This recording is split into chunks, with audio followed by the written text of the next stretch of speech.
Alrighty, guys, good morning. Happy fucking Thursday. Hope you guys are having a wonderful morning so far. Tonight, guys, we're going to be doing more Helldivers 2. Good. Probably be doing more bots here. Maybe do bot bug rotations, see where things go. Really depends, guys. Probably going to be using the autocannon maybe tonight. I said we need to do an autocannon day. So today might be the day of the autocannon. We'll have to see. Good. See how it goes.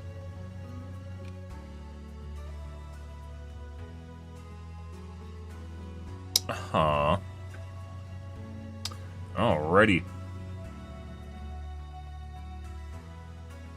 Apparently I'd become a trillionaire if I repost what a bot says in my chat. Cool. I don't even know there's trillionaires yet.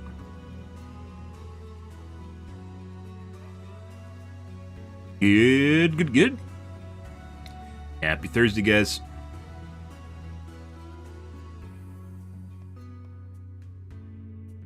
Righty. We're going to get into the Reddits here, guys, see what the kids are bitching about, and then maybe do some tubes. We'll probably be playing, starting on the League of Legends arc on next Monday. Probably next week. Maybe late this week. I don't know. It depends on how fast I get bored of the game. I don't want to burn it out too much, because I did that before, and I made things relatively miserable. So, we'll see how it goes, guys. Make sure you follow the TikTok. The only thing that'll ever be on my TikTok is literally my stream. If and when I can stream to the TikToks. We'll see. Good.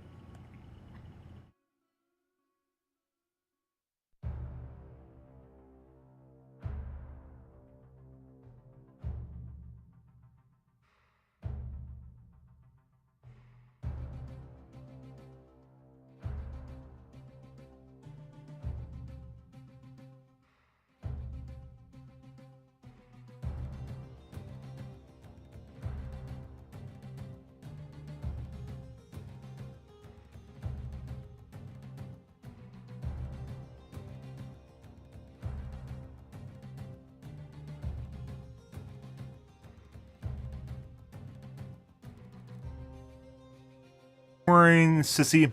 I am doing wonderful. Having a fantastic Thursday here. See?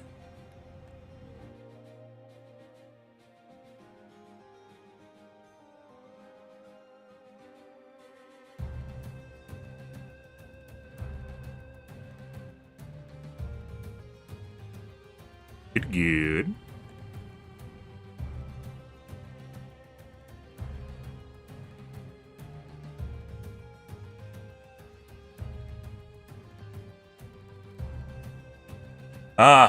Yep. Loss, such is the way, guys. Alright, let's see what's going on in the HD2s. Oh, we got some hate mail. Love it. What do we have? What? Oh my god, I got someone to agree with me. That's crazy. How many downvotes do I have? I got 2 points. Regardless of what the community says, I've had some pretty delightful hell dives, as in difficult, since about Saturday. If this is a bug, I want this bug. Please give us Diff 13 and separate us from people who want to come to Reddit and complain about everything and get everything buffed to god tier levels. Although, we all know they're going to demand playing Diff on Diff 13 or they're going to leave. Perhaps a performance-based MMR system which you can't do a higher difficulty than what the game allows is needed. I play this game because I want it challenging, and that's all I want at the highest difficulty, assuming it's doable. People aren't playing Dark Souls because they want IGN mode. Game 9 difficulties has 9 difficulties, and the game has 9 difficulties, and only one that people seem to see is Diff 9. Also, Twinbeard is fantastic at handling Karens. Those of you that are plotting it don't know what good CSRs look like, and it shows. Yep. Maybe even make it harder. I agree. Add more difficulties. Make it harder. For sure. Although the Karens, there's a lot of people on Reddit that literally demand they feel entitled to play on Diff 9, and if they can't, something's wrong with the game. And a lot of people that can play on Diff 9, even with the Eruptor getting nerfed. Just thinking. Oh, is it one of my fucking ideas for my stream that someone reposted to Reddit? If the spear only has 4 rockets, then it should one-shot hulks and tanks. It usually does, depending on where you hit them.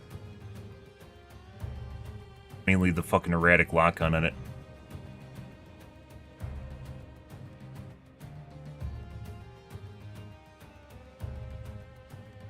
But if it did this, then you're basically using a weapon that can instantly one-shot things, and the rail cannon on a 5-minute cooldown is then kind of worthless, right? Yeah, if it reliably did that. Friend. Apparently friend guy's trending.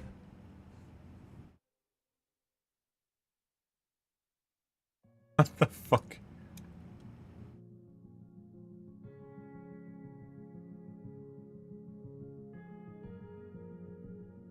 Helldivers Discord is in chaos because no one can solve the cipher, okay? Dead Space player within you keeps thinking your weak points. They're not. Legend, the myth, or friend.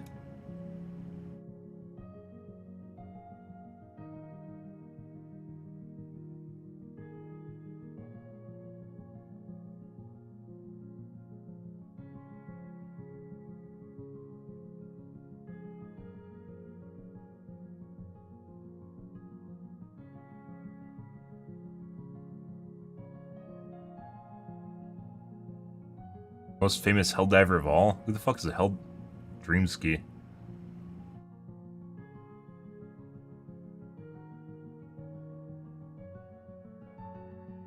Fuck. I don't even know what's going on. I think this is the guy that made the meme about getting kicked out of the group is now... Is the guy? I don't know. I'm gonna get my coffee, guys. Be right back.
Alrighty, guys.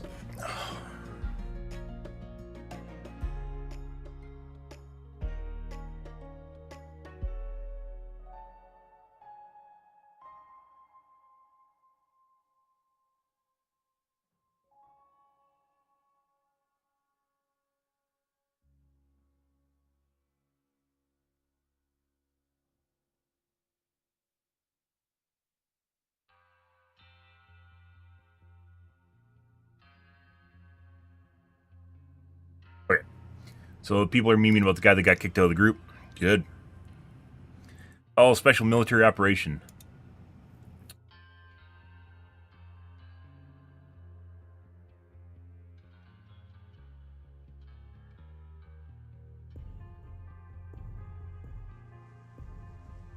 $72-hour training. Yep, we saw this yesterday.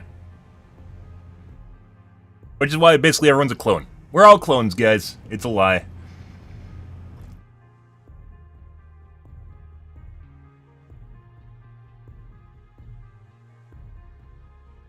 Special military operations. Why is this locked?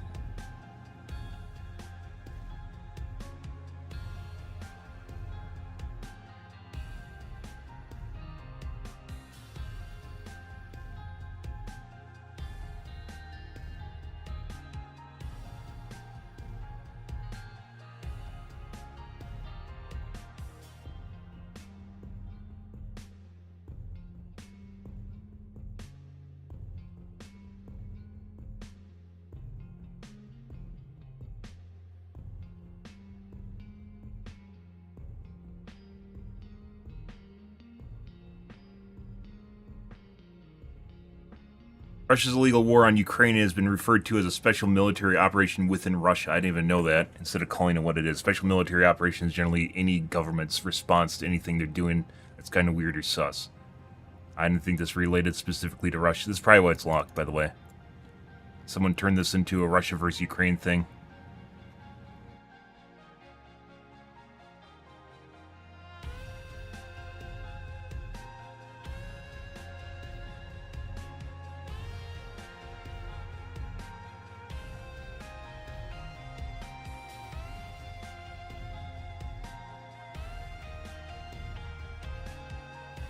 In fairness, U.S. also classified Korean and Vietnam wars as police actions, but the term special military operations likely reference to Russia specifically. I don't think it is. I think this is general colloquial, basically how governments deal with stuff that they're doing that's kind of sus, like I just said. Definitely making fun of Russia and the U.S. I mean, no. Well, I guess we figured out how this was going.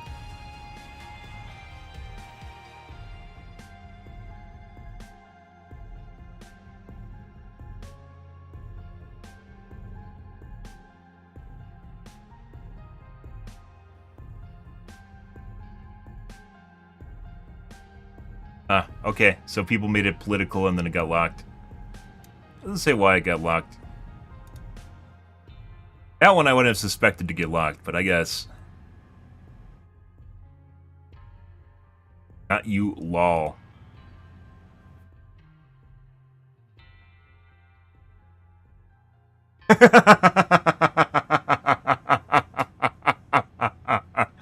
Oh my god. PlayStation totally just fucking got Helldivers 2.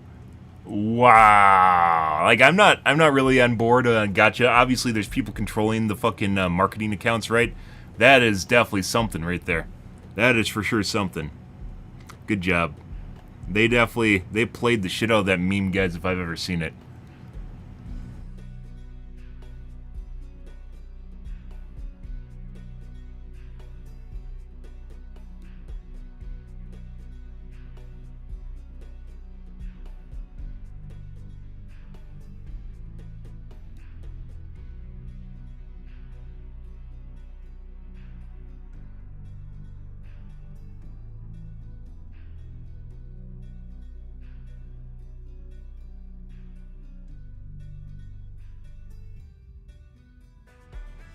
Good.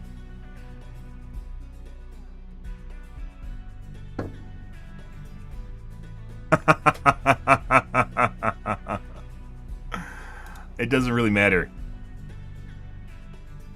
It doesn't really matter what they say after that point. He 100% got that. Whoever did that 100% got that. They're trying. They're trying so hard.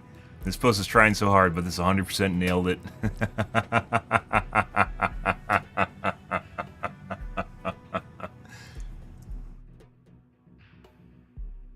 100% nailed it. That's pretty good. It doesn't matter what the comebacks that are. It's already PlayStation played that perfectly. Reason to see the exact same stratagems picked in high difficulty tournament missions because Chargers Titans are extremely restrictive in the way to kill them. They need vulnerabilities. A lot of units are restrictive in how they kill. How do you fucking kill? How do you kill brutes, guys? And it's very restrictive in how they kill brutes. It's not just that.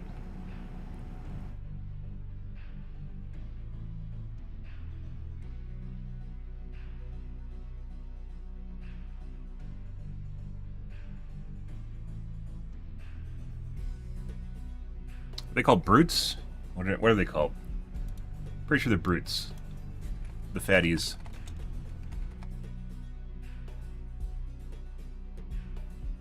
Nope.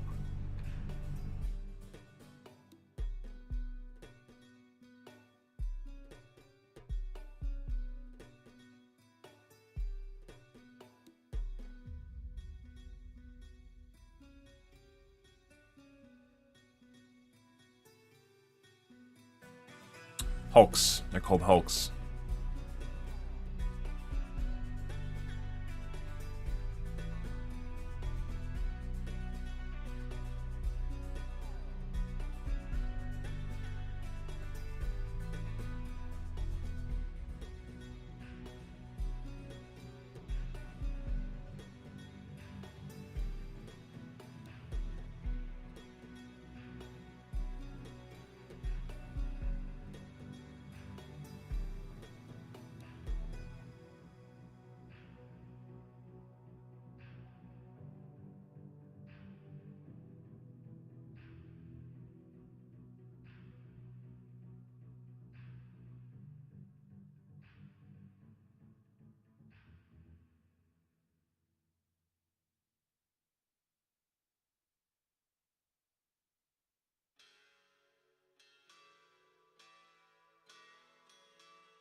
Where the bugs are more heavily armored than bots, they aren't.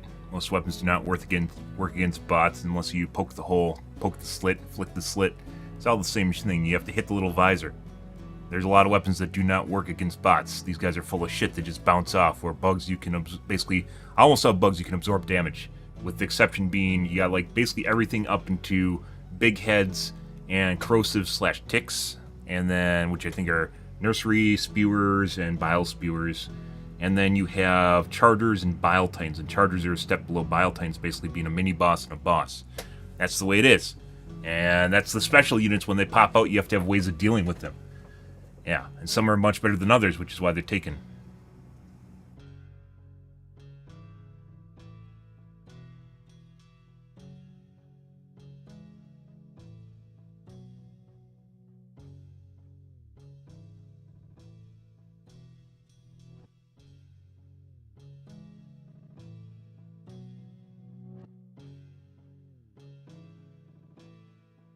Everything is a solution to all problems, homogenizing, making everything a fucking laser gun. Basically making everything the same.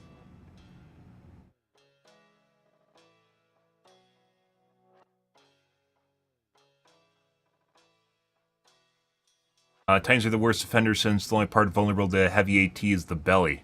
No, it's not. You can shoot the head. Kill it with...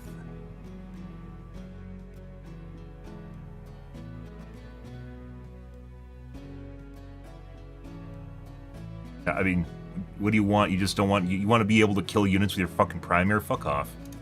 This whole post reeks of entitlement and 7,000 upvotes on it. Hey, let's make this game fucking easy as shit! You don't even need to take answers to solutions! Solutions to answers? Answers to problems. You don't need to take answers to problems. Solutions to problems. Just fucking use whatever you want. It doesn't matter. Anyone can play the game in Helldive. Teehee. Fuck off. Not against having to have answers to problems, guys. And you're supposed to know how to answer a problem with a solution. That's, you know... Play on fucking easier difficulty, to be perfectly honest. Just fucking play on easier difficulty. Save yourself, but these people, same fucks, want to play in Helldive. They want to play in goddamn Helldive, and then they come to fucking Reddit bitch about it when they don't fucking play. And I do agree there needs to be more diversity as far as what weapons you can use, but that's because some of the weapons aren't good. Recoilless isn't really that good, mainly because the amount of shots and the fact that you could just take a Quasar instead, right? Same thing with the EATs. I guess that's just another way to kill them. And you could even lump the cluster rocket into that group too, because it wasn't really balanced very well. We went over how to rebalance and make it better. 3 things, possibly 4, that would easily make it just good. Or decent at the very least. And it's just stuff they haven't done. That being said, I would say that stratagems need to be buffed, and that will definitely help too. And it's not to that point yet. We talked about basically ways to balance every one of the precision, or every one of the stratagems to make them better.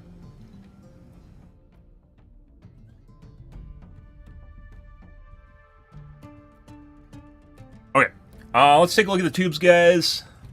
I believe Hardware Box is picking a fight with me.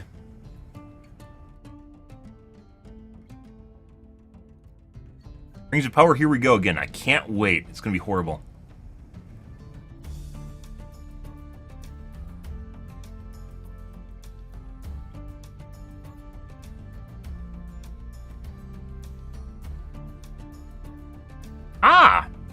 Let's take a peek here, guys. Rings of Power. I will watch Rings of Power. Last one was phenomenal. Phenomenal. I loved Rings of Power. It was fucking great, guys. Oh, I enjoyed it so much. Especially at the end there, where for some strange reason, inserting a sword caused a reservoir to collapse, which then caused a volcano to explode, which then caused elves to become immune to high-temperature gases. And, yeah, okay.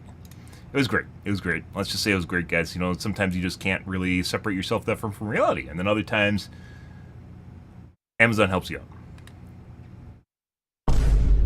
Ah! $1 billion. Pissed away.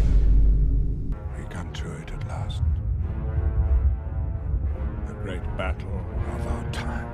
You know, watching modern Hollywood hacks trying to adapt works of classic fiction is a bit like watching a monkey try to pilot a space shuttle. It's pretty obvious they're gonna fail in spectacular fashion, Didn't but they do there's a that? certain Didn't the Russians do entertainment that? they had in watching their feeble, idiotic attempts to get something right. Such was the case with the Rings of Power, an unwelcome billion-dollar vanity project that felt more like a piece of bad fanfiction written by a 13-year-old girl than a serious attempt to expand on Tolkien's work. Yep. Tell me, what was your favorite part of that show? The I just told you characters guys. who spoke in metaphors so tortured they should have been reclassified as war crimes? Like a spring rain over the bones of a spoilt carcass.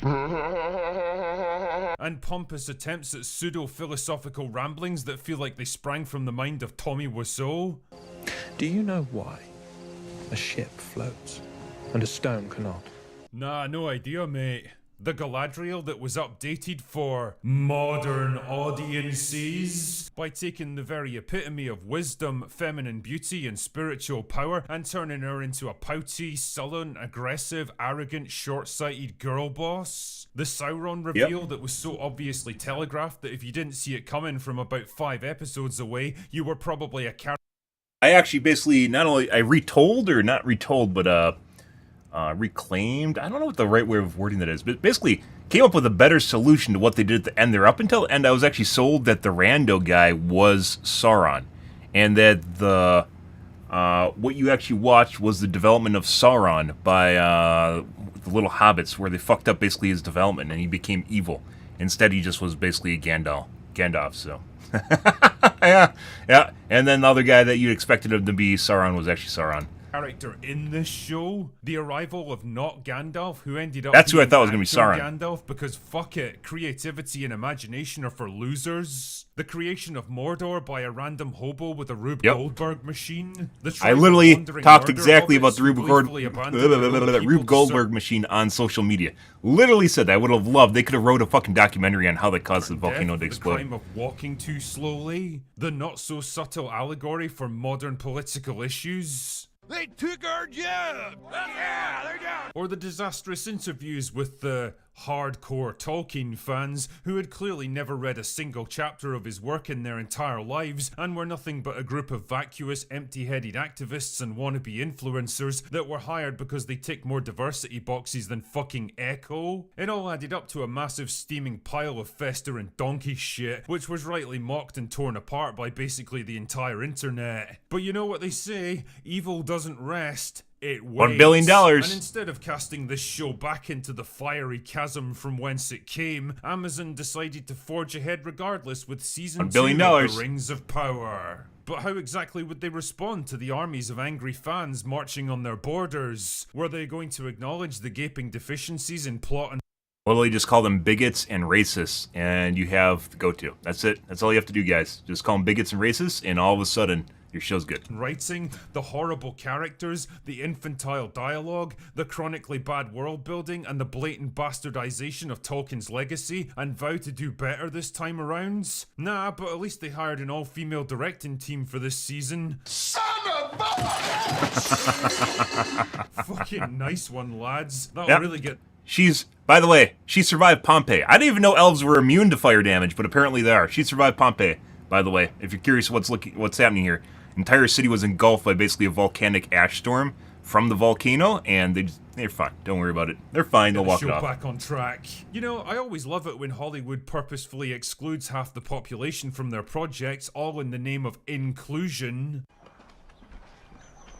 Pretty much. Fuck. And now that No our inner hypocrisy there. doublethink is primed and ready, let's take a look at the first teaser trailer. If I had to sum up this, We even watch effort it on with stream. a single word, that word would probably be safe. I mean, I could probably use other words to be fair, but I suspect they'd get this video demonetized, so let's keep it diplomatic. It seems to be almost scientifically calculated to show as little as possible and provide almost no insight into the narrative arc of Season 2. I mean, there's plenty of nice landscape shots that look pretty but mean nothing, and Just go to multiple New scenes Zealand. of various characters looking concerned about things, I guess to remind us that they still exist, because I'm willing to bet that most people have forgotten who they even are at this point. Well, the 37% Switzerland and New who Zealand. actually managed Phenomenal. to finish Can really season one make, at least. But hey, National there's still Geographic a few documentaries keys left there. to jangle. You remember Barad-dûr, don't you? You remember Mount Doom, don't you? Well, it's still there. So is Halbrand, probably wishing he hadn't signed that multi-season contract at this point. Nice to see Venom branching out into different genres though. And of course, no Rings of Power teaser would be complete without everyone's favourite girl boss.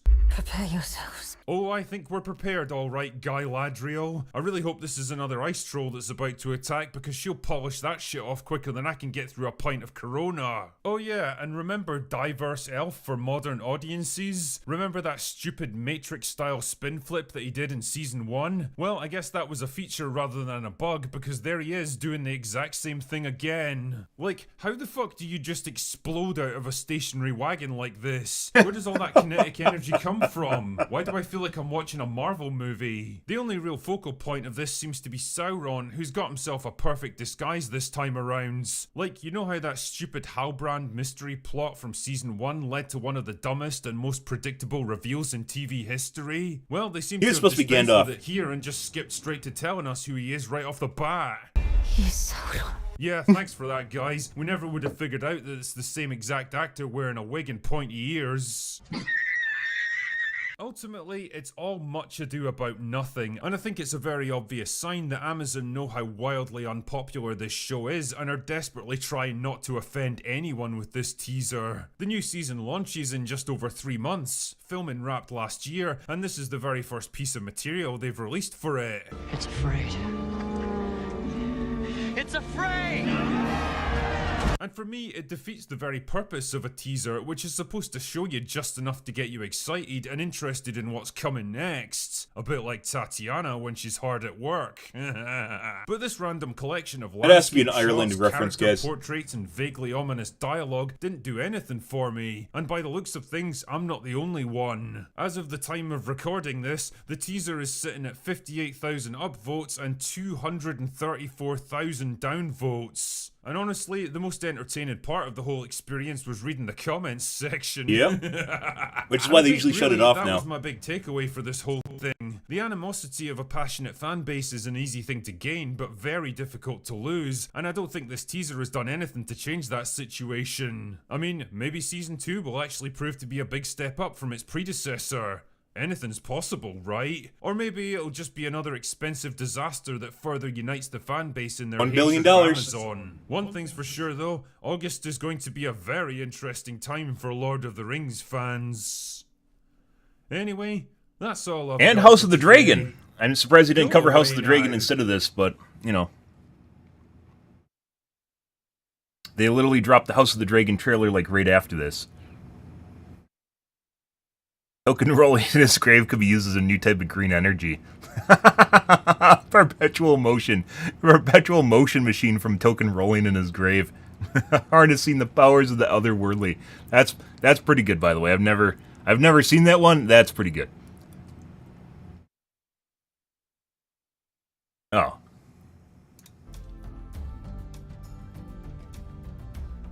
I wish I could give this an award.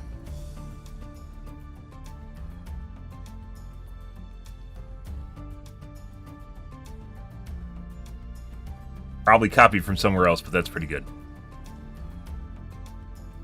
Token rolling in his grave could be used as a new type of green energy.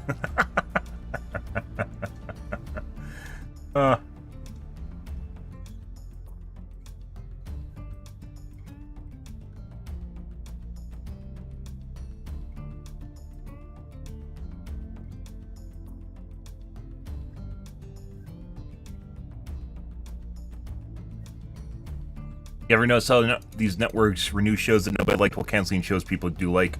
It's about doubling down and making it seem like you're not bending a knee to people that are, you consider bigots or horrible individuals, because obviously people that didn't like this didn't like it because of the Black Elf. This is just fucking bad. All the writing was bad. That was just the cherry on top, and people noticed the cherry.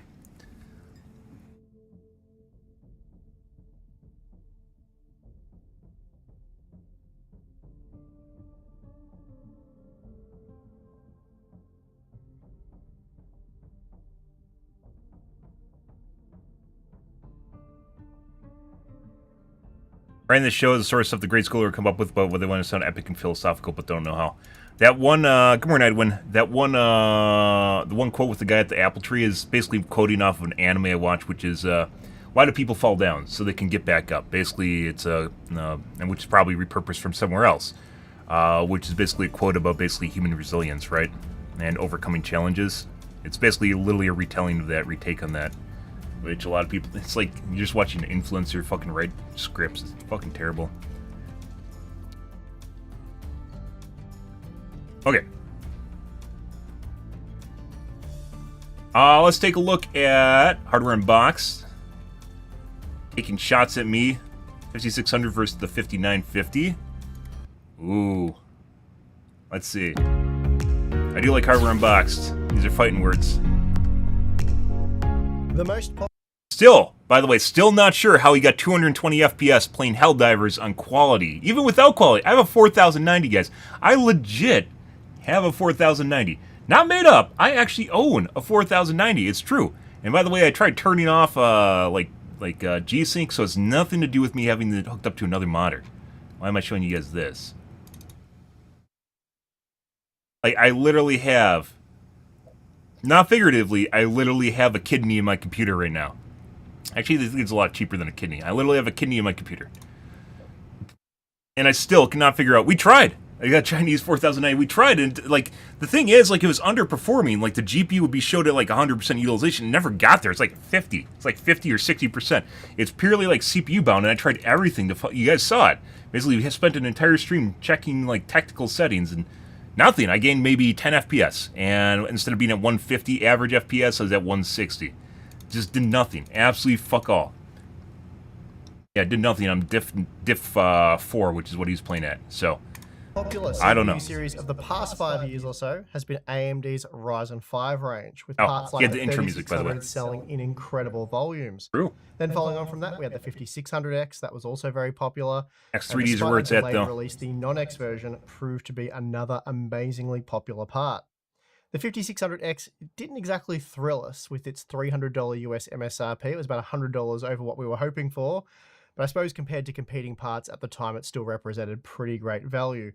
And as is I often did have a the case, 5900X AMD prior were to pretty my quick to apply 13900 and then my some Sony discounts. F50X3D. And then eventually, almost a year and a half later, they did release the standard 5600. Mainly because those E-cores? E-cores are a really cool idea. It's just never, ever used well. Ever. And again, it was They're just quickly sitting there idle, discounted doing despite nothing. already entering a relatively competitive Or price. if you have It dropped 16 down cores, as you can low as actually use it for other $120 tasks. US, They aren't just shitty and it could cores, often right? be found pretty well around $130 US, so a great buy there.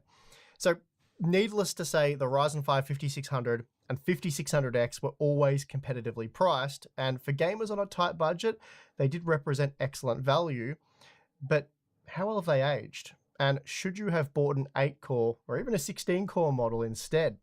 Well, before we find out, today's sponsor spot is brought to you by Antec. They and the totally new tested Helldivers too. Constellation Once again, I series have of no ATX idea. cases. The C8 comprises both ARGB and non-ARGB No models, with fucking both black idea. and white variants available. The C8 ARGB How they got 220 features a FPS with seamless 7800X3D. 45-degree beveled glass edge, giving it that Oh popular my! I'll put it in the minimalist comments. design, Usually, I kind of while have like also a. providing a dual chamber We have a independent very. cooling. It also comes with a pair of 160mm. We don't always hit it off on the right foot. He seems oftentimes extremely defensive, as if I'm insulting his person and his mom. Whenever I make a comment like talking about his testing methodology or what's going on. But we tested a lot of different shit, guys. I could get nowhere near 220 FPS in Helldivers 2. The Tranquil Reverse ARGB PWM fans and a single 140mm fan with a built-in fan control hub that can be synced directly with your motherboard. The top, bottom, and right sides can accommodate a trio of 360mm. So despite the 5600 series offering gamers excellent value, at least in our opinion, not everyone was convinced. Some claiming that the 5600 series was a poor investment and therefore gamers should look to the Ryzen 7 5800X or the 5700X, which was released alongside the 5600. X3D. And maybe even the 5600 X3D. Ryzen 9 That's very, very 5950X sporadic. or bust, which we thought was borderline crazy, but hey, maybe they were right. It's been Really 3.5 years since the Zen 3 processors were first released. So today I want to see how they compare in modern games. The 1000 series, when it first introduced, fantastic multi-threaded value. When it first came out, fantastic multi-threaded value. Single-threaded performance, but you could get like a fucking 8-core for the same price as a 4-core Intel.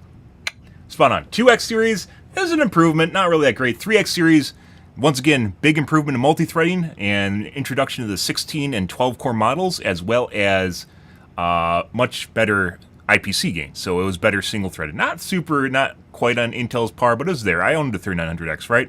It's now my streaming PC. My 3900X from years ago.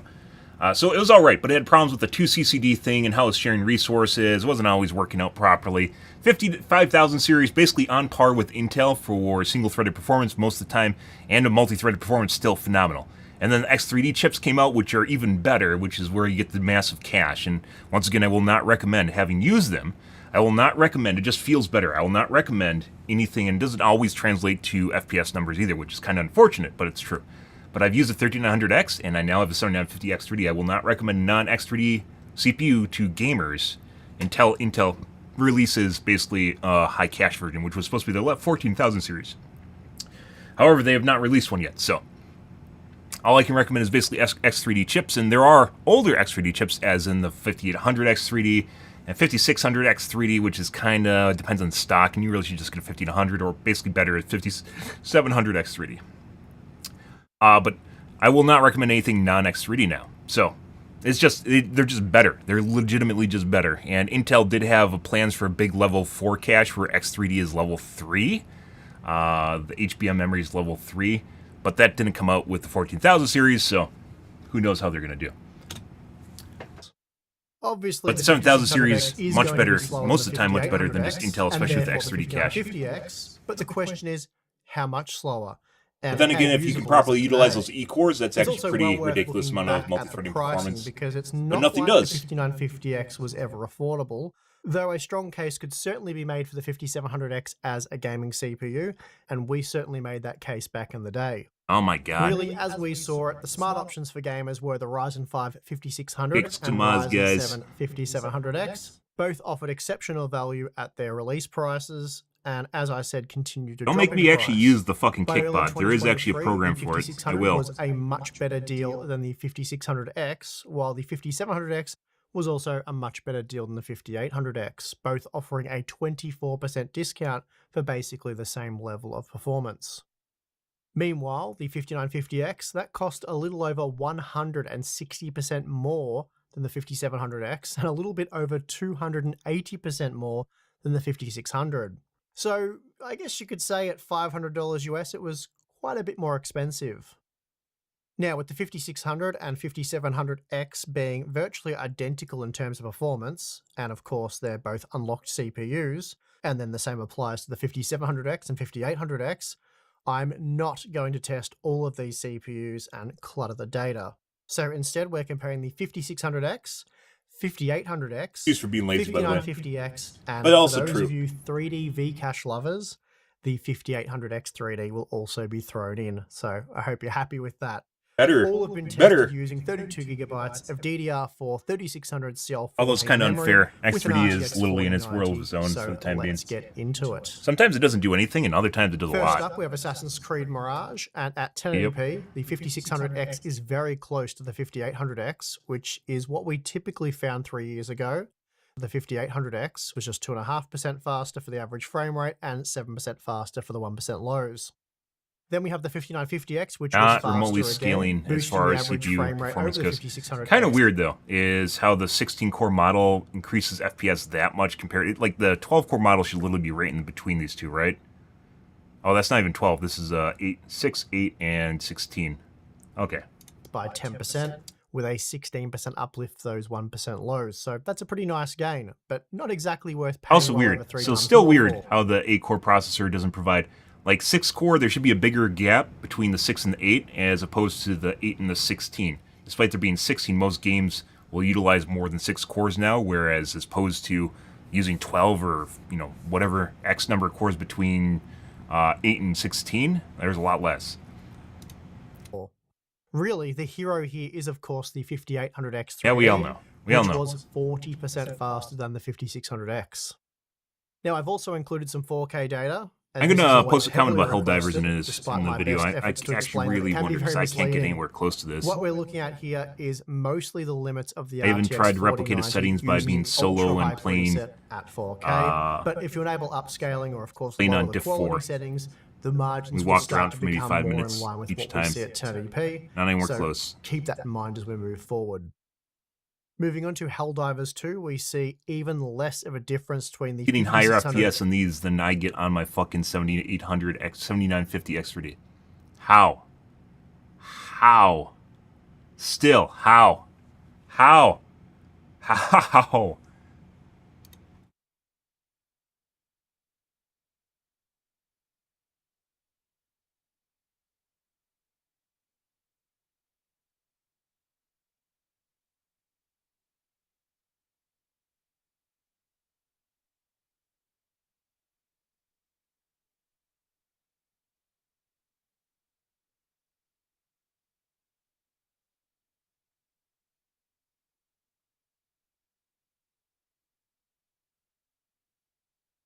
I don't know. Like, I don't fucking know. I changed basically everything.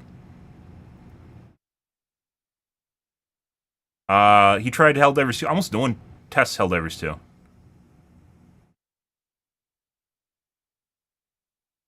Good game. It's basically a borderline multiplayer game, though. Multiplayer games are notoriously hard to test. But even here, look, he gets 220 average FPS and 111 1% with Helldivers 2 Ultra Quality.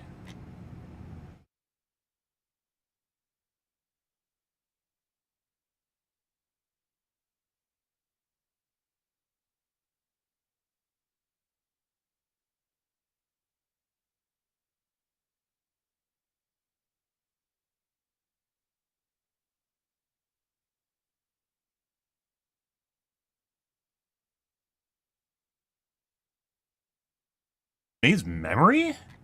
What is the memory? There's no way.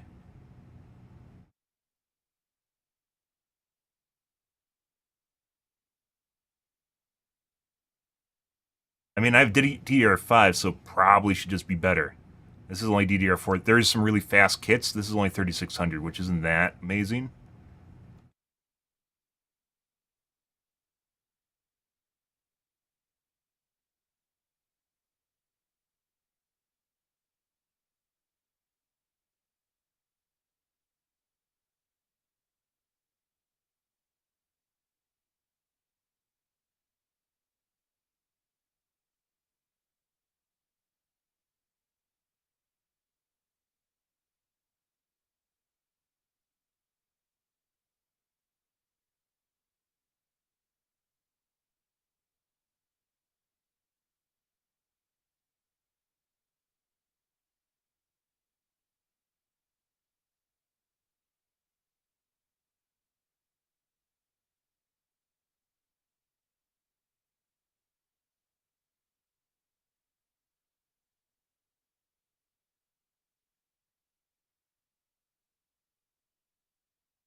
My 1%'s at 55.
So I hope you're happy with that.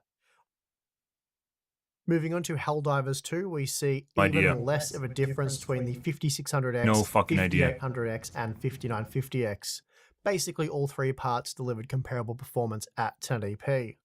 The 5800X 3D. They shouldn't, by the way, because it uses more. This game uses more than fucking 8 cores. It uses more than 6 cores. Where the fuck? Oh, where the fuck is this FPS numbers coming from, guys? What? The fuck?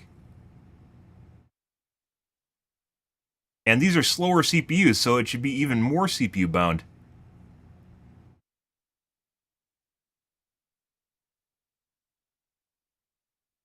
You might be on diff 3 now. Yeah, that looks like a 3 or a 2. About 2 minutes in.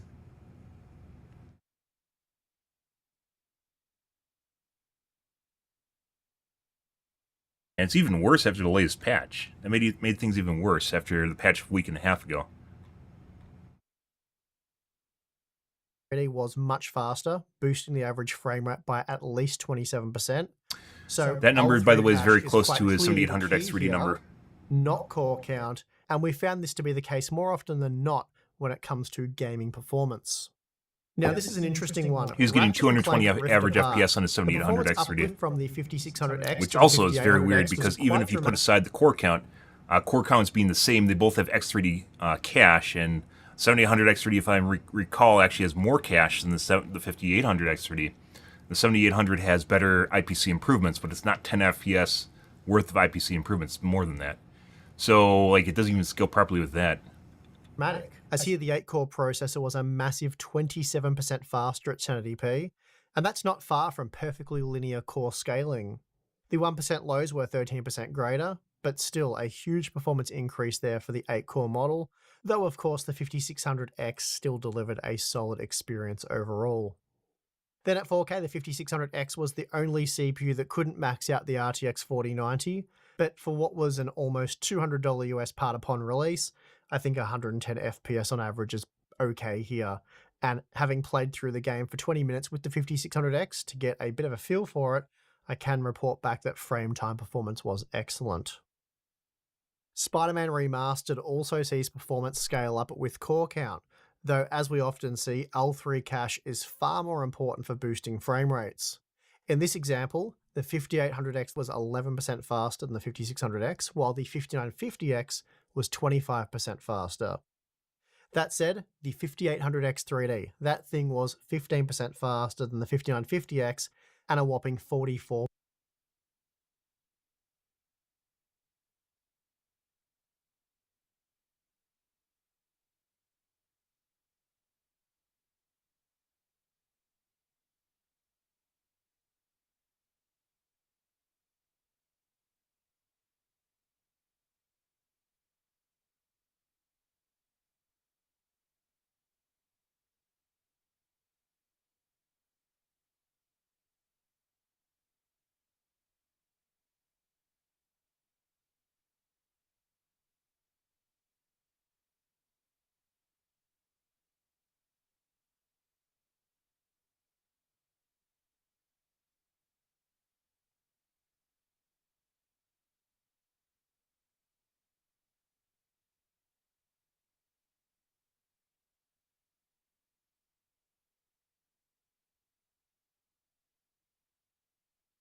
faster the than test the for Breaker too. 5600X.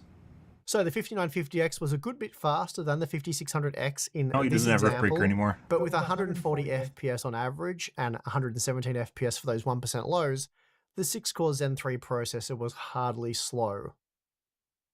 Cyberpunk 2077 Phantom Liberty is a very CPU-intensive title, and yet the 5600X, 5800X, and 5950X were all very competitive in terms of FPS performance. Certainly nothing like what we saw in Ratchet & Clank, for example.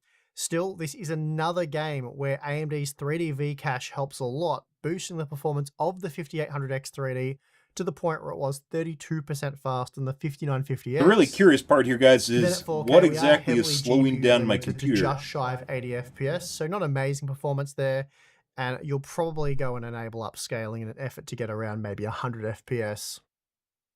Hogwarts Legacy is another CPU-demanding game, and while the 8 and 16 core models are faster, they're not really that much faster. The 5800X, for example, was just 9% faster than the 5600X, while the 5950X offered mixed performance. There's possibly a scheduling issue here. So you are definitely getting better performance with the 8-core parts, but it's hard to say if that makes them better value compared to the 6-core models. Sometimes turning off SMT can Horizon help with the Forbidden weird West shit appears like to that play too. as well with the 5600X as it does the 5800X No one and tests 5950X. SMT on versus off We're though, talking except about for a like near weird 3% increase from the like 5600X side tests. to Like the 5800X. the good Meanwhile, is the bad. They'll do like 5800X test like 3D 3 was up games to and say it doesn't matter or 25% faster something. than the 5950X. Dragon's Dogma 2 is Threading known to be a contention where very basically CPU-intensive game, or at least a very threads are fighting for CPU-bound CPU game. And resources yet on the same 5800X was basically just 4% physical faster CPU than causes the issues with 5600X, stuttering and while microstuttering. the 5950X As we saw was just with 9% faster. Helldivers, where basically I was getting higher average FPS with SMT on, but I was getting worse 1% and 0.1% with SMT on. And this suggests to me that while this is a CPU-bound game, it's not that CPU-intensive in the sense that it doesn't seem to be utilizing these CPUs to their full potential.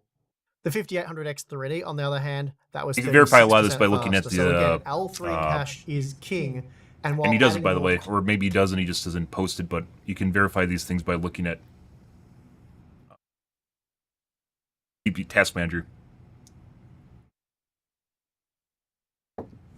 Usually if you are bound on a single core, which is why you see the Cmax is a single thread, if you're bound at a single core at like 90% utilization, basically CPU bound at that point, and there's not much you can do. Throwing more cores at it will probably not change much of anything unless you got some background tasks that are eating up resources. Of course, it certainly does help even in this example. It's almost like a surefire way of wasn't figuring out what's exactly actually a significant bottlenecking or causing improvement, issues. and the 5600X And then you see was still incremental very usable with just 6 improvements after cores. that point. Another game where the 5600X performs really well is Baldur's Gate 3, as here we see the 5800X is offering just a 6% performance improvement, while the 5950X is 13% faster. And this means we have another example where those extra cores, they do lead to a performance improvement, but it's not that significant. Like What background does boost performance tasks. significantly though is 3D V-Cache, as we see the 5800X 3D offering 51% more. You feel it performance too, than the guys. Like 5600X playing Overwatch and is 42% a more moderate than the upgrade as far as 5800X. performance goes, but you could really The Last feel of it Us in the Part 1 background. is a CPU demanding title that does lean on the 5600X After I went from my very 1300K heavily, to my and as a result, 7850, the 5800X excuse me, was 7950X 14% 3D. faster. Meanwhile, the Huge 5800X and fluidity improvement. 5950X, they were comparable. Even though it didn't and really again, change my the FPS numbers that 5800X much. 3D delivered the best performance. I was already getting overall. 500 plus FPS with Finally, we have 1300K. Starfield, and here we have another example where the 6-core processor struggles to keep pace with the 5800X, though performance overall is still quite good and the experience. I was swear the certainly 1% very numbers are playable. just fucking made up. The 1% lows I swear to were God. in excess of 60 FPS throughout our testing. The 5800X was 15% faster than the 5600X, and then we see that the 5950X was 23% faster, so quite a significant margin there. Finally, here's a look at the average performance seen across the 11 games tested, calculated using the GeoMean. Here we see that on average, the 5800X was 9% Geo means faster than dumb. the 5600X. It tries while to weed out 5950X outliers. was 14% faster. Then, for I a believe, serious performance Tech Report bump, used to the do that. 5800X 3D was Not a fan. 39% faster and 27% faster than the 5800X.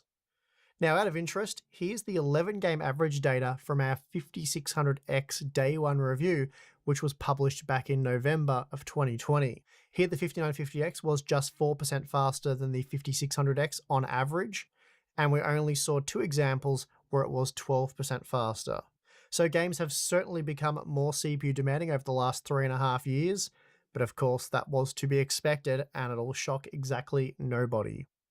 So there you have it. In many of today's most demanding AAA games, the Ryzen 5 5600X was on average just 8% slower than the 5800X. X3D is a and mid-range 12% beast. slower than the 5950X. So not bad given how much cheaper it was upon release and then throughout the life of that product. And not only that, but performance Yep. overall, I think it's fair to say, was excellent, as there wasn't. So if a you can't afford a single example where frame X3D rates were 7000 comfortably series above part, 60 FPS 5800, were excuse me, CPU bound. 5700 X3D, Now, or if you go back 5600 to when X3D is the definitely 5600X much and more 5800X where you want to were be first released, if you want a along low-end with part. the 5950X, it is pretty hard to make There's a a case Phenom for the 2 higher core X6. count parts Oh, Jesus for Christ. gamers on a tight budget. Simply saying spend more because more cores better and more future-proof, well, I don't think that cuts it. Upon release, the 5800X, it did cost 50% more than the 5600X, so $150 US extra, and that's far from nothing, especially for those of you on a tight budget. And although we did acknowledge back then that the extra cores would be nice to have, if you could afford them, they were hardly a requirement for gaming. And 3.5 years later, that's as true as ever, though it is now much easier to make a case for the upgrade to those higher core count parts, as there are multiple examples where the performance uplift was pretty reasonable. It might not offset the core or the cost completely, but there were some real performance upgrades to be had. The Ryzen 9 5950X, though, that was absurd for gaming and really still is to this day. The 5800X 3D, for example, completely annihilated it. It offered 22% better performance on average, and that's a much bigger margin than we see between the 5600X and 5950X, despite there being a 167% increase in cores in that particular example. Of course, if you were also tackling core-heavy productivity workloads, then the 5950X certainly would have made sense, but strictly for gaming, it was never a good choice. So it's fair to say anyone who upsold gamers on a 5950X just for gaming really did screw them out of quite a lot of money. To be clear though, I don't think all gamers should have necessarily bought a Ryzen 5 5600 series processor either. Where they shine, Just as I heavy don't core think count is all gamers mainly should for buy a multiplayer Ryzen games, 5 but or Core i5 he's not even getting the processor same today. numbers in Helldivers 2, What guys. I We thought tried. We 3.5 legit, I years spent an ago entire is stream fucking what doing I that. still think today. These products are viable options. Because I They're want priced fucking 220 appropriately, FPS and on they average in present Helldivers excellent 2. solutions That'd be for insane. gamers on a more limited budget. Sadly, though, it's now Intel who generally offers much better value than AMD at the entry level end of the market. Used parts offer And the this is best something value. You get a AMD will need to 3080 address what for with $400? AL5 if they wish to capture the retail market end to end as they've done in maybe. the past.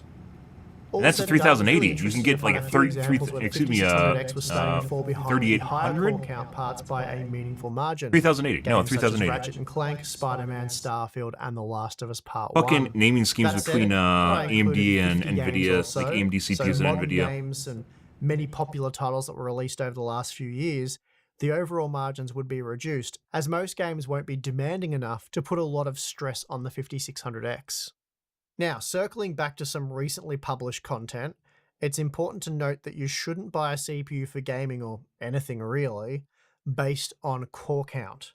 What matters is overall CPU performance. Disagree. For example, the We definitely. 5800X3D was much We have I faster played than Cities the Skylines. I know 50X for in sure this that it'll testing, definitely nom your despite fucking packing CPU half cores. as many cores. Because And I the went new from 8 Ryzen cores 5 to 16 and 7600, drastically that's improved my comparable to the performance. Turned it off 5800X3D, from CCD0 despite and drastically offering improved my 2 fewer performance. cores Most of the and time a you lot want to less be on the Alfred X3D cache. CPU. It's one of those rare cases Core where I count's really basically only the semi-relevant option when of using a high comparing core count CPUs of the same processor, architecture, but it should actually just while make it's things likely worse going because to it's not be on next to CCD0. useless when comparing CPUs of different architectures, like what we find when comparing Zen 3 and Zen 4 parts. And it becomes much more complicated with Intel's P-core and E-core enabled parts. Nothing uses Then E-core moving as on well. from that, there's also the resolution angle. And while I'm sure those of you who crave 4K CPU benchmarking will be tickled pink, remember, it's not about the resolution, but rather your target frame rate. For example, if you desire 144 FPS in Cyberpunk 2077, What? then the discovery that the RTX 4090 will only deliver around 75 FPS at 4K using the Ultra preset, it's not super useful. In that specific example, all we're Target doing FPS is always going to be different, guys. There's always going to be better games. as all CPUs There's always going to be were better capable GPUs of and driving CPUs 70 too. to 80 FPS in that test. Being the best bang What for you your need to buck. know is, can the CPU achieve your desired frame rate? And if so, what settings do you need to use in order for your GPU to render those frames? Yes. So in short, GPU limited 4K testing using ultra or high quality settings with an RTX 4090 tells you almost nothing useful about CPU performance and probably the performance of your own system. Also why it's And important to never it's test certainly nothing that you can't GPU-bound learn games from when you're looking at testing the 1080p CPUs, because it data. doesn't matter. You just turn down. And Imagine a scenario where the that's gonna be 5090 comes out and it's faster than the 4090. And all of a sudden you aren't GPU-bound anymore. Amazing, right? Which is once again why Nantech, which we've talked about before, tests 480p or 360p. Even though no one's going to ever play at that resolution, it doesn't matter. It's about making sure you're never CPU-bound, or GPU-bound, excuse me, in a CPU you can get access to our testing exclusive scenario. Discord server for members only. Monthly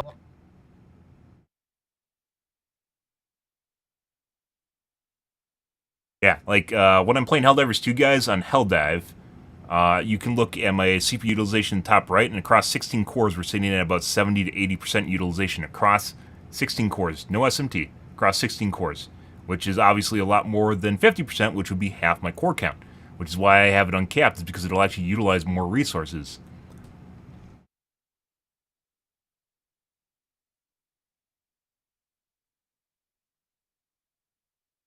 Also, for some reason, he's not testing Factorio. I think there's some people that had a problem with Factorio because it was too simulated. It wasn't realistic enough.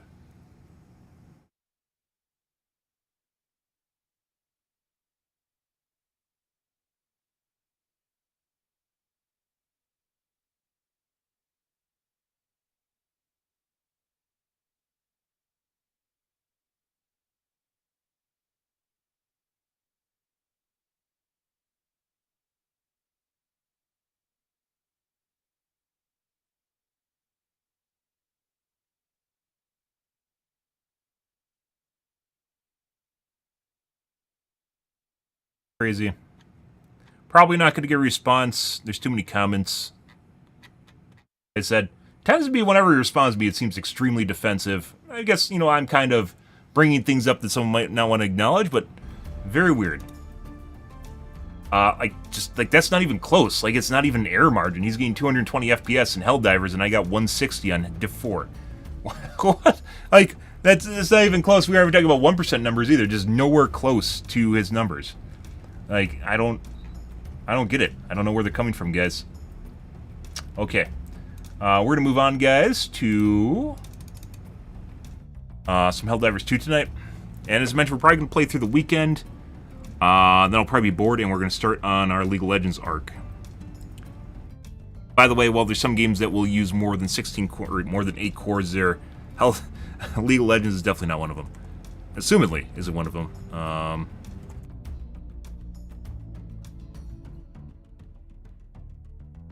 I don't know. I really don't understand what's actually going on with my computer as far as that goes.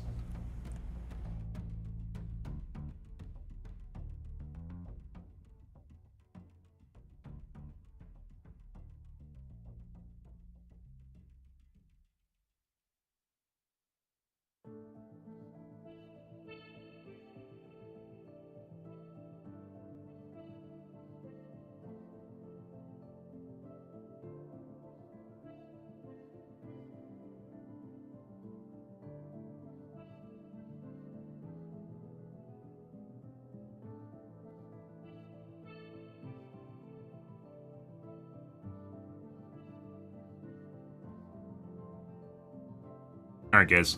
I'm gonna have to use the bathroom, too. It's just one of those mornings.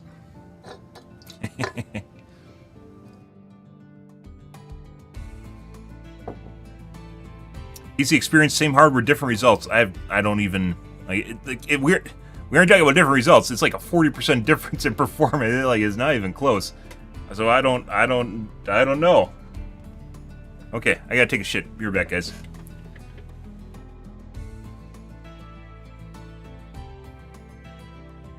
I'm Shiza.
Ready, guys? Enough of the nuffs. Let's do some Helldivers 2 here. Nothing as relaxing as sitting on the throne, contemplating your life. World, the galaxy, and the Roman Empire. As everyone does. Now, most people are probably watching TikTok videos of cats. But you know.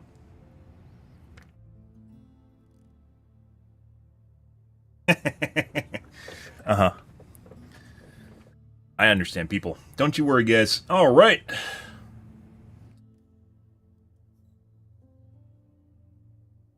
Let's do some Helldivers 2.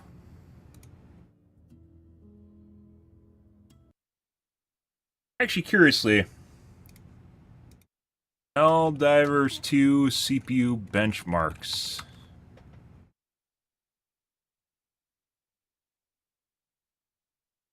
Hello and welcome back to another video where today's focus will be on, I wanted to keep things as close to one another as possible because in this game when you're playing with a group of people it's hard to really, that would be heavier in a mech planet that, and I played this by myself.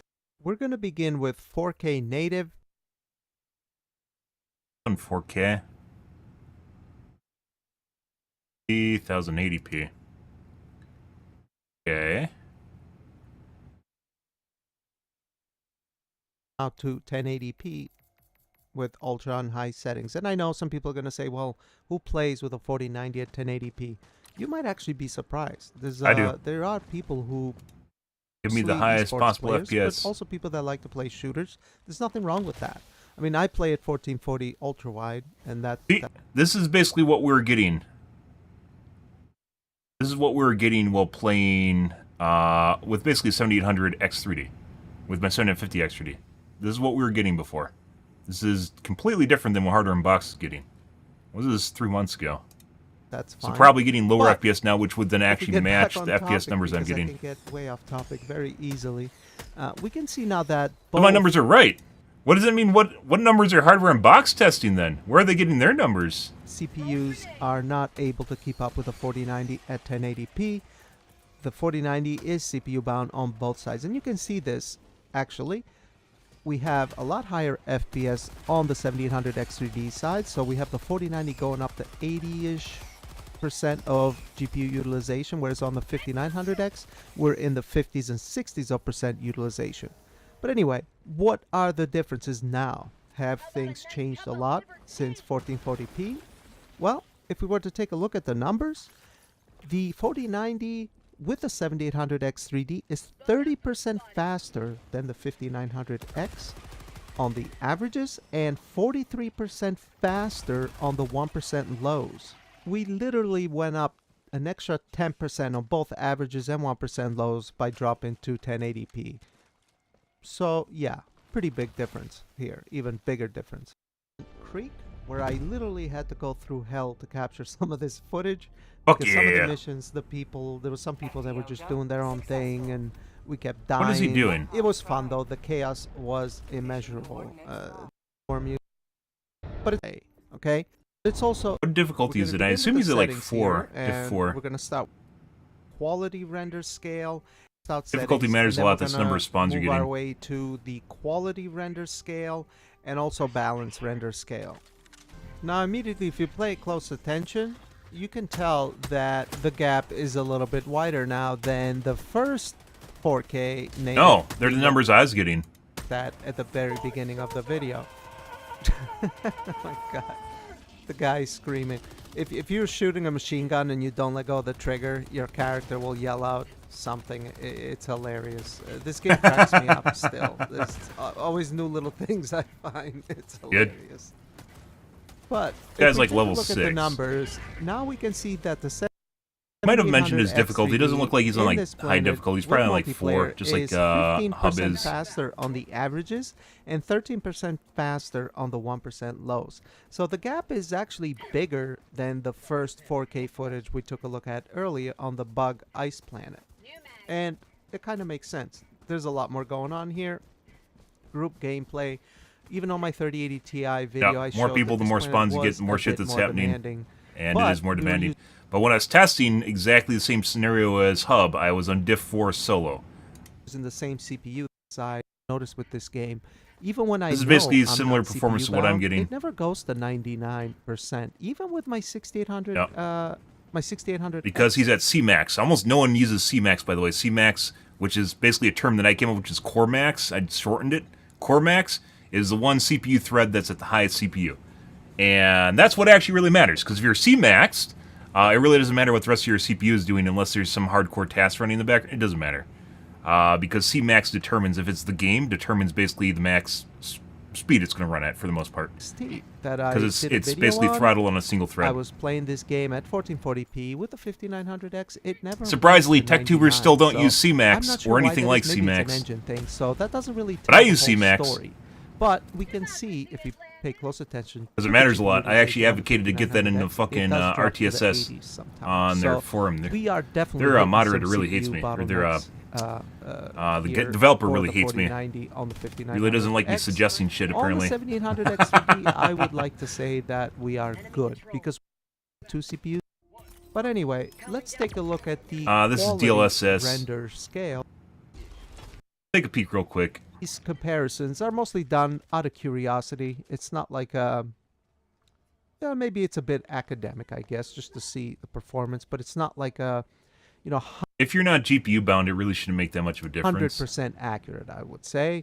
I wouldn't consider it 100% accurate unless I could match the footage and it's exactly the same area, fight the same enemies. You know, that's something you can do in single-player games, not really on multiplayer games, unfortunately. But yeah. But it's also important to test multiplayer games because arguably more people play multiplayer games than single-player games because the amount of hours you can dump into a multiplayer game, guys, is insane. Absolutely fucking insane. As opposed to a single playthrough in a single-player game. Do the single-player playthroughs matter? Sure. Is that what everyone's going to get? No, not at all. No. Go ahead and compare the numbers, though. You can make an entire TechTube channel based off that. Is 24% faster on the averages and 28% faster. And by the way, he's on just the 1% comparing lows over the. He's comparing 12-core 5900X to basically an 8-core with an X3D cache, which isn't really all that comparable at all. I guess it gives you kind of a broader swath to what he's testing, but like he could have taken the 7800 X3D and turned off 2 of the cores, and that probably would have given you a better, benchmark. Or this 12-core processor restricted to 6 cores. You can't really do 8 because there's 2 CCDs. 5900. We Humanly is running across all 12 cores. By going from 4K native to 4K quality render scale, which I believe that is 1440p. Again, I genuinely think that what they're using here for render scale is FSR1. I mean, the quality settings match it with with the ultra quality setting, but also looking at the visuals, I just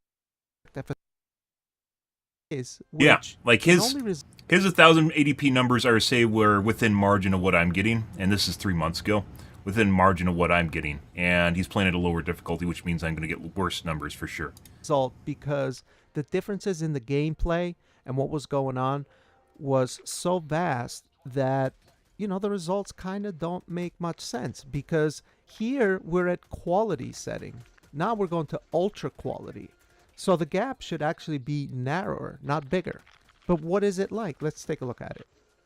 So we're going to hop over to the ultra quality test on the 7800 X3D for this.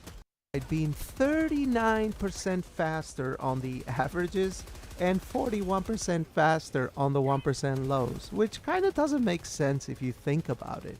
Although what has my curiosity piqued is that I wonder how the 7800 X3D would do if it was that exact gameplay, right? But there's no way to replicate that, right? But I just want you guys to know this, that don't take some of these benchmarks as like multiplayer games are super fucking hard to test, but they matter so fucking much. That story can also change depending on. Okay, basically we got the meat of that.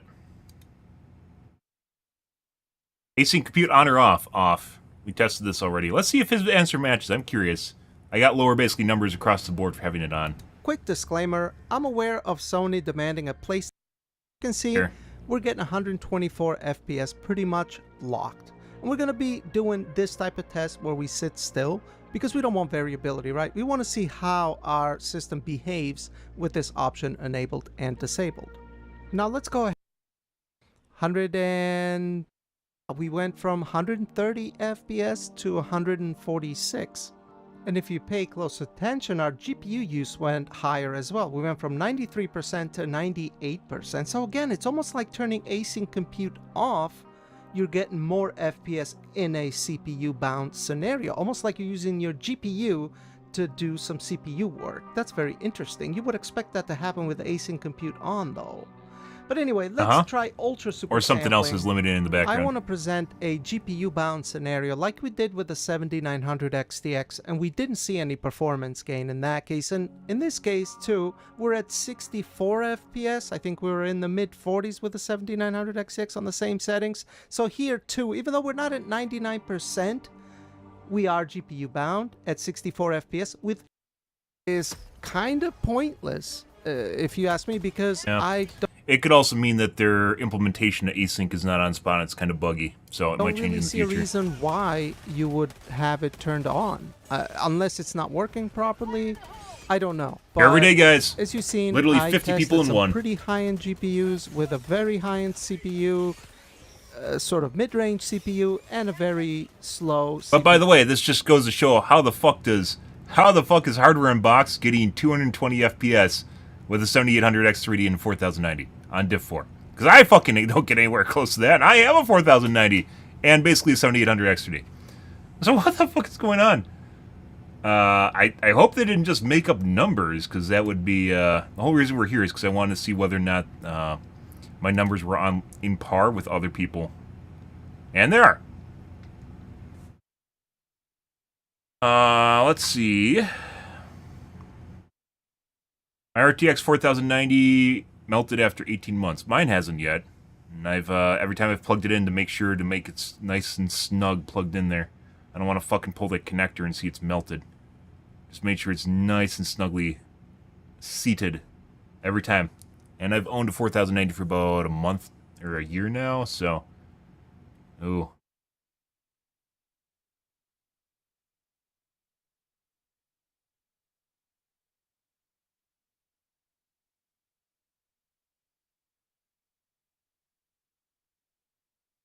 Ugh.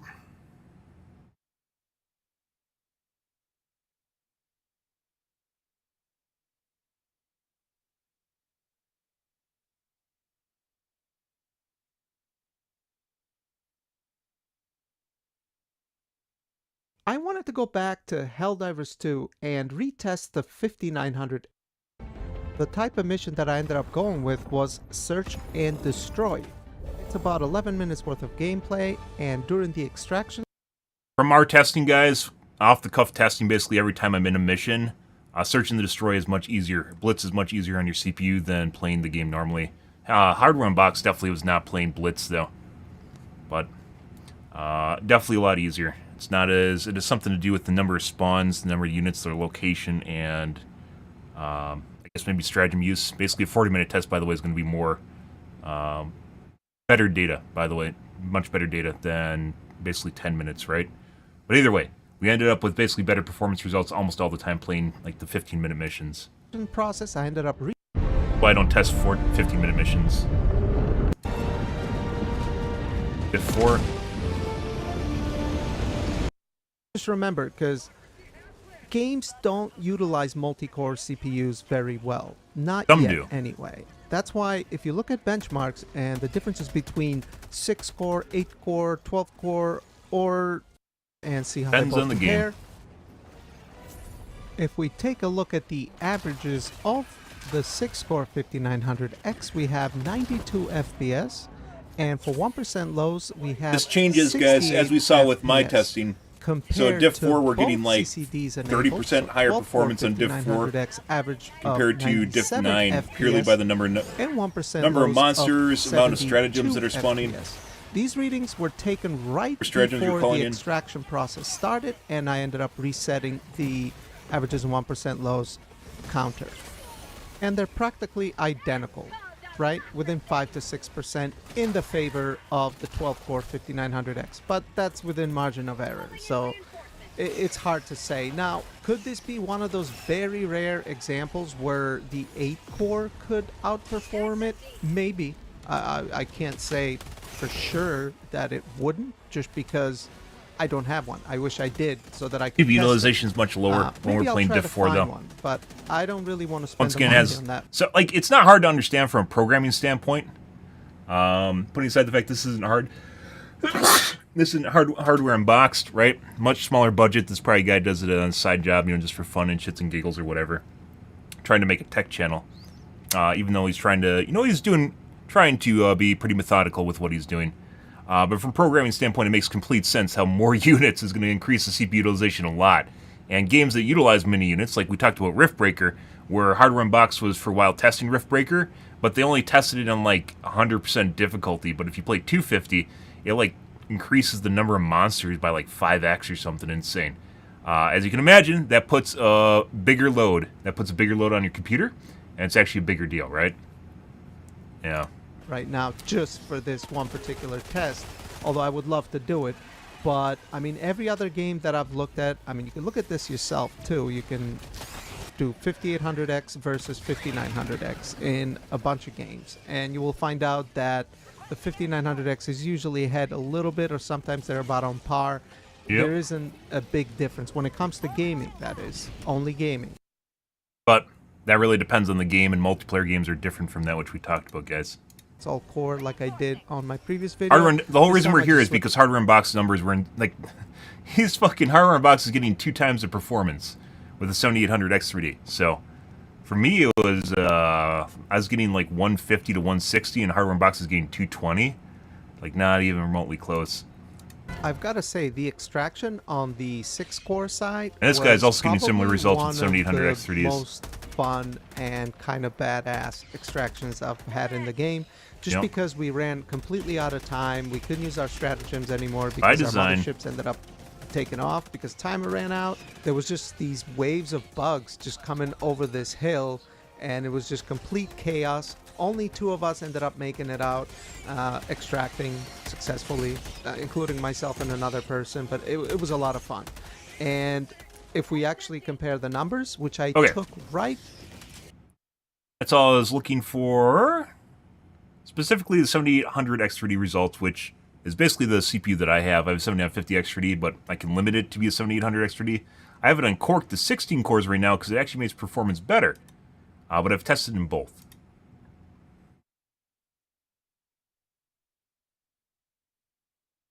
Okay. Let's go to the Gamaz, guys. Off we go.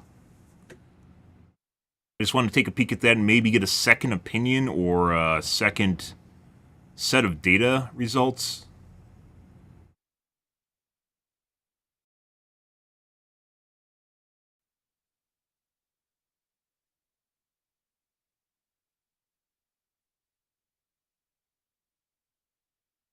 Good. All right. Cmax, by the way, if curious, up there in the top right, Cmax is core max. It's basically whatever core is at the highest utilization of whatever my cores. Which, if it's the game doing it, which I have it set up to be the game, if it's the game doing it, that means I am CPU bound, and it's really not going to get better, regardless how many cores I have. Then you can compare it to the normal CPU utilization. You can see above it, and that gives you an idea of overall how many cores the game is using. Or how much of my 16 cores the game's using. Depends on how I have it set up. Okay. What planet are we on, guys? They already retook it. We can't do that again. I said we wanted to do an autocannon day. Every moment we ruminate, another family is torn limb from limb. We must strike. Oh no! People are on ass pass.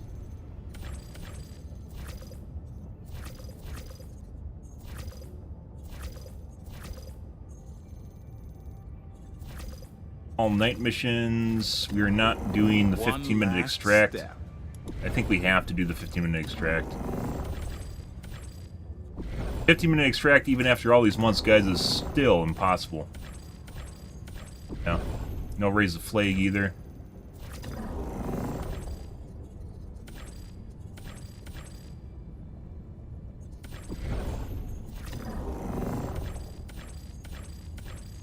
Two 15s and a 40.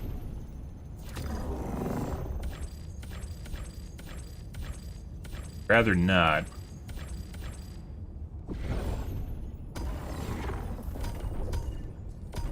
$1,000, 100, 200, 1243.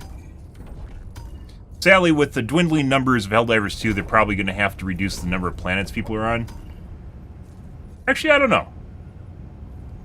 I don't know how their queuing system works. It really doesn't matter. Like, you can play on whatever planet you want. Obviously, you get more foot traffic if you're one of the little dots here, right? But if people just, like, quick play, like, it'll just pick people from a planet. I wonder if you just quick play at the start screen, it just picks any planet. People usually want to pick bots or bugs, depending on their preference. Go to Men's Kent. The automatons think this planet is theirs. Show them otherwise. Yep. Initiating Off we go. FTL jump to the Menken system.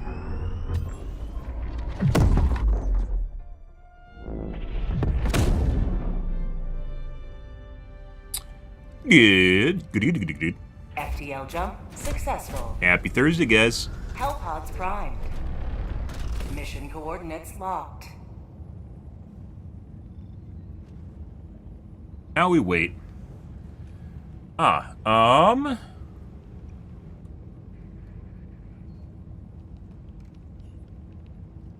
just start out by using the autocannon.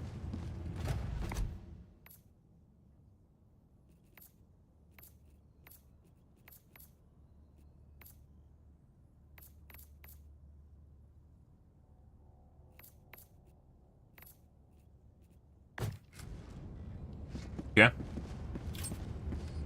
Allied destroyer has joined squadron. Engaging orbital thrusters.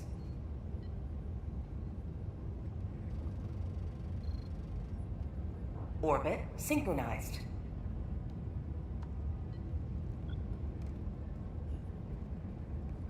Helldivers to Hellpods. Repeat. Helldivers to Hellpods. Not even that high of a level. When you saw, like, when the higher levels first released, and people were 150 right away, yeah. 120 is not even that high, especially for the amount of time the game's been out.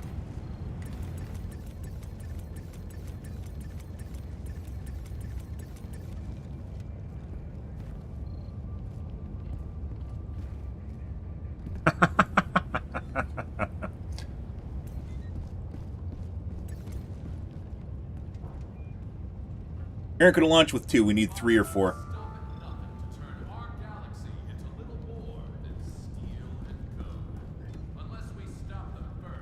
Might have to re-queue again.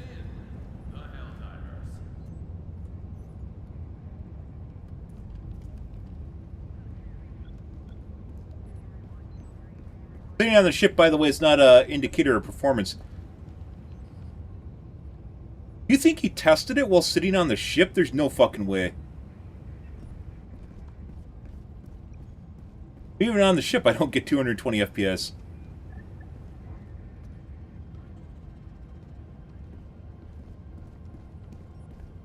Obviously, the other guy we watched did not.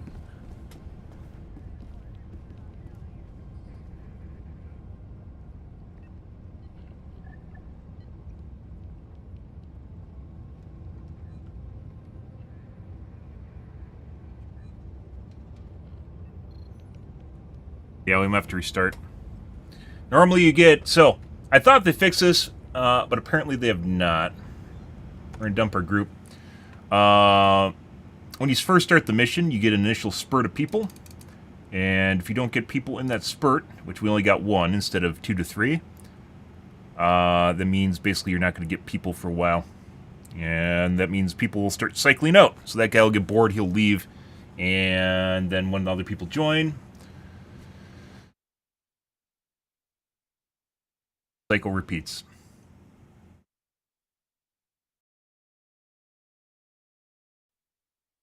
Good.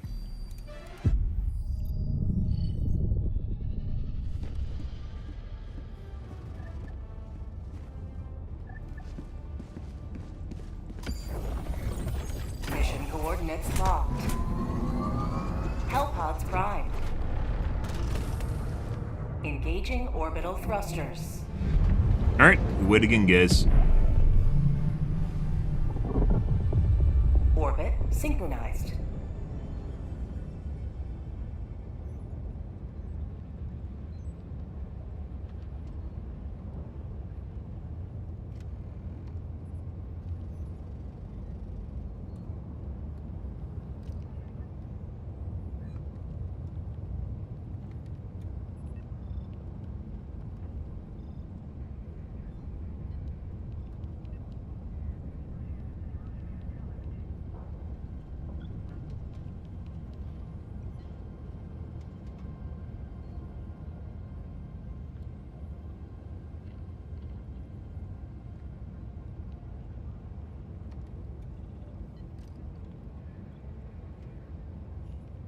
Helldivers to Hellpods. Repeat. Helldivers to Hellpods.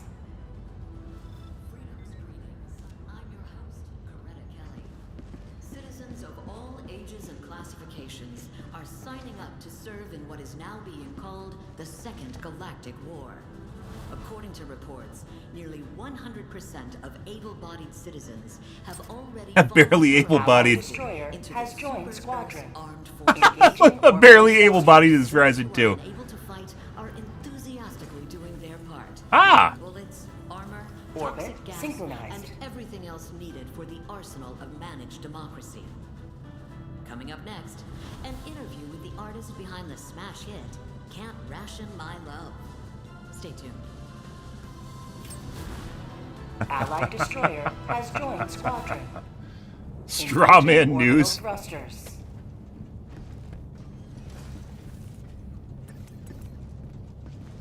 Orbit synchronized.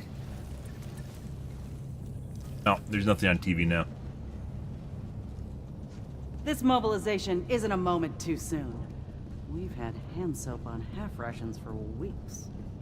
There's so many of her voice lines that I haven't actually read or listened to because I don't actually ask her to talk. I don't talk to her. Please talk to me. Give me your voice lines. You know.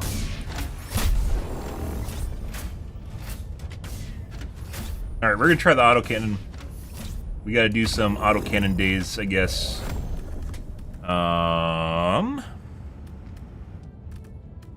Do Eagles. Autos, and then that's 500 kg. Bert. No one fucking took running. Oh my god. I haven't tried the rail cannon. I think we gotta try the rail cannon against the bugs. Or the bots, excuse me. I haven't tried that. Purely the only reason to use the rail cannon is to kill the visor fucks. So maybe it actually works pretty good. I don't know. I have to give that a shot too. We haven't tried that again.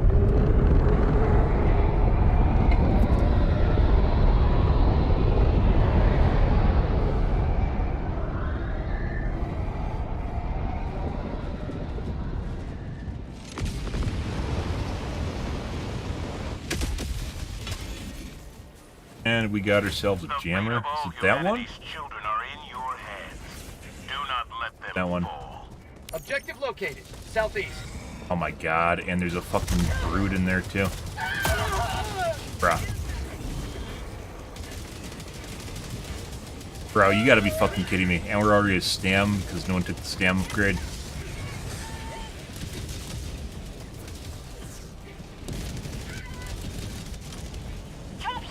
Enemy tactical asset within threat range.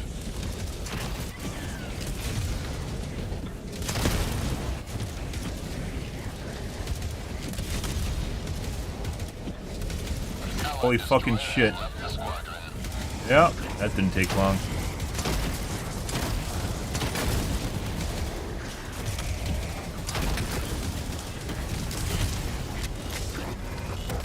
I boop them? Oh my god. Massive. Throwing grenade!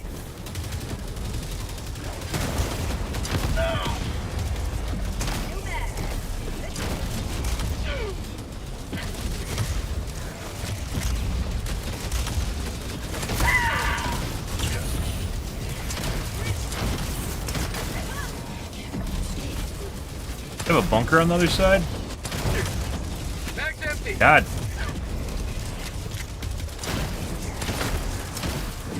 Fucking assholes are just fucking sitting there flying around. I got the terminal.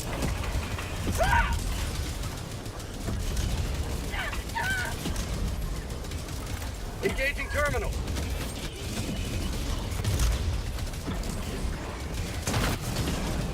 Sample collected. Bunker.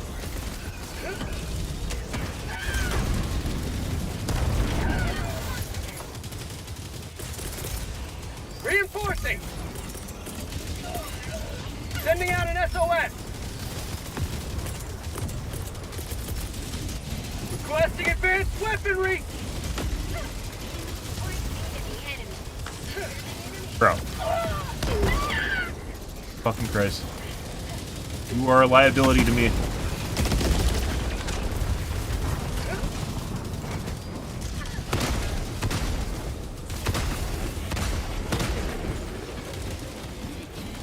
Orbital inbound.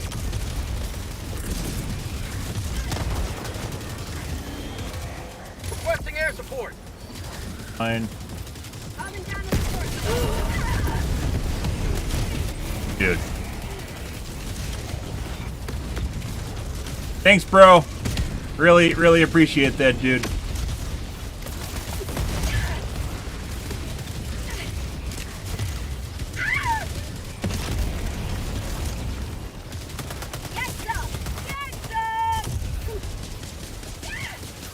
Allied destroyer joining squadron, deploying Helldiver.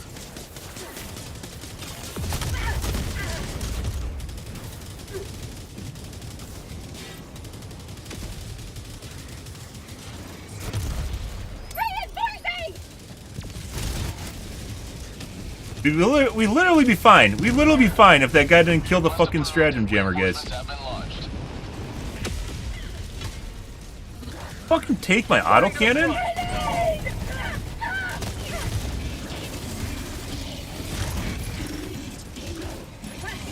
Fuck was that?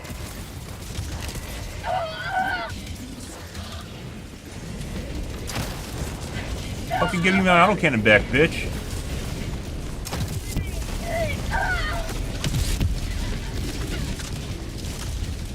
Unless he had one. Pretty sure he didn't have one.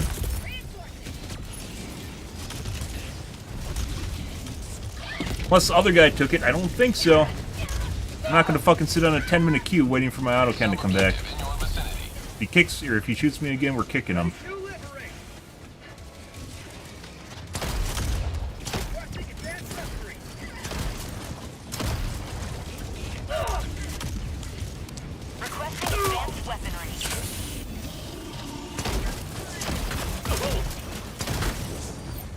Let's go kill. Objective critical stratagem available. Yeah, no, it's missing. It's missing a box of ammo too. This is 100% mine. Gotta go take care of the gunships before they fuck us too. Sample collected. Yeah, no, that guy didn't fucking bring in an autocannon.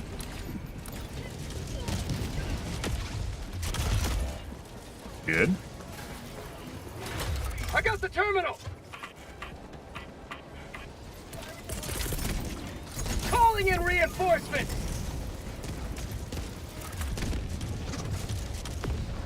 Engaging terminal. You? Okay. Dropship. Bitch. Democracy has landed.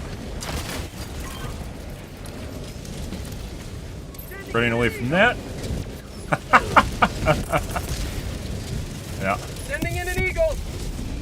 Delivering payload. Dead. Requesting TAC-10.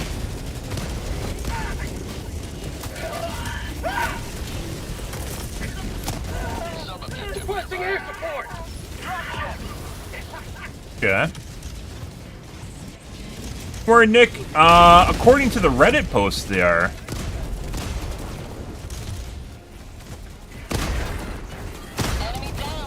Here. Maybe I should have taken concussion grenades.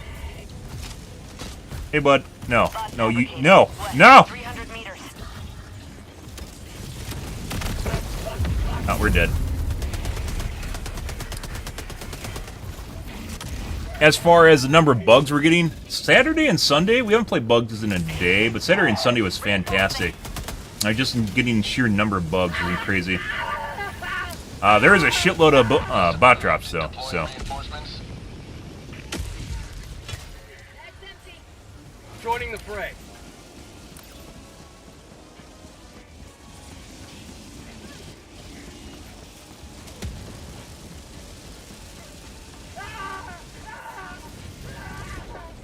Sub-objective near your location.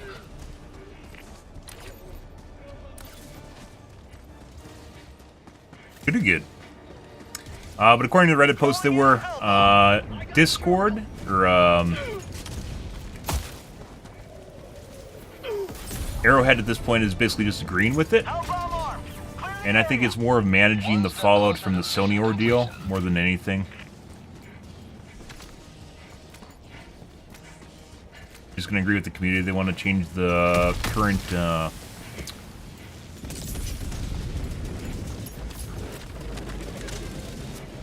Mission is progressing.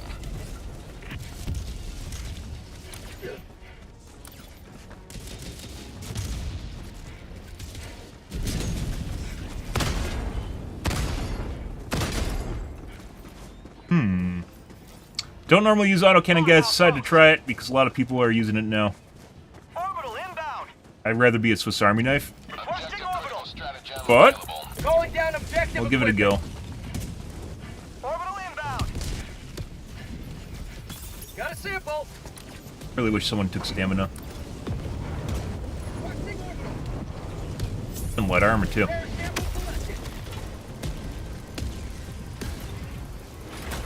But I would say bots right now are basically barely manageable. So.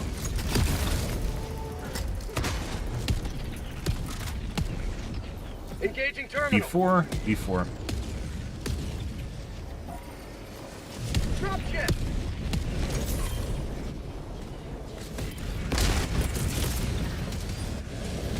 Watching air support. Sending in an eagle.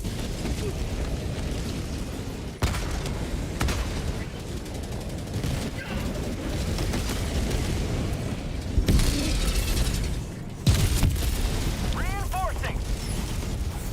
Run away. Or instantly die. Calling in reinforcements. After they buff the plasma shotgun / grenade launcher, a lot of people are using. Oh, we're fucking across the map again. A lot of people are using the autocannon, which is why we're trying it out. So I've never really spent that much time using it. But the plasma shotgun's good. The diligence, if you like poking eyeballs, is pretty good. The beam cannon still works against bots. This is we're talking about. The beam cannon still works. Anything that can poke holes or slits. I do want to retry the railgun against them because they buffed it. It still doesn't work against bugs, but maybe it works against bots. Adjudicator's all right. The penetrator's all right. If you're talking about primaries.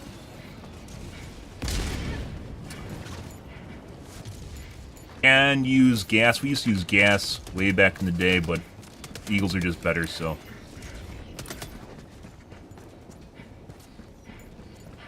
Not really a reason not to use it.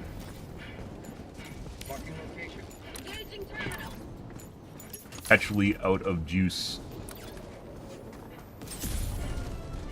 This guy is probably one of my new favorite weapons, the plasma grenade launcher.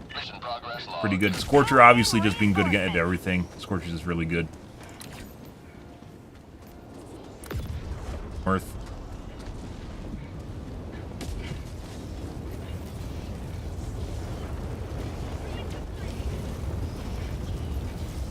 Requesting advanced weaponry.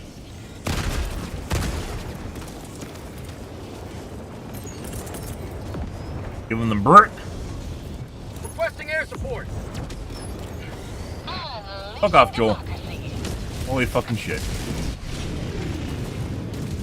Killed absolutely nothing. Give it another Burt. I would not recommend the Burt, but, you know, flavor is sometimes better than actually having usable weapons.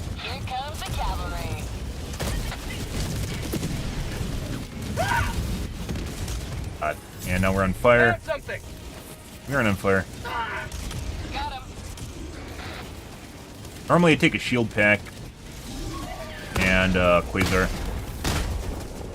Allied destroyer has left the squadron.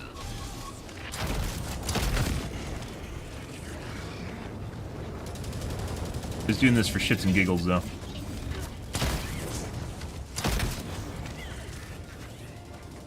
Where the fatty went. I fucking can't see anything. But what the fuck is this? Close.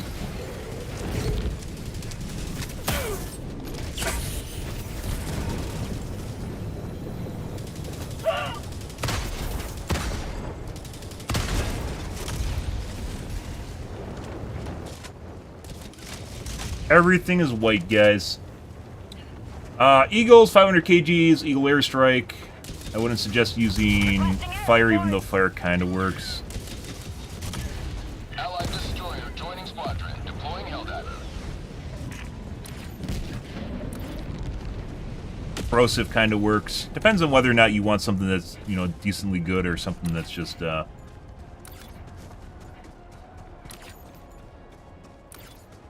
right, but it's flavor. They definitely need to rebuff the railgun back the same amount of armor pen it used to have, which is remarkable. It still doesn't have it despite basically having a...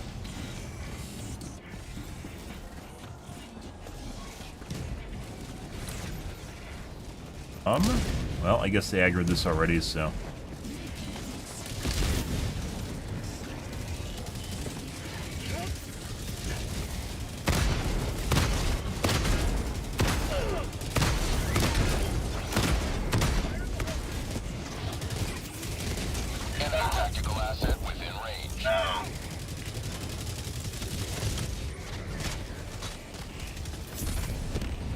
Okay, let's go this way. Half reinforcement bot asset destroyed. I would also use anti-explosive armor, at the very least, depending on what you're playing. Not really,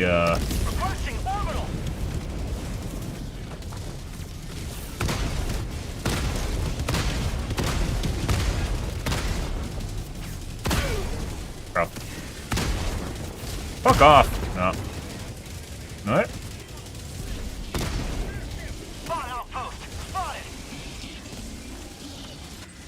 Good? Good to good. I love the APW with the supply backpack. Supply backpacks are a pretty rare breed at this point. There's almost no point because they increase the amount of ground ammo drastically, probably maybe a month after release.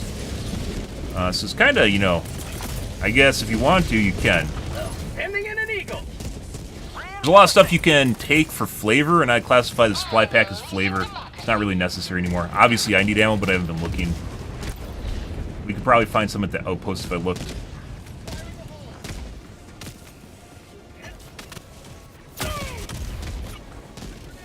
Also, shield backpack helps with stim economy for sure, right? Precision takes too long to come in. You could just use an Eagle Airstrike instead. It all basically comes down. Eagle Airstrike is basically the great equalizer.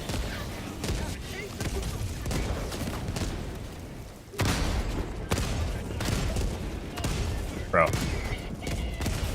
There we go. Okay. Also, we need ammo. I haven't spent an extensive time... I have not spent an extensive time with autocannon, but there's a lot of people that basically live by it, so that's what we're trying to do. See if we can find some ammo. Usually there's some boxes.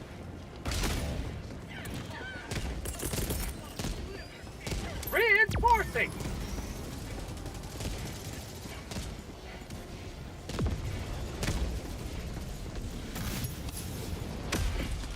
Sometimes you get unlucky too.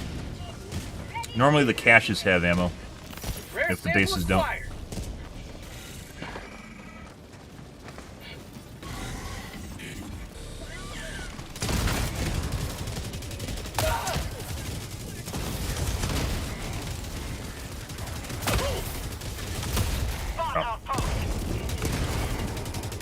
Ah!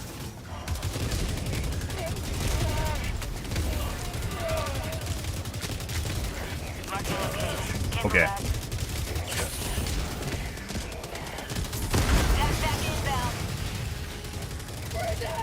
All right.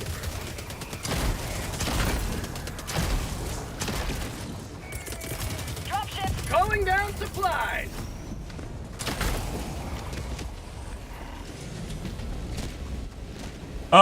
Really depends. Eagles are basically just pretty straightforward. Even Eagle airstrikes, I'd say, are better than just like a 500 kg against bots.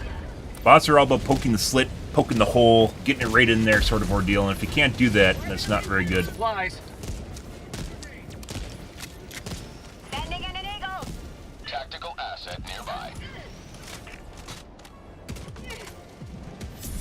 You got bored of it? Well, I mean, I guess you get bored of the EAT, same thing.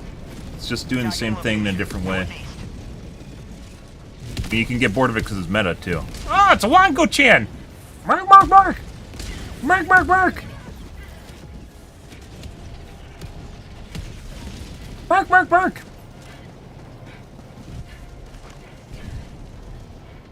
I don't have a good angle. Tough. Requesting air support.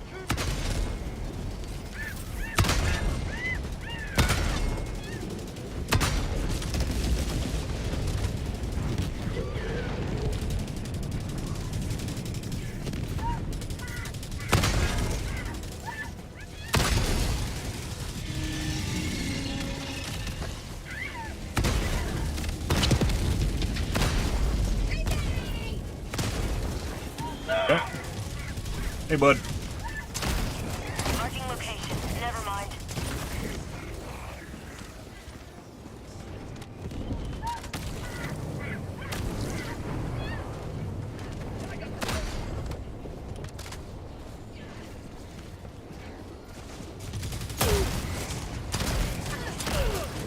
Mag's empty.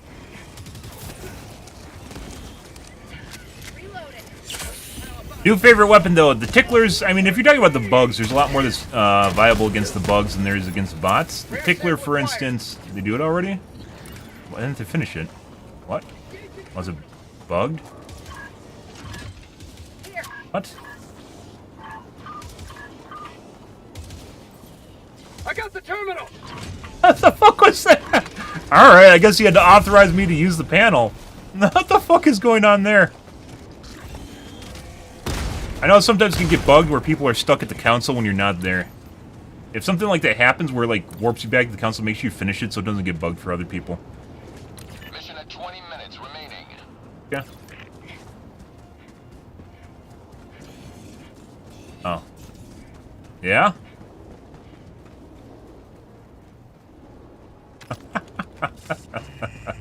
Just breakdancing, guys. Good. But yeah, I mean, Quasar is kind of like, after the game release, there's basically just like one meta. It's not really necessarily even... Here's a guy stuck inside. It's not even necessarily, like, just being a meta slave as much as there's only certain things that were viable. It's been that way for a while. Bots, there's much less as viable against bots than there is against the bugs, for instance. Bugs, there's a lot more varied gameplay, especially now. After the big balance patch, there's many more viable weapons. I was using for a long time, I used the Dominator prior to it getting buffed. We're talking prior to getting buffed because it's a good alternative to the Slugger, which I was using for a long time. And then I stopped using the Dominator after it got buffed because it didn't need a buff. Then started using the Adjudicator prior to it getting buffed, which was alright against bugs but sucks against bots. Bounces too much to poke the hole. Sending in an eagle.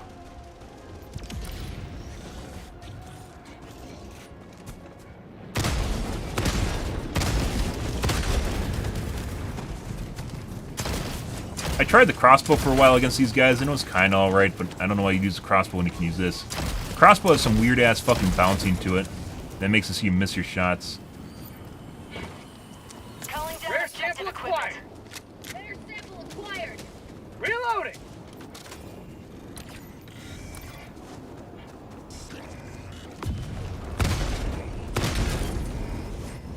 Beam cannon still works against bots if you want to use that. I haven't in a while. It's all about poking the hole. There's a post on Reddit ridiculing basically chargers and bile titans for having like a special kind of armor that only certain things work against. But that being said, they're also different. Engaging terminal. They're different than, let's say, playing against bots, right? In that regard. And bots are more heavily armored. Like you can only shoot them in certain spots where you ricochet. Alright. Allied destroyer has left the squadron. Bye!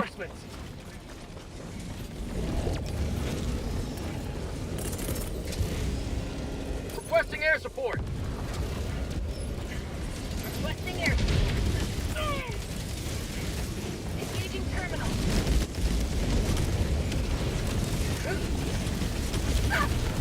There's so much fucking shit and I can't see anywhere. That's what I call liberty. Shoot. We don't want to be here anymore. Definitely don't want to be here. We're dead. We're dead. We're not dead yet.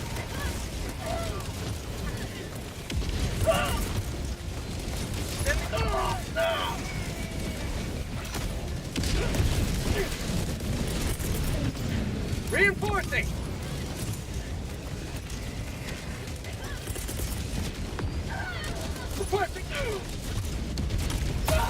Oh, definitely turned up the knockback at some point.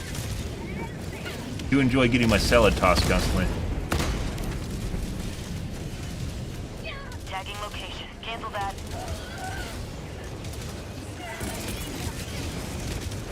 Sending in an eagle. The vert, by the way, is definitely not that great. I'm not using it because it's good.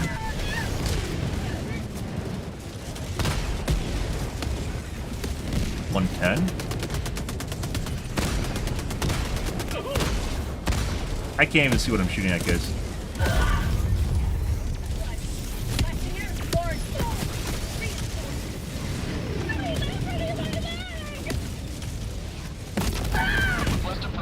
The 110 is arguably alright. The 380s, if you know where to throw it, the 380s on the other hand are absolutely, it's just designed to kill your teammates.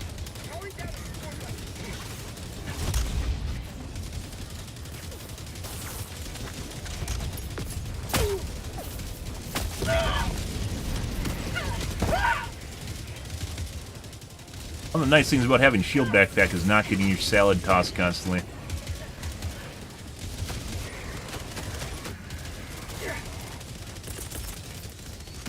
Sending in an eagle. Administering freedom.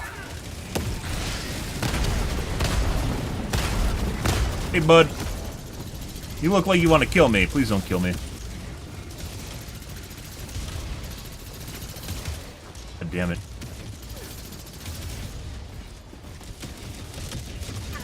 I think he's chasing me around the side right now.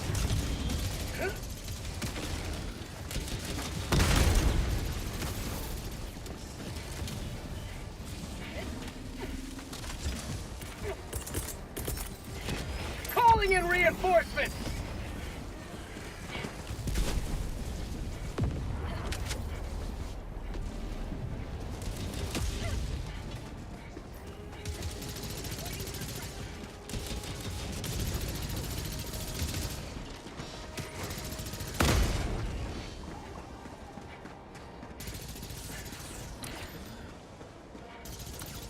Really wish we had stamina. Really do. So you better take vitality, and the group took neither.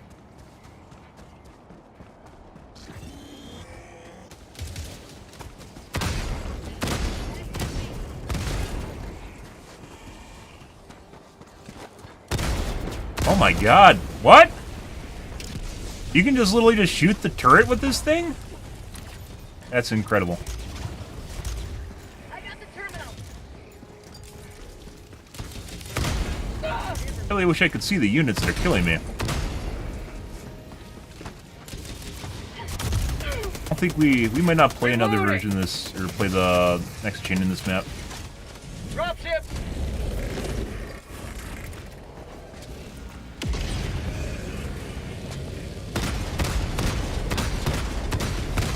Alright, run away.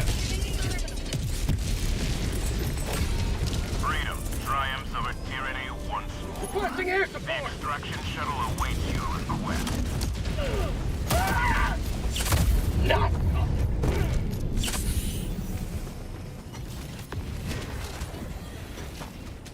Requesting air support. Okay. Helldivers never die.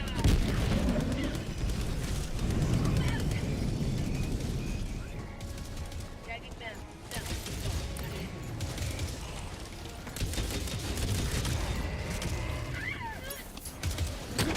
Sending in an eagle.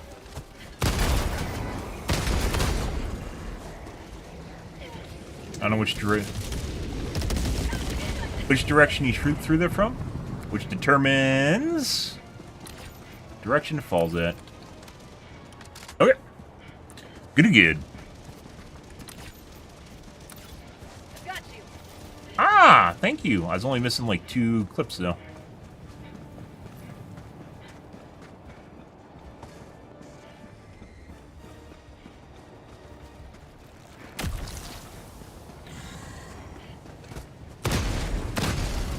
Found something. I actually prefer the rail cannon. Oh, okay, well we're dead.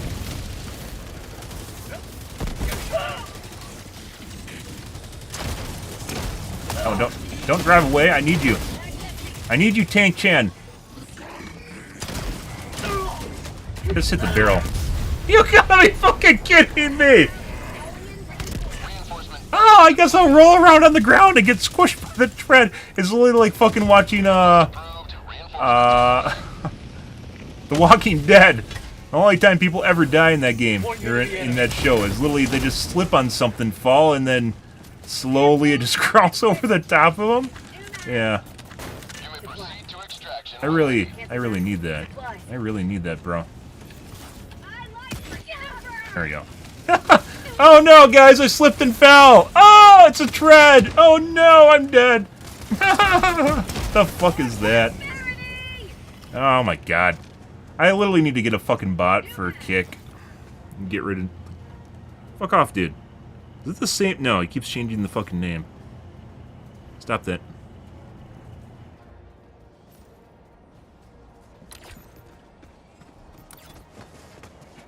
There's like one. There's only one chatbot for kick. And it's a pain in the ass to set up. Tagging map. South. 200 meters. Reloading!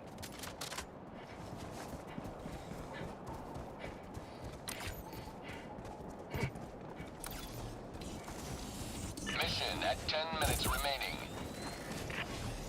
Sending in an eagle!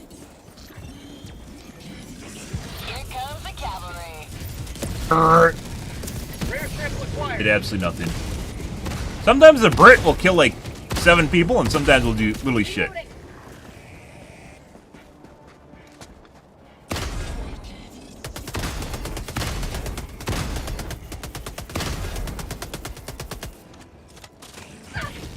Yeah, no fucking shit.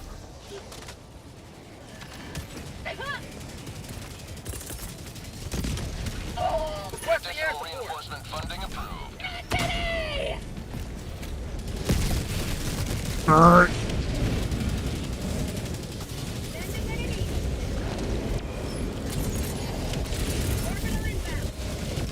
Sending in an eagle!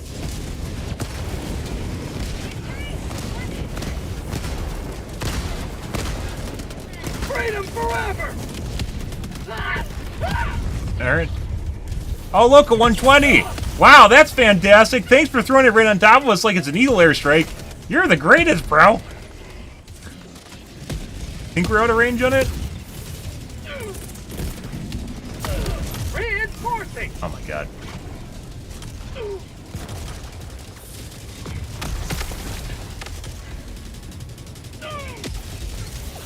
Why did he go back? I don't know.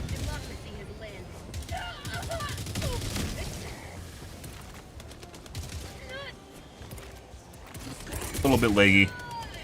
Requesting air support. Requesting air support. Here comes the What? cavalry. What? Stop. Stop.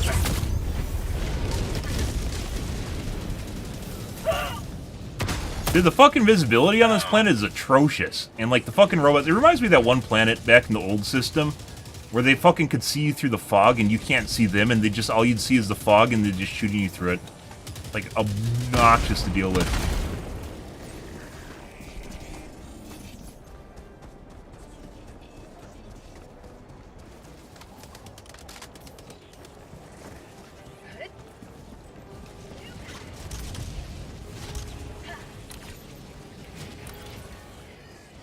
I probably should take the concussion grenades to deal with the fatties better. The concussion grenades.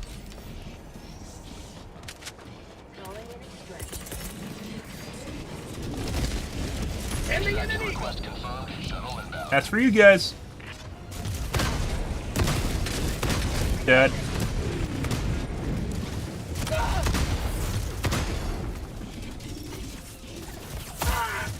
Ow.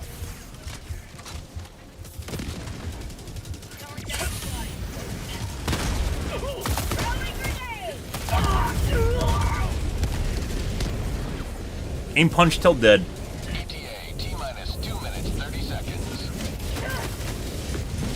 How did he not die?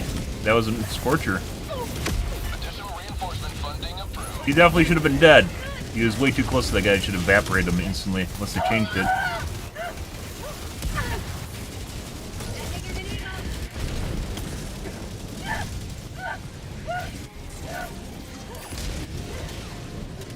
Why'd you throw me in the middle of nowhere?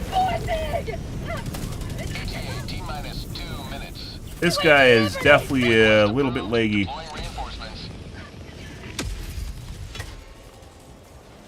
Joining the fray. Calling our auxiliary. You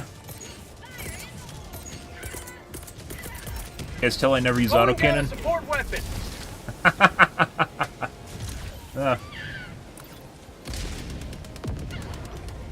Sometimes you can recover from the aim punch, other times they just keep you aim punch locked, where you literally can't do anything until you break line of sight.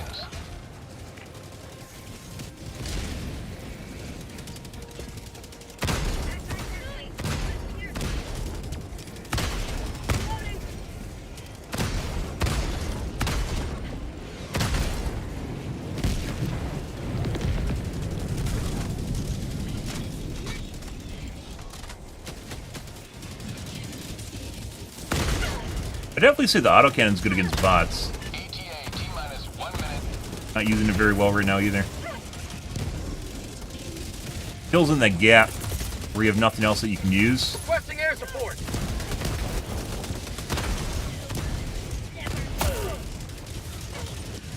Very rude. Rah! The lag time between when the circle is on and... That dude.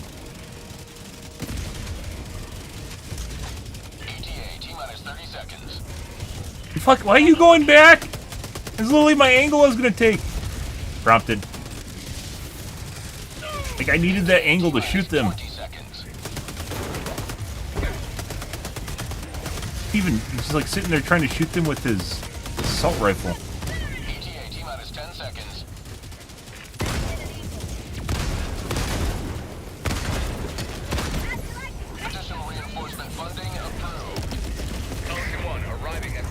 Would it kill me?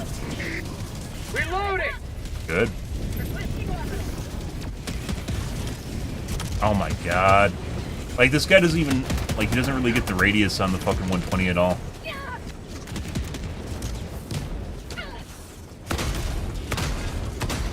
Objective located. Alright. Pelican 1 preparing to depart. Shuttle lock Okay. extraction complete. Pretty good. 1 beginning ascent. Waiting for what? What call? What? Ah, Pil's gonna offer me a job so I can rebalance his game and fix it.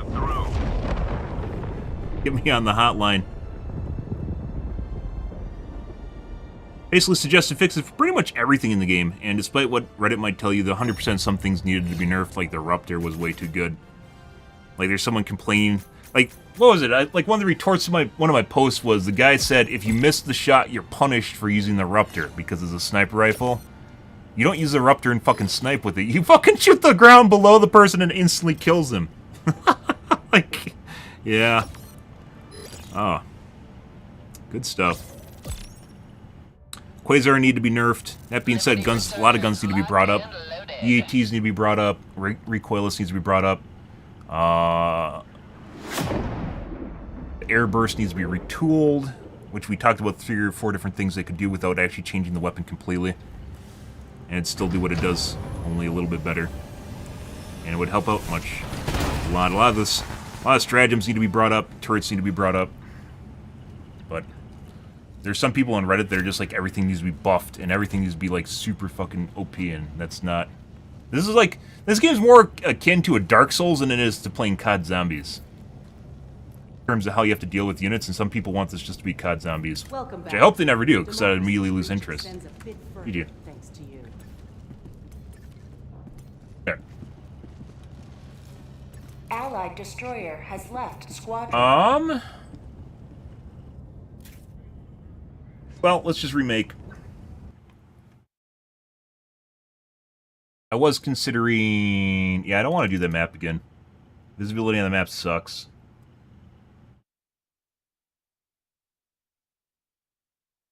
Obviously. Yeah. Yeah, I'd agree. A lot of the burnout, I would say, initially I was a big proponent for them rebalancing a lot of the guns, because when you start out playing this game, you had 3 guns to play with. Like, it doesn't matter if you're like, oh, don't be a meta slave, like we were talking about earlier. It's not about being a meta slave. There are legitimately, like, you can have variation in power levels, right? But the differences between stuff that works in this game and stuff that doesn't is, like, insane. Like, you got this small little window of certain things just do not work, and it doesn't matter if it's like, flavor or not. Like, I was using the fucking, the strafing run. Yeah, strafing run's not that great, and then we talked about ways that they could 100% fix it. But, you know, that's just because it's different, and I'm just using it because it's different. But yeah, if you're using the same guns all over again, there's people that are like, you have to have new armor stuff, and I don't like... Armor's like tier, it's like second, you know. The stuff that's really fun is the guns, and the stratagems. Do a different planet. I don't want to do this one because they're all doing the fucking, it's the 15-minute evac is basically we just gotta skip it.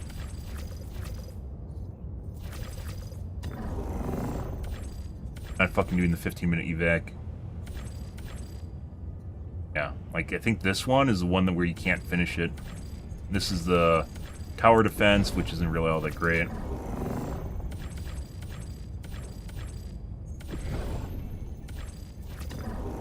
One last step.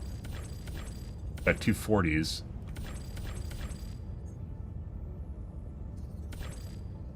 We're doing this guy.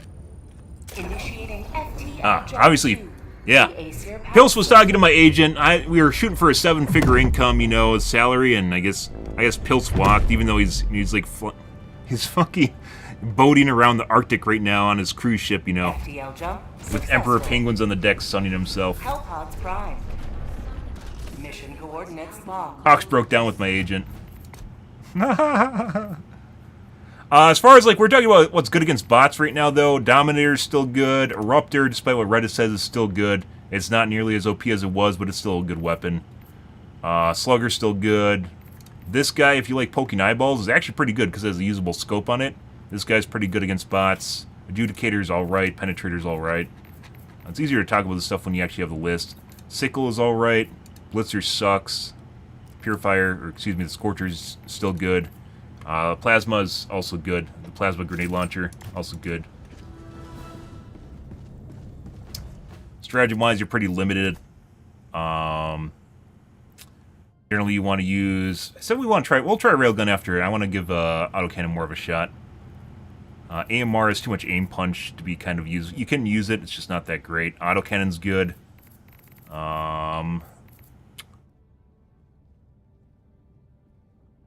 Beam Cannon is good. Okay, is good. Quasar's alright, / good.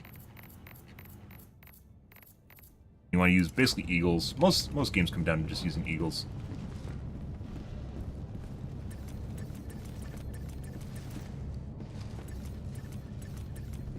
Get the memo? Yeah, that guy's using... You can tell by the tip, that guy's usually using the plasma grenade launcher. Plasma grenade launcher might even be edging towards being too good after they buffed it. I'd say Scorcher's a pretty good baseline of where you want weapons to be as far as how good they are. Like the top end of the power spectrum. And I think this guy may even surpass that. One of the reasons I don't use plasma, by the way, the Scorcher, is purely because it's just too good. Good. Or just boring to use, because it's not even too good. It's meta, and as such, it has become boring to use. Let us do...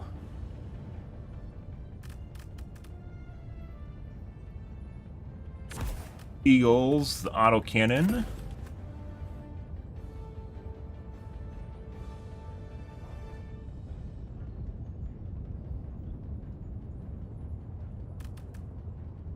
Gas, and the 500 kg. The upside to using the autocannon is you have a backpack slot now, where I used to have a backpack here. Now I can use it for something else. Hellpod launch initiated. I'd agree. Illuminate, I think, was actually kind of there. They're gonna like launch it, like, you know, when they started teasing it super hard, and they toned it down immensely. I think they were gonna launch it like a month and a half ago, and then decided against it because it probably wasn't in a good enough state. Reddit was all like, "Oh my God, spend more time on patches. We want stuff that's always ultra balanced the moment it's released." Because the game is never going to be in a final state, by the way, because it's a live service. But some people think this is going to be fucking Counter-Strike where nothing will ever change ever, which I think is a mistake. This might be worse than our last planet we're on.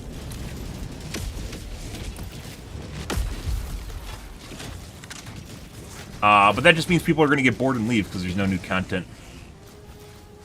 Illuminate, my guess is they had to rebalance them or change them. So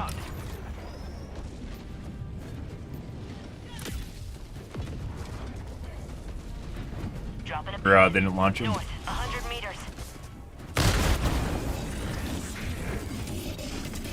They were actually. There we go. Kill me, rocks.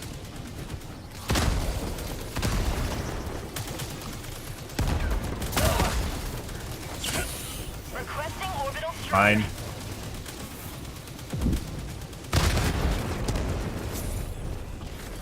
What? Spot asset destroyed. We're learning, guys. Oh, you didn't. What the fuck? There's like literally nothing here. Alright, bro. Thanks for throwing that Eagle airstrike on top of that one bunker. Appreciate it. Very good. Good to good.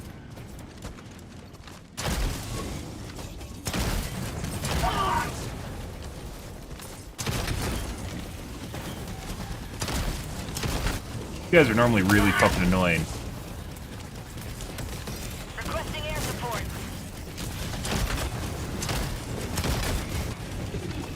Christ.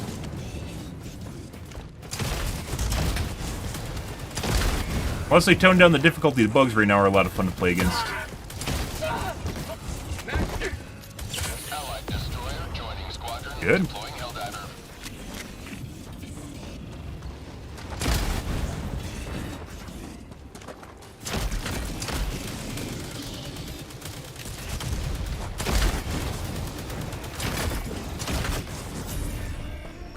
Yeah, like I said, this might be edging on just being too good. Doesn't really have any downsides. Like, if you're comparing this to Scorcher, it's just better than the Scorcher is. Alright, we're gonna leave. Rare sample acquired. Tagging map. North, 100 meters. Scorcher at least is limited by ammo, for instance, and it can easily kill you if you're too Enemy close. tactical asset within range.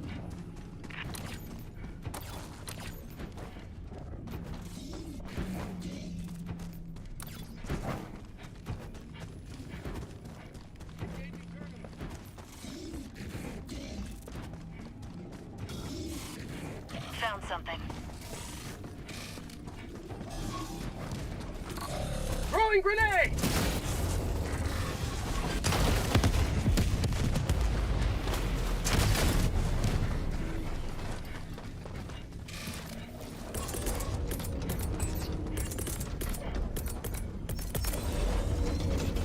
Calling in a hell bomb. Yeah? Do you have to come over here and interrupt my my lovely covert ops here and dropping a bunch of bots on top of you that are now going to pull my hell bomb? Ah, the wonders of playing pugs, guys. Now we gotta hope that those fucks don't blow it up.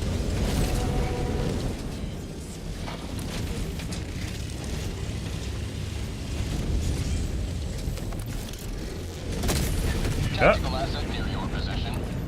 Go this way. Bot asset destroyed. Suitcase guy should really be taking that to the actual point. He's not. Or suitcase runner, guys, don't drop a suitcase in the middle of nowhere or take it somewhere on a journey.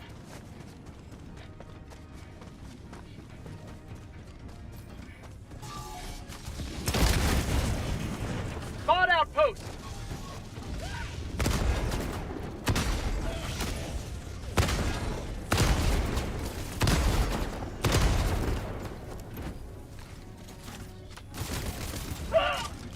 Calling in orbital Gotta try and get strike. the angle right here. Sending in an eagle.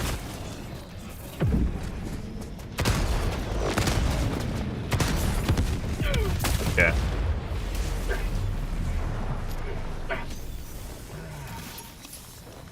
Rare sample acquired.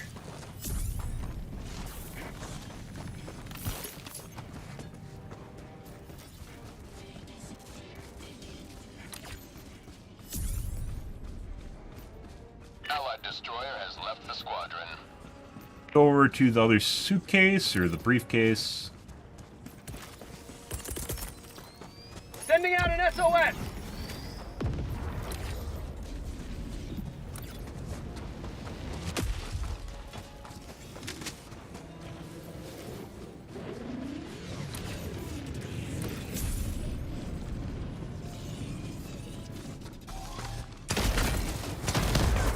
Bot outpost spotted. I didn't think so. It is good against the bugs. Mag's empty. This is good against the bugs, and I actually kind of thought that it would suck against the bots, but it doesn't actually. Tagging map. East. 300 meters.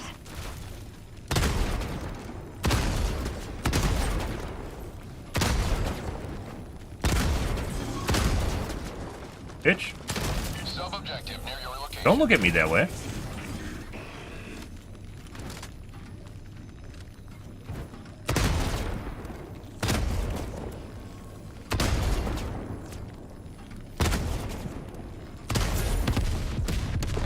Obviously, so figuring out exactly how it interacts with basically the ricochet angle on it. East. 50 meters. It might be just more of something where you just have to be straight on with it, just making sure it deflects downward. Reloading. Good. Tagging map. Southeast. 100 meters.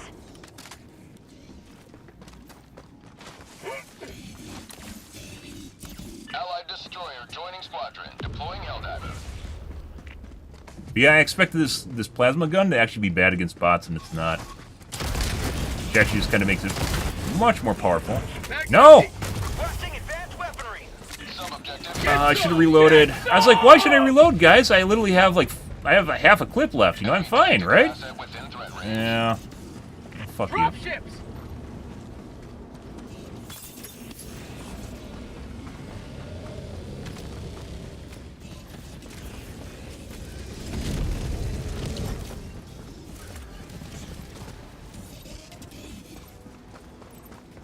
Engaging terminal.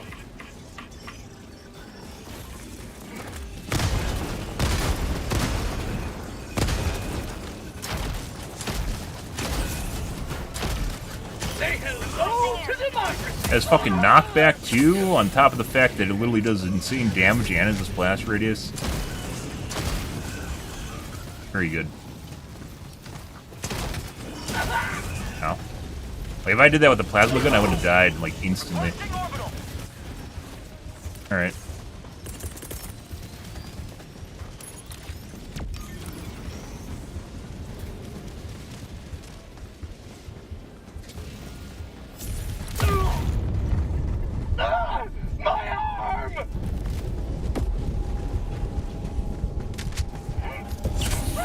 Fuck off, Joel. Every time you die, because you get on top of the supply case, guys, Joel giggles. He literally fucking giggles. Mag's empty!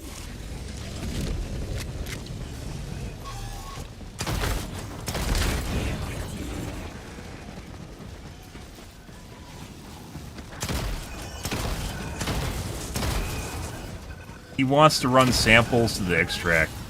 What the fuck is this?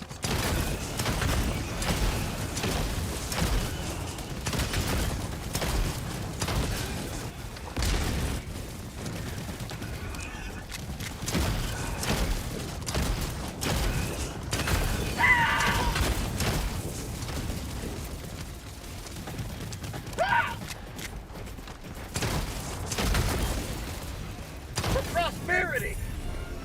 Yeah? I think there's a tank over here, too. Dropping a pin. Oh, there's a mini nuke there. Alright. Rare sample acquired!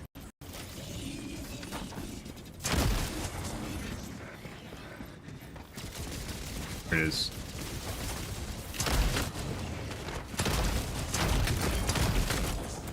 New mag!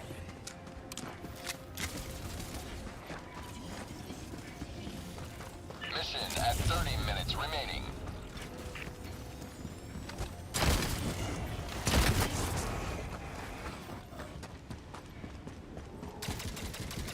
Bud, let me shoot you in the pooper. To operate, you have a severe case of undemocratic behavior. Kind of funny that the tanks are easier to deal with than, like, let's say the fucking shield devastators or the fatties or the rocket devastators. It's the tanks. I got the terminal!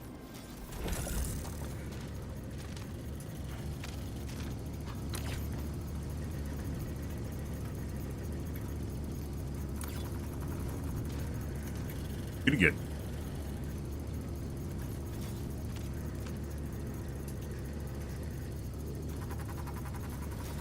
Engaging terminal!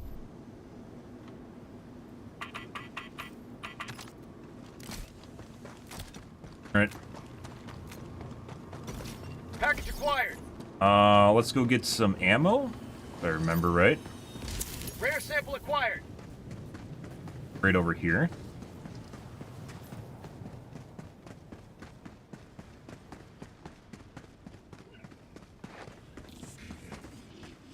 Dropping package!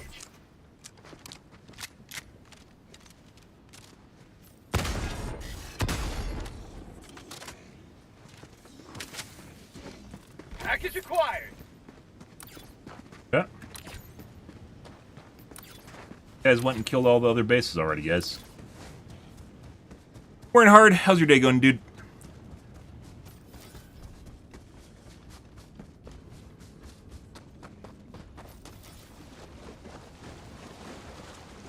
Dropships. The mission difficulty-wise, this is actually relatively chill for bots.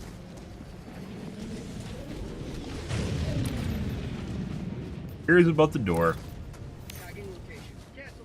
South. Alright. I thought the vaults were cool until I realized there's literally nothing in them. It'd be different if it, like, dropped you, like, a really cool weapon or something, but it's... Hey, look, there's a flamethrower. Or, AMR. I'm like, oh, great! On my way. Engage. Or they don't even give you, like, the super rare samples. It's just, yellows, or excuse me, oranges. Okay. We haven't used a single stratagem in this game, guys. Actually, no, we have, haven't we? Dropping package! No, we haven't used a single stratagem. Oh. Alright.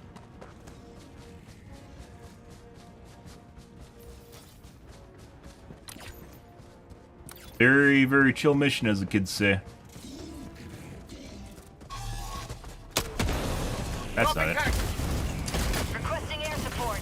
Requesting orbital strike. Package acquired!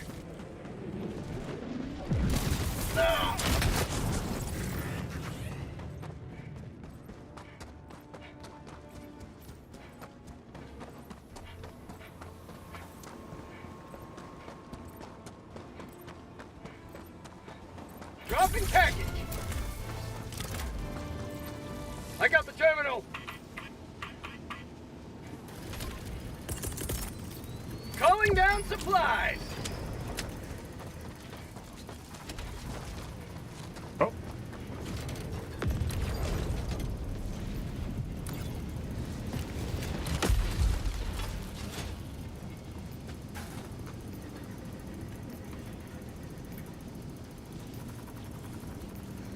They've literally killed everything on the map, guys. So we got a SEAL Team 6 going on here, I guess. In addition to the bots not being super, aggressive? 80. I'm on it.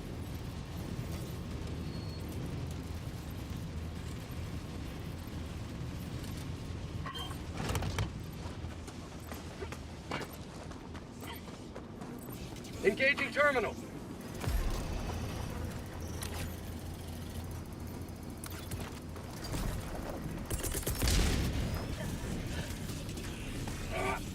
Requesting orbital strike.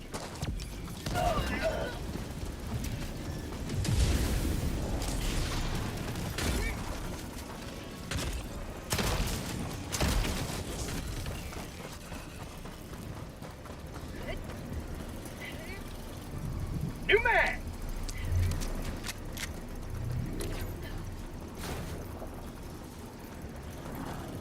I don't know. Consistency of difficulty for this game, guys, has always been way all over the place, and bots are very easy just to get to the point where it's literally it's too difficult. But it's definitely not in the too difficult territory right now.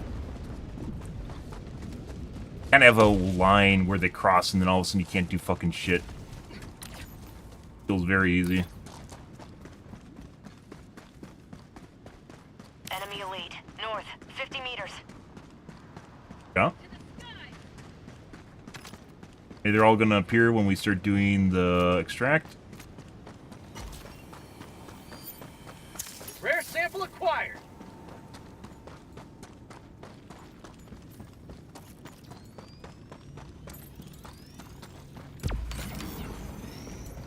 Calling in extraction. Calling down Extraction shuttle inbound. Calling down a support weapon. Tagging map. Northeast. 50 meters.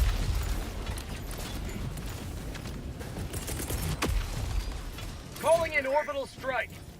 Firing gas strike. Sending in an eagle. Where are all the big units? There's just a bunch of walkers.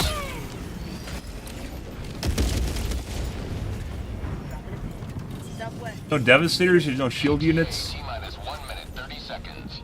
Brutes. Tagging map. East. 100 meters. I think we're playing on like Diff 5 or something. What the fuck is this? Joel, did you turn down the difficulty?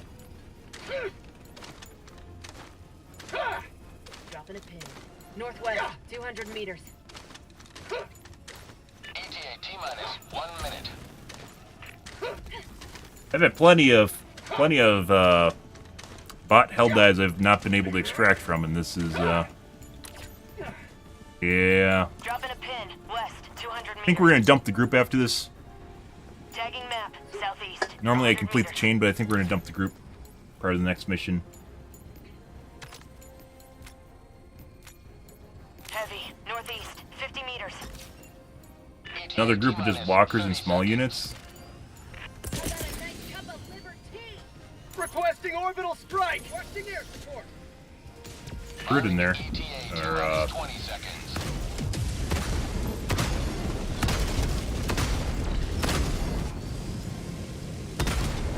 ETA T-minus 10 seconds. fatty in there? What the fatties called again, guys? I don't even remember the name of the fatties. Let's call them fatties. Pelican 1 arriving at coordinates. Pelican 1 landing sequence initiated. Watch where you're standing. Fine. Ah, we're on streamer difficulty. I see. We can go over at our IGN review. Countdown initiated. Stand by for takeoff. Requesting air support. Complete. Falcon 1 beginning ascent.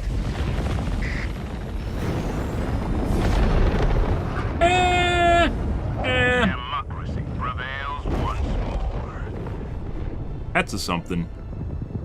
And almost an entire mission, all we saw was literally just like the walkers and like the small guys.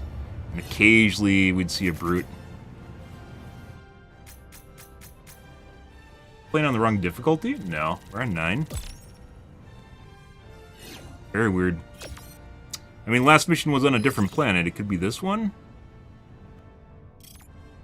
Legitimately, so like difficulty not only determines the number of spawns, but also the consistency of the units in the spawn. And this feels honestly like we're playing on Diff 5, maybe. Even Diff 6. Diff 5, Diff 6, somewhere around there.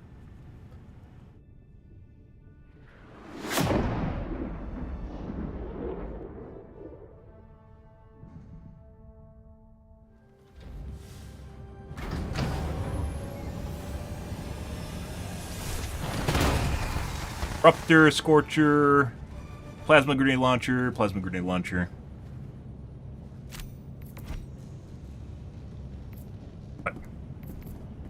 What the fuck is this? Done. Lots of enemies killed and lots of Does there any problems with game crashing on PC? You cannot play it anymore. It crashes in every game. Nope. Heard of the crashing issues basically have just gotten better. I'd try verifying your Steam files if you haven't done that yet. Otherwise, it sounds like a personal problem.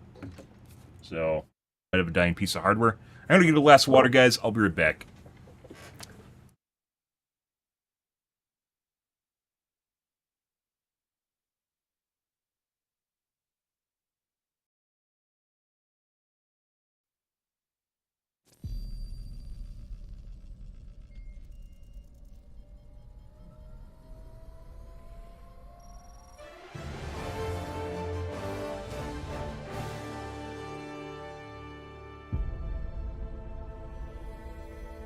Super Earth, our home.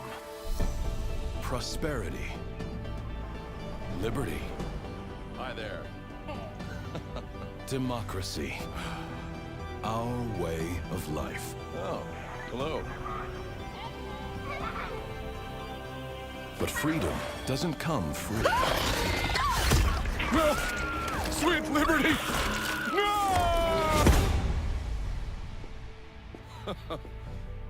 Look familiar? Scenes like these are happening all over the galaxy right now. You could be next. That is, unless you make the most important decision of your life. Prove to yourself that you have the strength and the courage to be free. Join the Helldivers. Become part of an elite peacekeeping force. See exotic new life forms. And spread managed democracy throughout the galaxy. Become a hero. Become a legend. Become a Helldiver.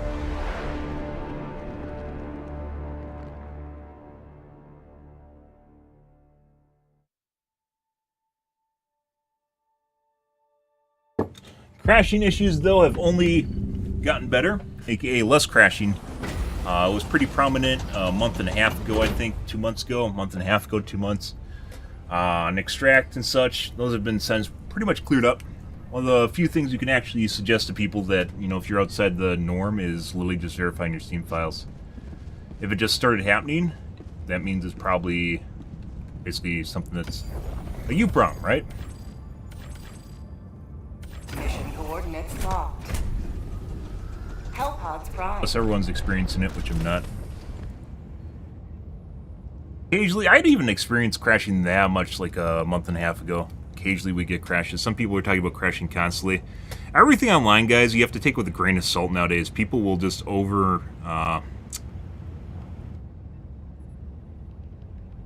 over-exaggerate whatever problem they're having. So if someone's crashing every other game, then they're just going to freak out and say they crash, literally can't even play the game anymore. This game's unplayable. Or crash every 2 games, or crash... I was getting, like, maybe at the worst point, I was crashing maybe once or twice per night. And that's in a 5 to 6 hour gameplay period. So, it's never an issue for me. I definitely don't have a normal person's PC, though. So, no.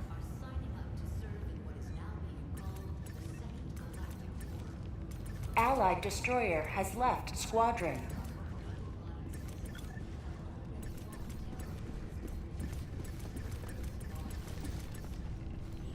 Just everyone using the fucking plasma grenade launcher now? Did that get suggested the moment that I came back? Holy fuck. Dude, there is definitely a problem in this community with the fucking streamer copying shit that I say. This was not meta. This was definitely not meta when I came back on Thursday for the War Bond. But the balance patch, which changed this gun, has been out for like 2 weeks, so... Holy fucking shit. 2, 3. I win.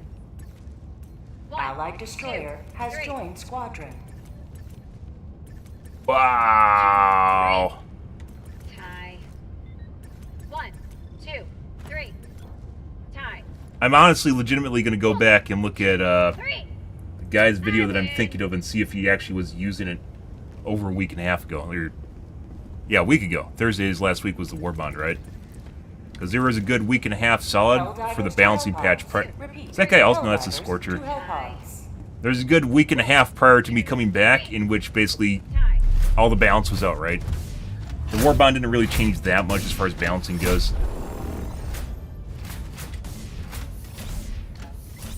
However, the giant balance patch did.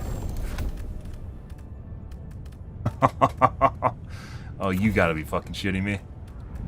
I did say I want to try the railgun. We will in a bit. Again, against bots. It sucks against the Zerg, though.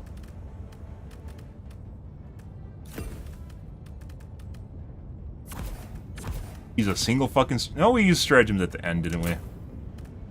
Yeah. Take vitality. 380. He really wants to kill us. Spear. Alright. Launch initiated. Holy fucking shit. There definitely was not... There was definitely not the plasma grenade launcher. Even when we were playing, extensively played the bugs up until 2 days ago. And there was one, maybe one other person we ever saw using the plasma grenade launcher. Ooh. You fuck.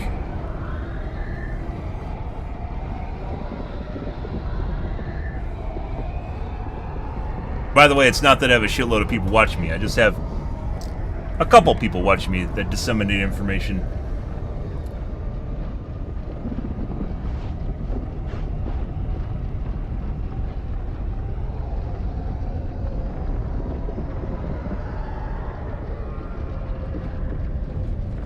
Alright. Are we on shipbird difficulty again? Let them come. Let them roll. No, do not do that. Face the insurmountable might of the Helldivers. Hey, look, we're alive. I love being alive.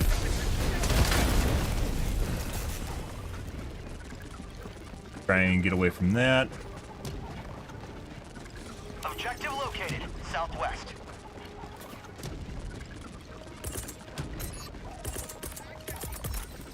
Calling down a support weapon. Ah, the never-ending jammer sound. I love the never-ending jammer sound.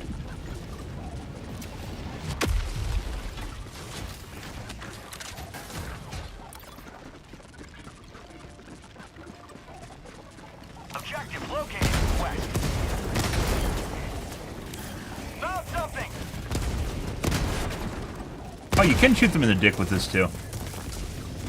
Nice.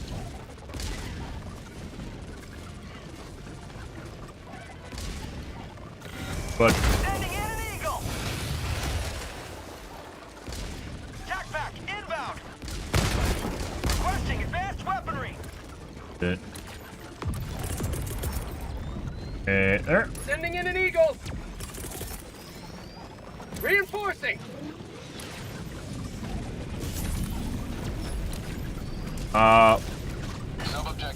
We're gonna go and try and take care of the jammers, since things are probably gonna calm down because everyone died, so. Okay. Oh my fucking god, dude. No one cares about your vendetta. Stop making fucking bots. No one cares. Also, I don't have TTS on my channel. Calling down a sentry. Calling down a support weapon.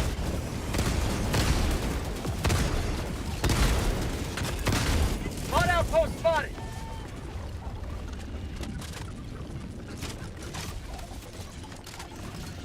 I literally Requesting objective equipment. have to use the fucking kick chat bot. I have to make a... have to set it up purely to stop that guy's shitbirdness.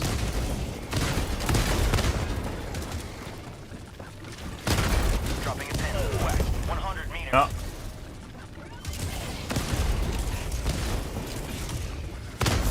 There you go.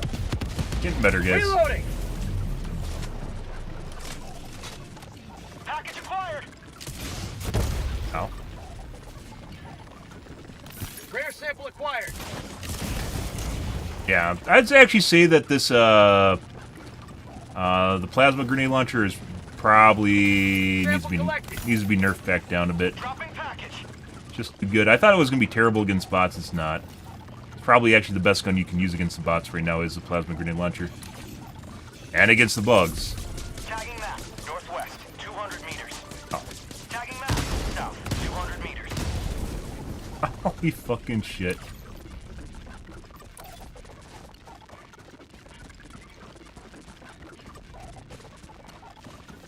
Tactical asset near your location. Ah, the Seif. I love a Seif.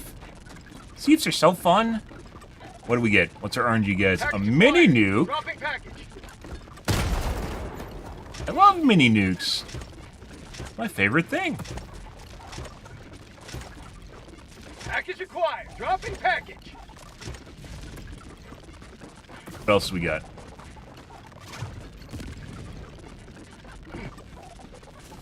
Package Explosive. acquired. Dropping package.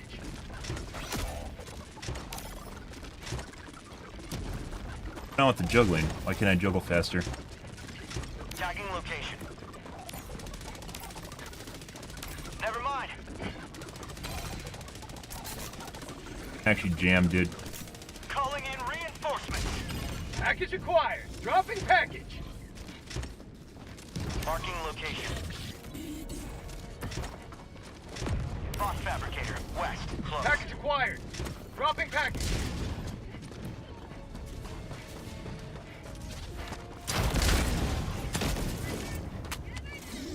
Not good.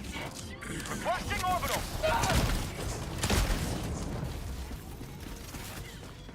Their fabricator spawns. Obviously, objectives spawn patrols that come after you, but fabricators, those little solo guys, will run at you from across the map. Dropping package. Unrelated.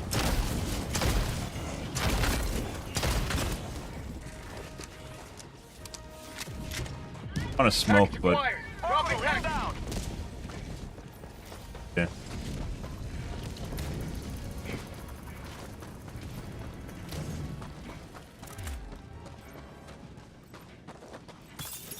Package acquired. Dropping package. Normally there's 2 extra rounds, but sometimes you'll take just 5.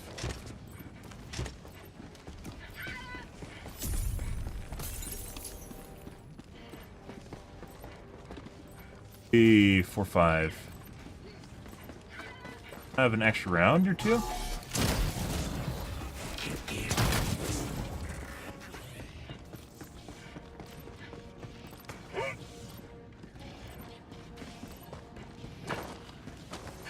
Package acquired. Dropping package. Acceptable. Also, by the way, one of the reasons you don't turn on the artillery right away is because it spawns escorts, or it used to spawn escorts, but it seems like sometimes they'll just show up regardless if you turn it on or not. Fuck off.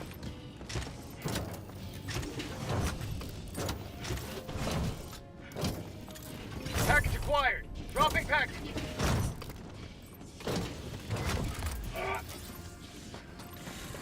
Engaging Hey, guys. terminal. Bye! Bye-bye! Bye-bye! Found something!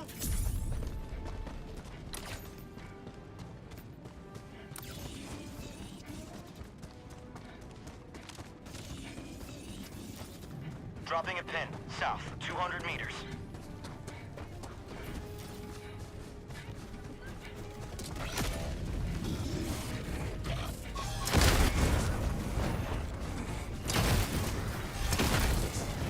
Calling in reinforcements.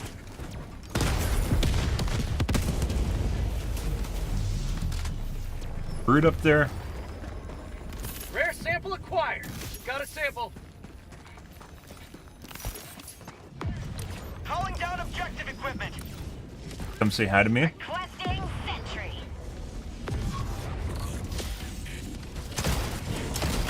No.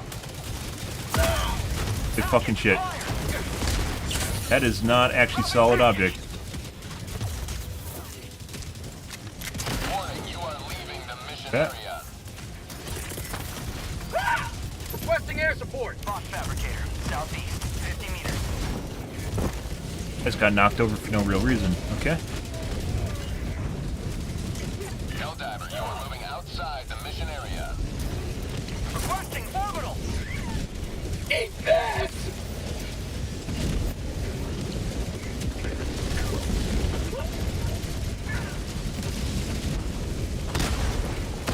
Requesting air support. I just fell over for no real reason. I love falling over for no reason.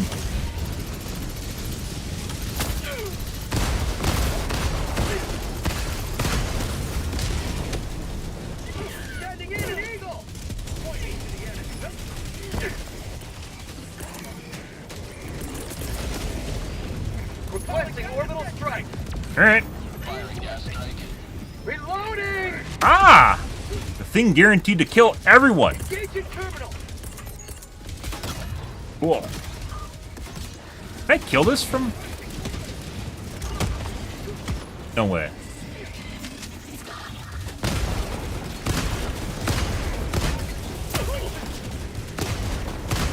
Alright. Nope, nope, nope. Okay.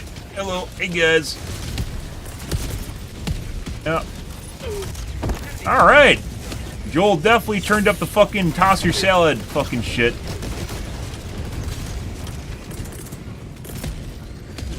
Calling in Oh. reinforcements.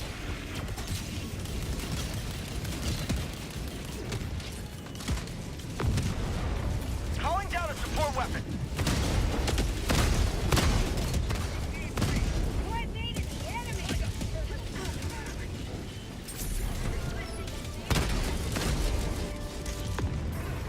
Mission is progressing.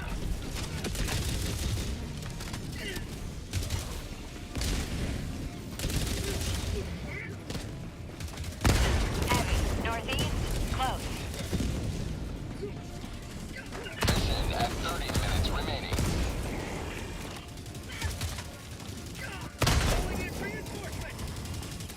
Yeah. I'd actually say, like, fucking... Compared to playing without the autocannon's kind of easy mode against bots. 200 meters. I don't think it's, like, broken, but it's definitely very good. You have to give up your shield pack for it, too. Although, that being said, it seems like I die more when I have a shield pack compared to when I don't have a shield pack. 200 meters. Supplies. Fucking weird. Dropping a pin, north, 200 meters. But, Heavy. Southwest. there you go. Close. Getting there. I miss the railgun meta against bots, guys. I really do. Like, the spin moves with the railgun actually felt very fulfilling. Even though it was definitely much better than everything else we had. I'll have to give that a shot again. I haven't used the rebuffed railgun against bots at all.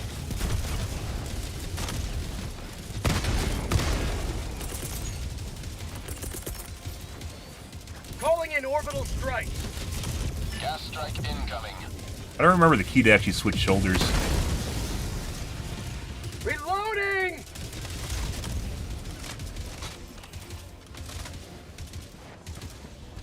Enemy tactical asset within threat range. Oh, no, he staggered me? Not today! Even your friends don't like you, Shield Devastator. Look at that. Yeah, they told you to fucking get out of there, didn't they? Eat this! I don't even know what's down there because I can't see it. I can't wait for them to put Predator Vision modes in this game, guys, which we have talked about multiple times. This game could definitely benefit from Predator Vision modes.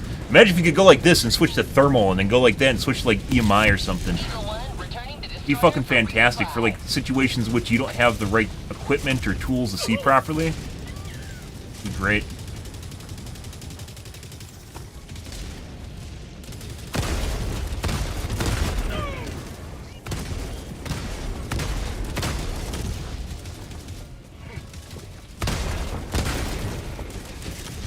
Alright. It's kind of sad. Community is very, very intolerant of things getting nerfed, guys, and I'm pretty sure the plasma grenade launcher 100% needs to get nerfed. It's just like I said, Scorcher I think is a comfortable top end for everything, and there's really no downsides using the plasma grenade launcher right now. It's just better.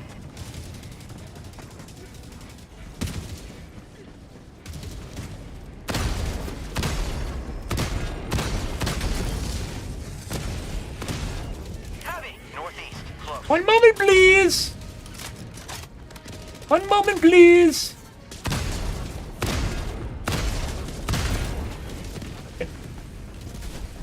Boss fabricator, south, 50 meters.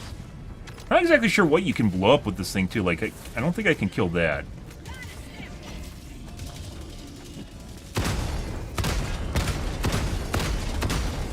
Reloading! Pretty sure. Then again, the Bile Titans takes like fucking 10 hits to the abdomen to kill it, so. The pooper. Alright, let's see what's going on here, guys.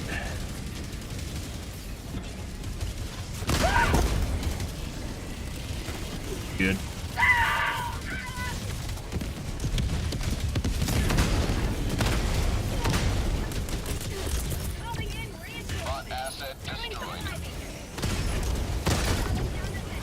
Personal opinion, by the way, I do think you should be able to use the Sieve not only... Well, it's not even a personal opinion, it ended up on Reddit.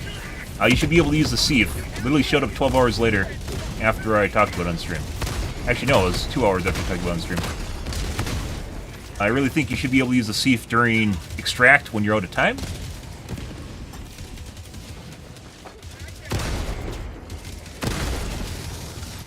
I need supplies. As well as, for instance, through jammers. Although, maybe you wouldn't make sense through a jammer. Tagging map. North, 100 meters. I need supplies.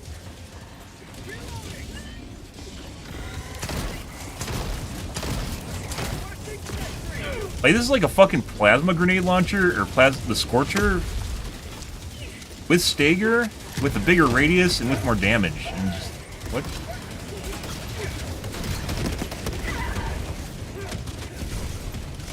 Oh!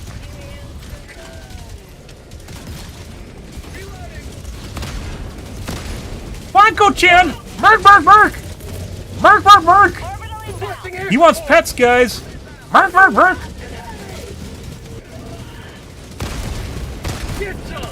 Merc, merc, merc! I was gonna say we gotta get rid of the stuff on the side and clear it out. So that we can actually take care of the big units. That? Oh, it's dead already. Injury? What injury? Merc, merc, merc! Let's go actually take care of the southern outpost here. We're just gonna get away from this stuff over here. Dropping a pin. North. Far.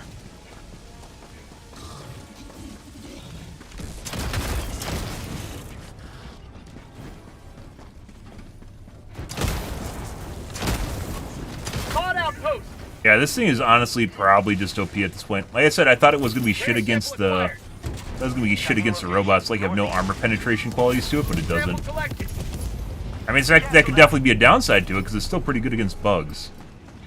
There's the butt plug.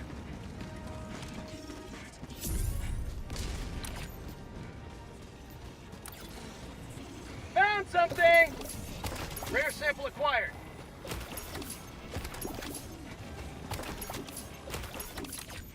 But Reddit's in a tizzy right now because people can't use their eruptor and just walk around instantly killing everything.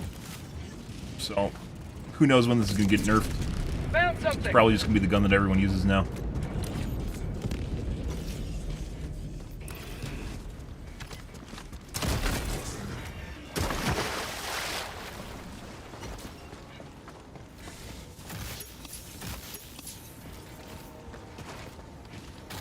Always remember, guys, there are people that don't have all their shit maxed out. They need those samples. Sample acquired. Great or good. West, 50 meters.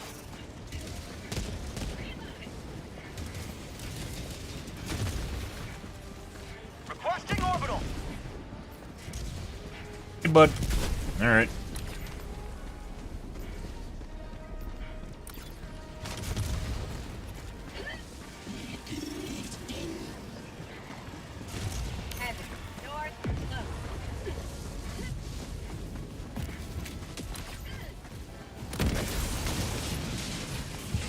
Found something. Heavy. West. On my position. Reloading. Oh, no. Changed my mind. Can even reload the thing laying down, guys? Insane.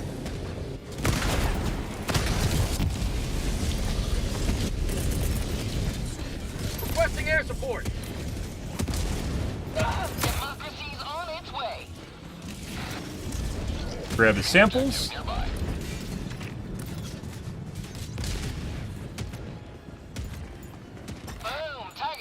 Northeast. Alright, let's go over to evac.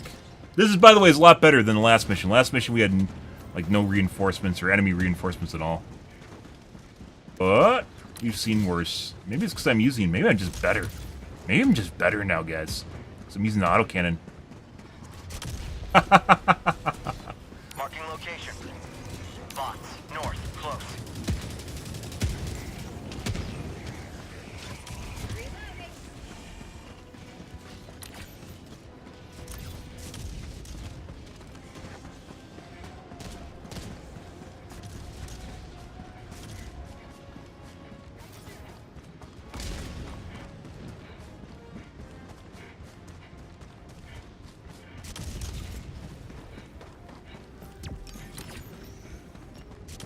Sending in an eagle.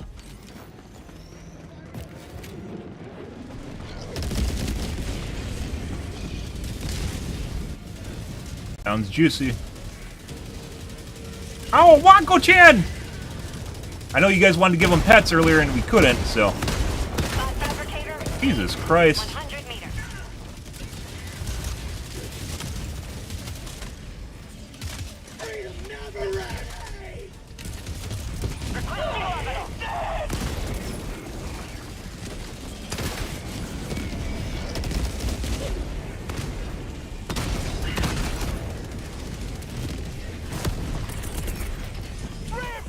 Requesting orbital.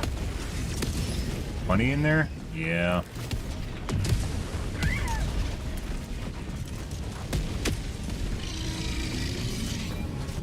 At least it's not a 380, guys. We legitimately had oh, someone triggered a fucking factory. And then you brought it over here for me. What a nice guy. What a nice... Oh. Hey, bud.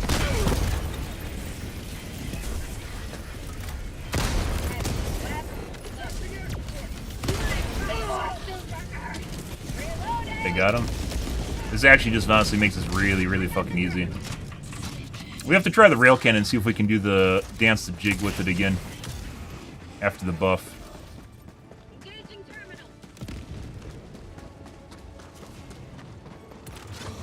Calling down a sentry. Calling down supplies. Deploying equipment package. You can shoot these guys in the dick too? That's pretty crazy.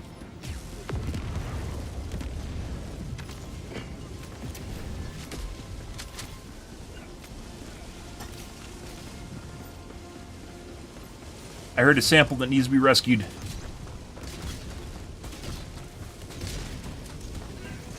There it is. Rare sample acquired. Orbital inbound. Makes these fucking guys super easy, too. Maybe it needs a fire rate nerf? Maybe a recoil nerf. I don't know. This, compared to not using the autocannon, though, holy fuck.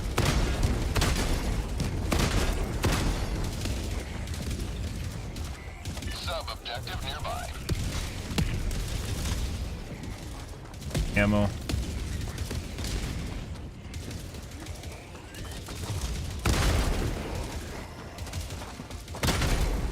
You need to make the name tags transparent when you're looking at them.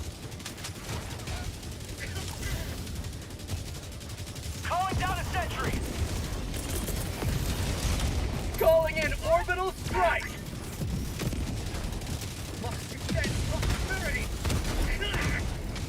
Reloading. Hell bomb armed. Clear the area.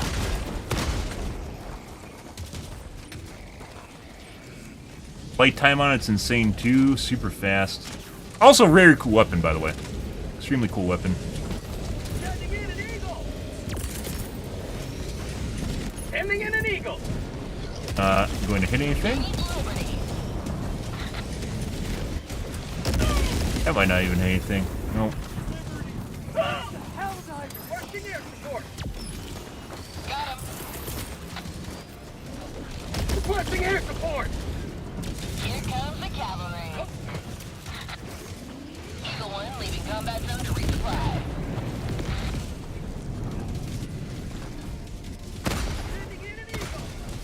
Fucking cross the fucking map. Oop. Gotta go. Gotta go.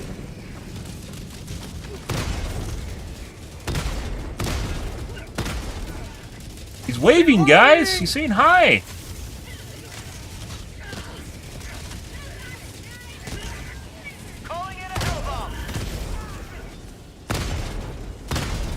At this point, I should honestly be shooting the backpack instead of the fucking visor.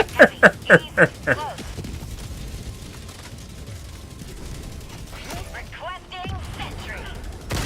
Reinforcing. Okay.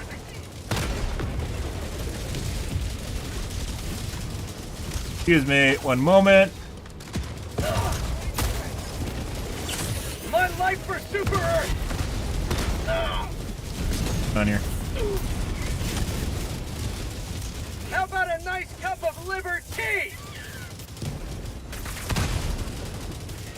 This fuck, whoever the fuck went over to the goddamn gunship factory, didn't kill it, and then brought back a shitload of those guys. Fuck off.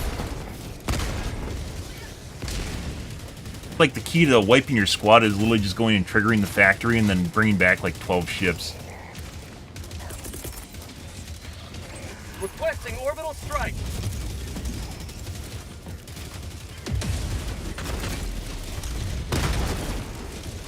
Requesting orbital. There you go. Reloading.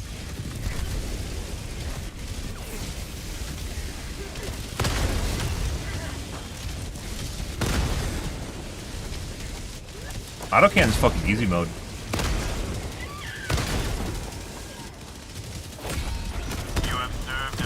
Like I said, I've played with the shield pack against bots extensively, guys, and it legitimately feels like I take less damage without the shield pack, which is insane.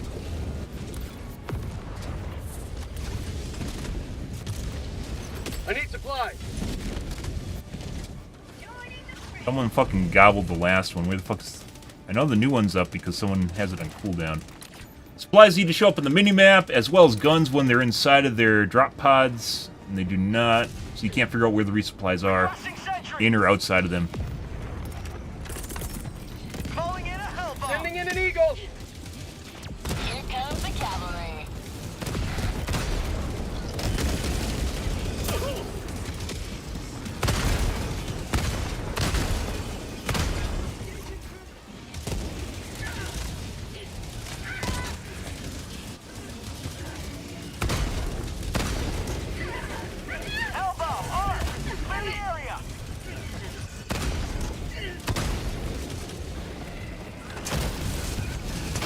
A lot of people, by the way, will just ignore gunships and not even shoot at them.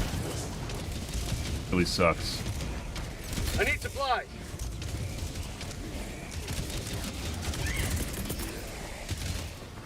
Requesting air support. Requesting air support. Donk. Liberty save me! Calling down a sentry. Oh. Calling in reinforcements. Hellbomb armed. Clear the area.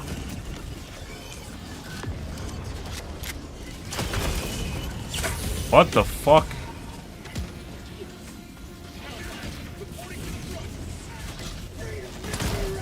Sending in an eagle. Have a taste of All right. democracy. I need supplies.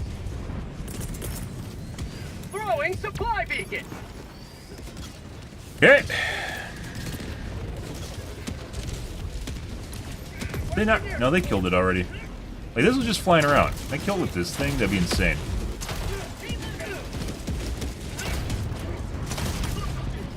New man.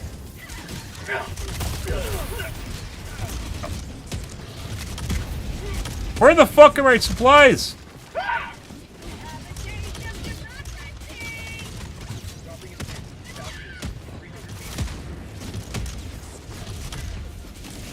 Calling down a support weapon.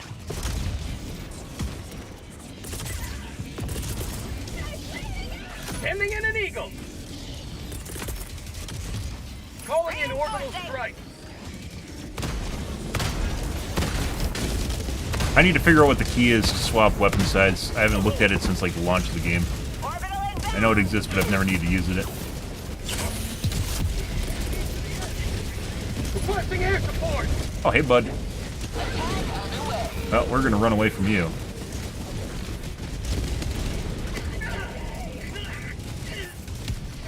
Every my leg. No.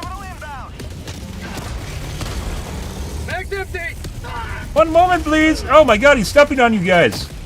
Oh, well, that's not good. That's also not good. All right. That makes complete sense.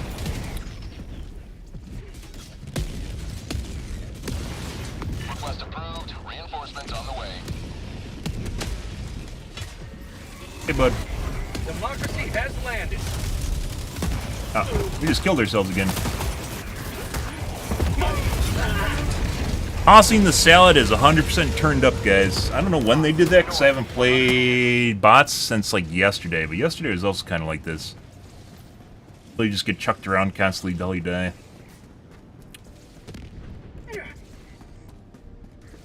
Sending in an eagle. Calling in reinforcements.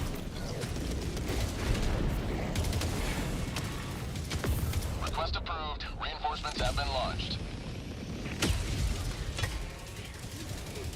Ready to liberate.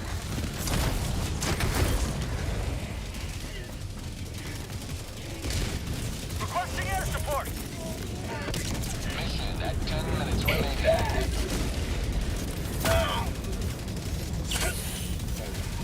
No cover here either. Tagging map. Northwest, 200 meters. Calling in reinforcements. Requesting sentry. Requesting orbital. I'm here. That's a problem. That's also a problem. Joining the fray.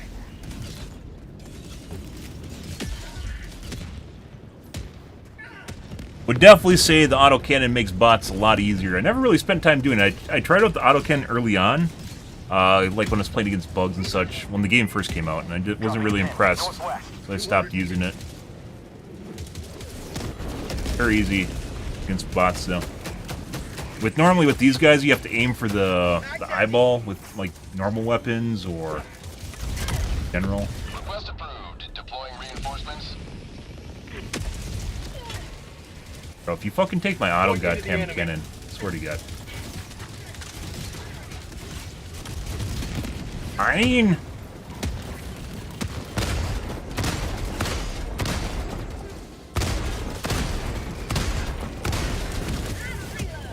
Huh?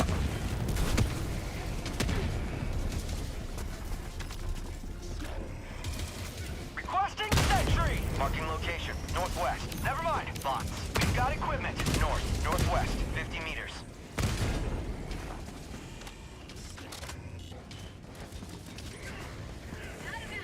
I don't need that. Auxiliary autocannon has been brought in. Bots. North. 50 meters.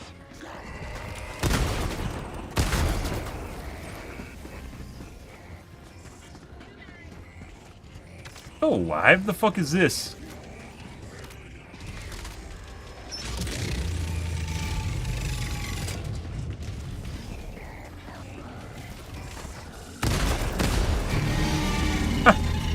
Killing this thing with the autocannon is an absolute joke. Good. Supplies.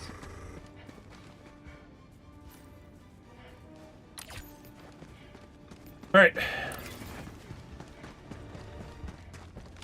Calling in extraction. On auto mode. I didn't even know that. I've been tapping. Extraction shuttle inbound. I was like, this gun has an auto mode. It does.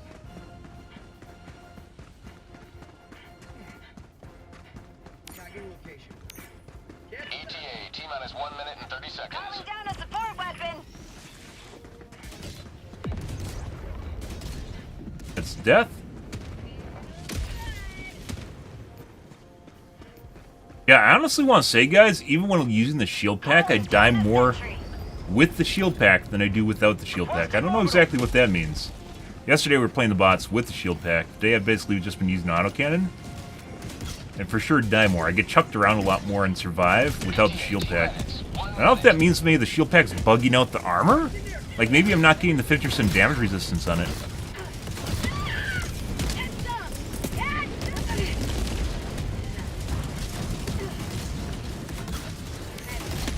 Sending in an eagle.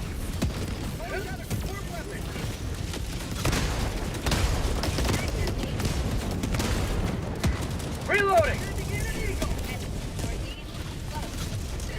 ETA, T-minus 30 seconds. Calling in orbital strike. ETA, T-minus 20 seconds. Delivering payload.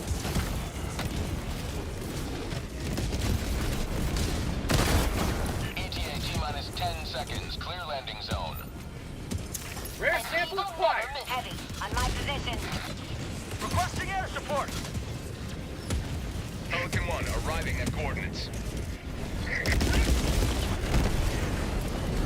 Pelican 1 landing sequence initiated. Watch where you're standing. Sending in an eagle. Keep liberty.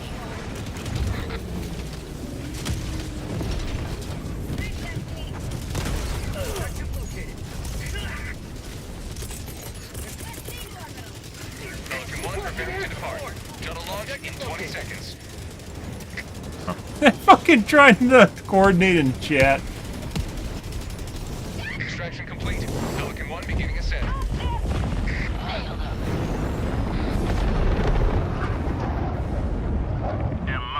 Good. Well, good for them, guys. They're making things more interesting. Happy Thursday, by the way, guys. Good. Allied destroyer leaving squadron.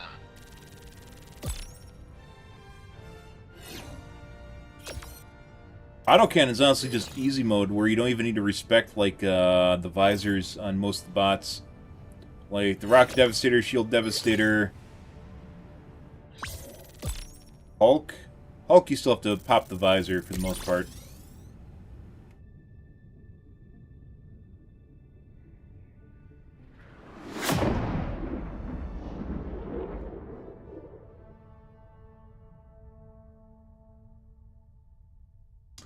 Good.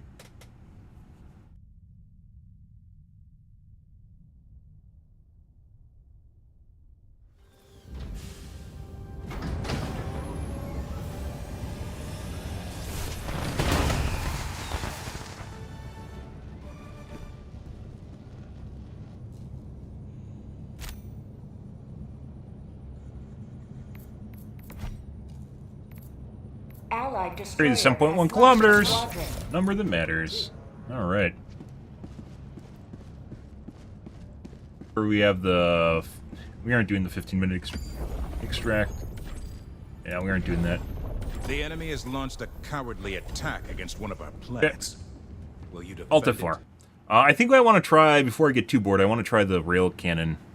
Or even just continue using the auto cannon, the rail gun. See if it works against, how well it works against bots now.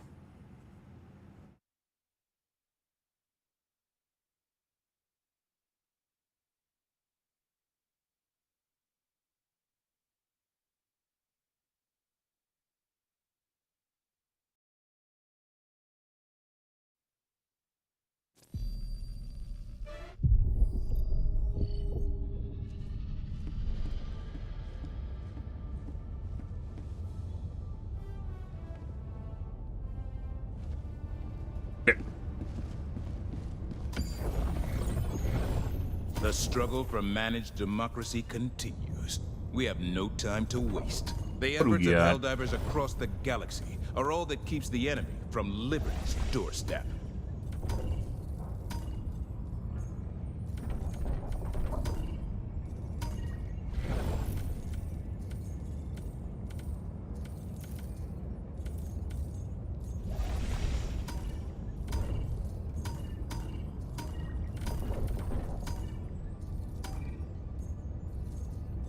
This one sucked. There's like no one on any of the other planets. We can go Marfark.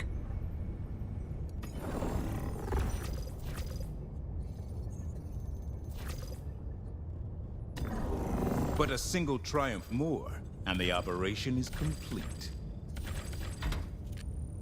Initiating Oh. FTL jump to the Marfark system.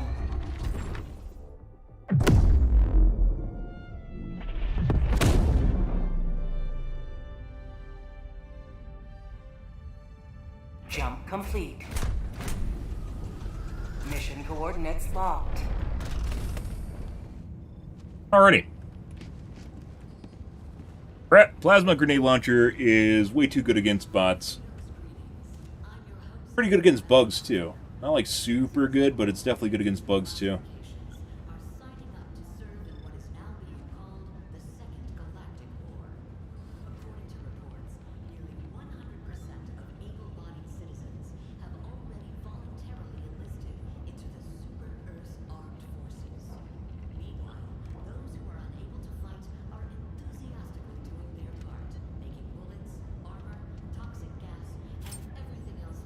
Allied destroyer has joined squadron.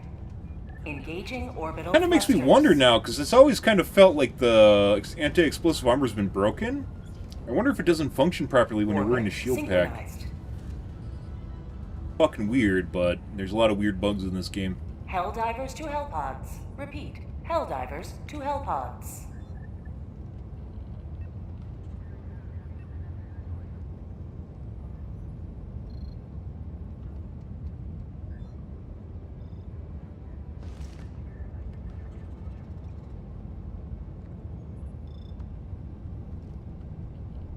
Well, good. Good.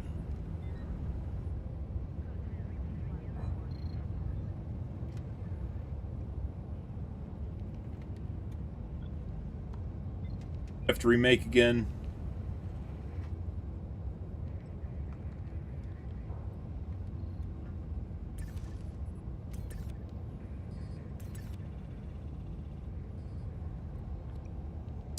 We'll give it a minute.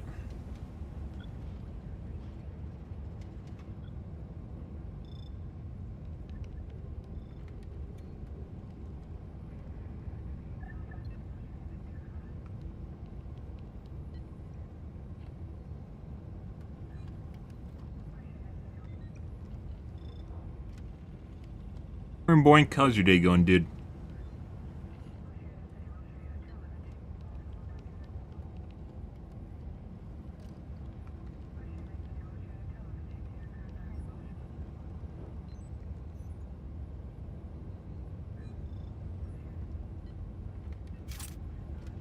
Allied destroyer has joined squadron.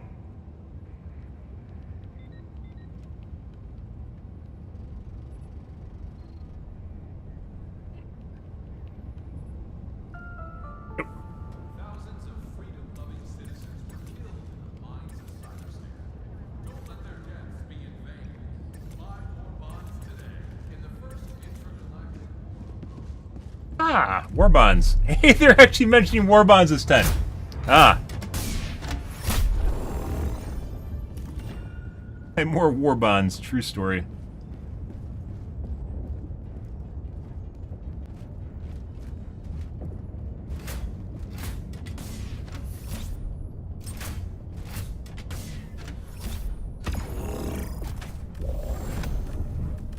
Okay. Destroyer has joined squad. Eagles. Shield. Rail. Which I haven't used in forever. Under, could you? Muscles. Ah, 380 enjoyer. That's not good. Got a lot going on there, guys. Another 380 enjoyer. What? Heal packs. Allied destroyer Where has Andreas? left squadron. How's your day going, dude?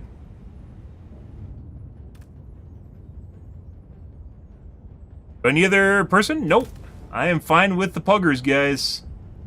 All the puggers. Here's 117. Hugging adds another layer of difficulties to the onion. Makes it more normal, right? That's what everyone is experiencing. I know you're way too good for me, Boinker, so, you know, just gonna have to, pump the brakes on that one.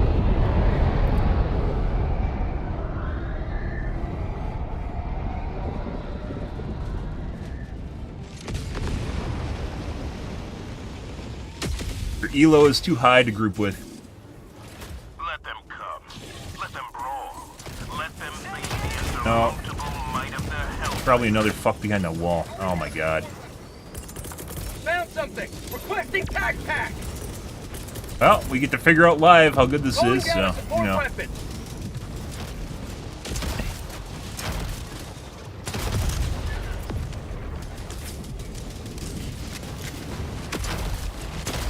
Dropship. I think I'm shooting just below it. Holy fucking shit, this is gonna get out of control pretty fast.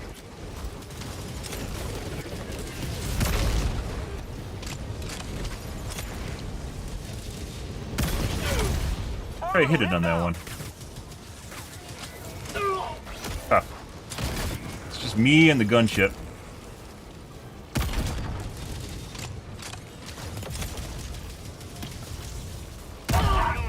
What? I survived! Freedom never sleeps. How did I survive that?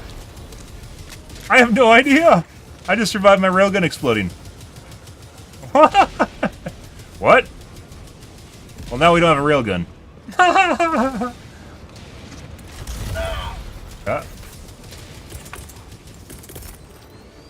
Reinforcing. Oh, there's a mini nuke. We should run from that. Sending out an SOS.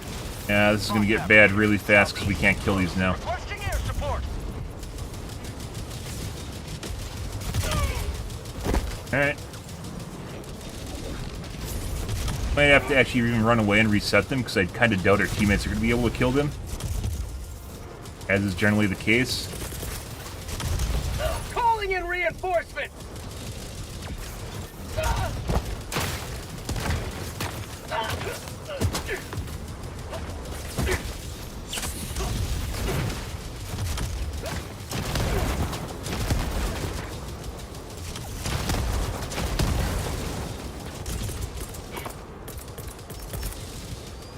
Calling in a hell bomb. That's going to land on top. That's not good. Well, how do you guys feel about me trying to 500 kg the gunships? Requesting air support. Please go through the building. God. Engaging terminal. Hellbomb arm. Clear the area. Really need these guys to not actually attack that.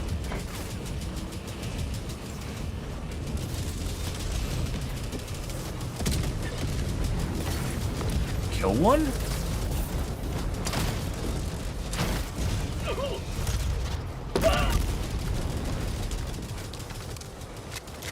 Oh, Joel's just shooting me with the fucking turret over there. Alright. Did he even kill that? What the fuck is going on here? He did. We're gonna have to leave, guys. I'm just gonna kill myself. And try to get these guys a despawn. Too many units. We lost our railgun already, so that's the only way to actually shoot them down. And unfortunately, our fucking teammates there. Request approved. Reinforcements have been launched.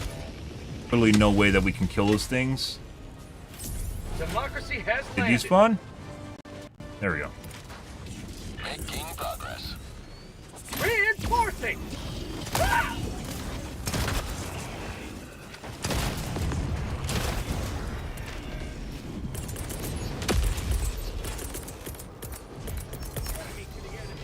Calling in a hell bomb! Allied destroyer joining squadron, deploying Helldiver to combat zone.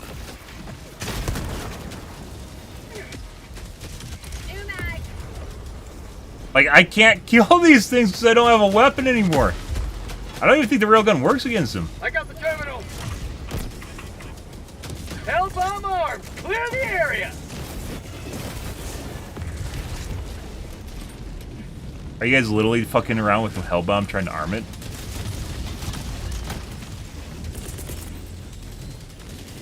Sending in an eagle! Okay. Calling! Oh, there's a Wonko-chan! Mark, Mark, Mark! What a nice Dagu. Waiting down there for pets, guys. Oh, wait, we'll do it anyways. Air support!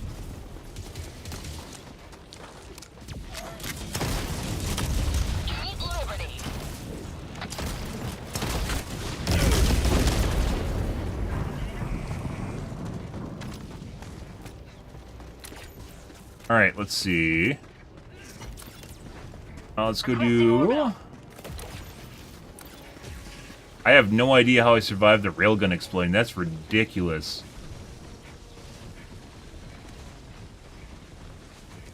Anti-explosive armor in my shield pack?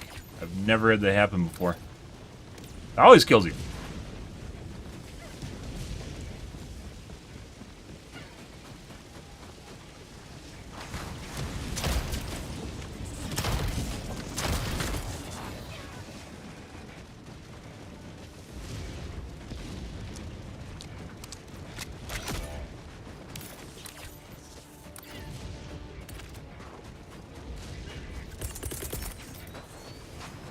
Reinforcing!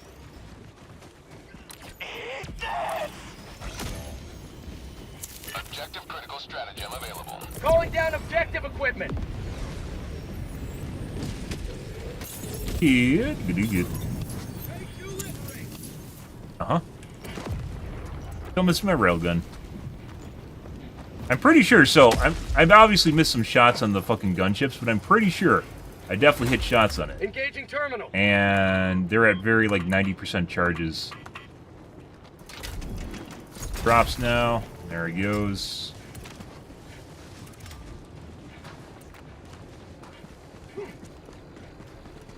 Hey, dude.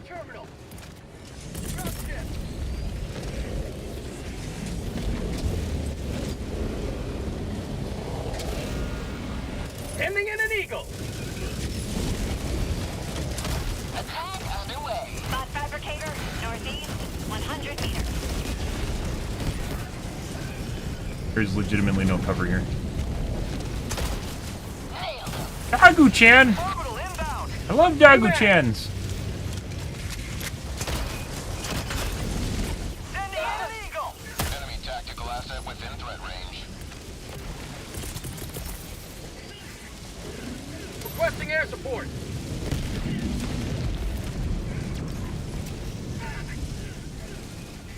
Uh-huh. Nowhere close. Calling in reinforcements. Well, 1:30 before we can do anything useful again.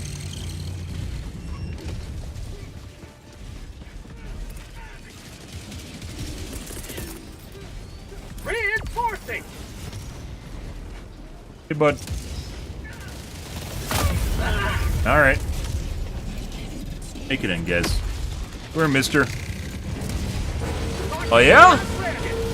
Ah, cool. Well, that's wonderful.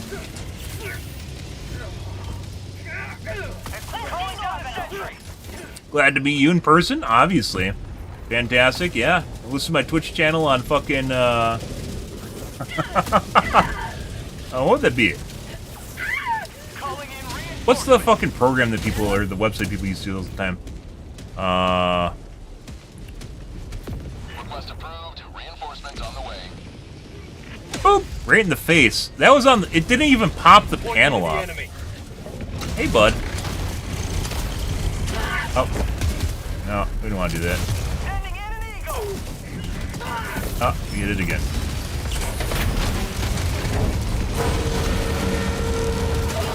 Oh, we hit it again.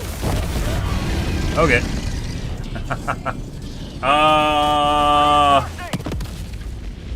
Not Cam Roulette. What's the fucking name of the popular website where you go? Basically, it's always just used for people jerking off. I haven't fucking heard the website in forever. Reporting to the front. I got the terminal.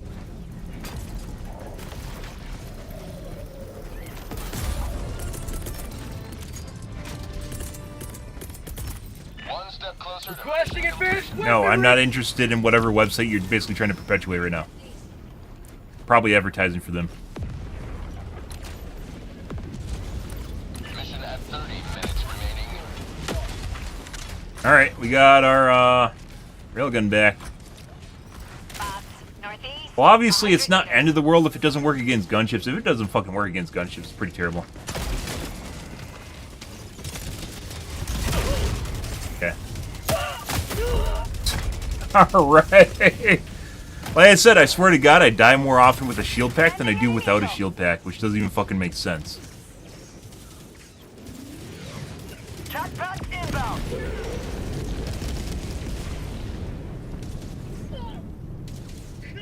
Chat roulette?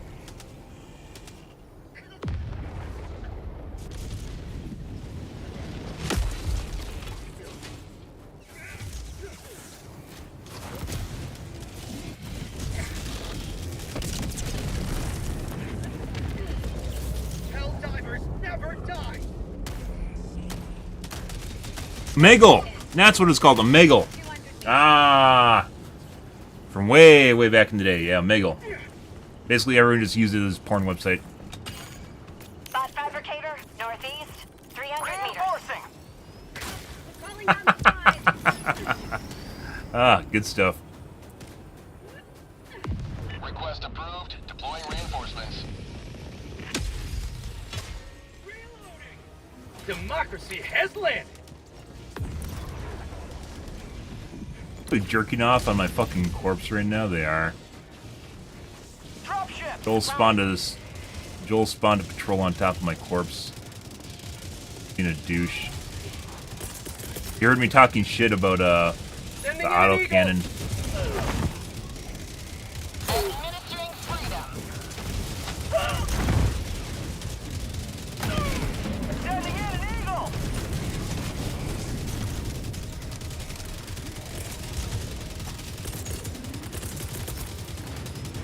Requesting air support. That's not where I want to go. Oh, they're shooting through the wall. We don't want that.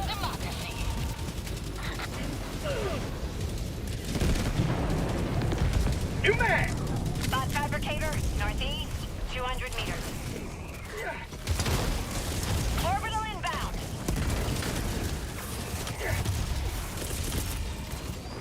Seriously, fuck these guys. I just want my gear back. Fuck off, Joel. Democracy's on its way.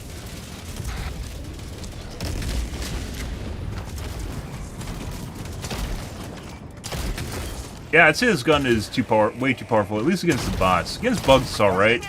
There's a lot of alternative guns to use against the bugs, but against bots, it's very, very good.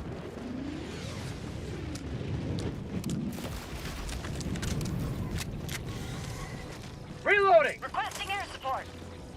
Throwing grenades. Fucking knockback, too? It's insane. Yeah.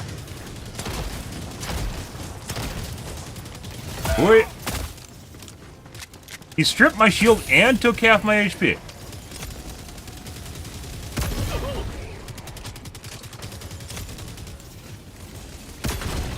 Reloading.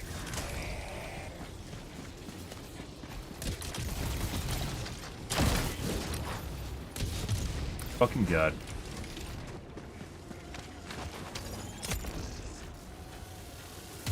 Calling down a support weapon. Heavy. I haven't used a railgun in so long. It doesn't, even after they buffed it, it still doesn't have the same amount of armor pen it used to have, which is insane. Requesting air support. Oh, they just CC'd themselves. Why the fuck's there even more shit here? What the fuck's going on? We're running away. What the fuck is this? There isn't even anything over here! Go away, Joel!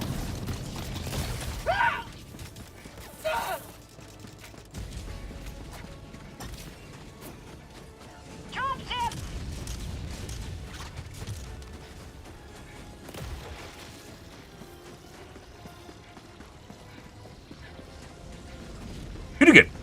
Well, kind of interestingly enough, guys, after I shaved off my chin strap and went back to a goatee, amount of people talking in chat has climbed exponentially. Obviously means that's a good thing, right? Which is weird, because I think, honestly, the chin strap gives a more defined appearance, but... Wow. Why did you ping randomly on top of that? L2. Over here. Main objective nearby. Sending in an eagle.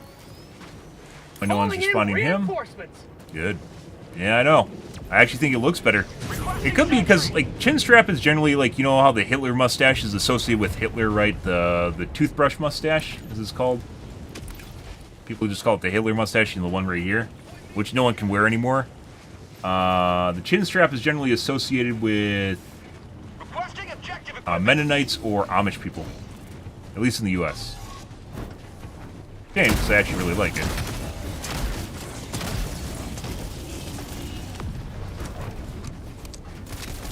No, I'm neither of those two.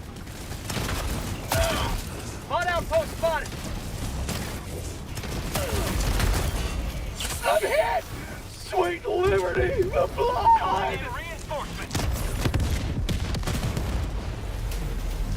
Good. More news. How's your day going, dude? Like, we've had more fuckboys talking in chat, too. Like, literally the first day. Literally the first day. Immediately had a fuckboy in chat. On Kick. But you'll get that, too, with just more people talking, so. I don't know, is it a good thing or a bad thing?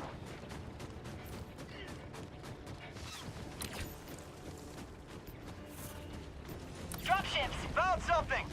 I really need to figure out whether or not this can be used, the railgun can be used against the dropships, or the, not the dropships, the gunships. It can't be.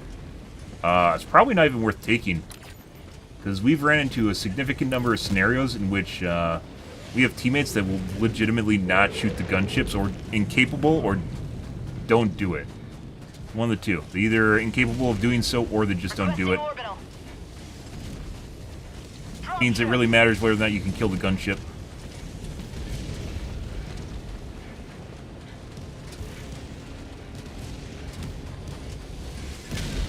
Mark, Mark, Mark! Sending in an eagle. 380, which means we can't even go over there anymore. Sending in an eagle. Fucking 380s are the most worthless thing in the fucking world, guys. Reinforcing. On your tits! Democracy.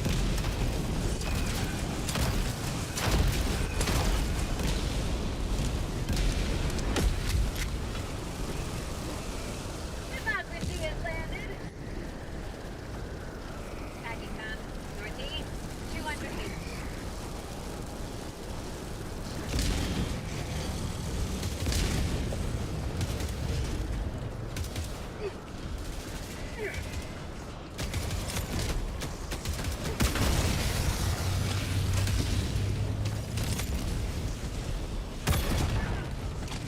Can I even blow off the top turret with this thing?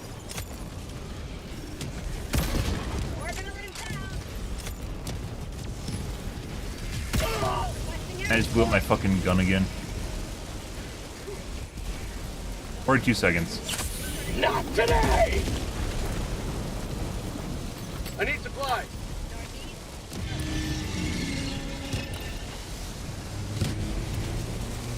Huh. So I guess if you have a full shield now, the railgun explosion doesn't kill you. I think they must have changed it with the recent railgun buff. No, because I definitely died. I didn't have a shield pack, though. I definitely died on... when we first tested it on Friday, I think. Interesting.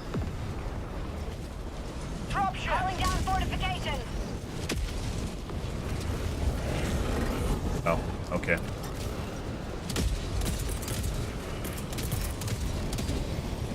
Calling down a support weapon. Liberty emerges victorious yet again. Extract when ready.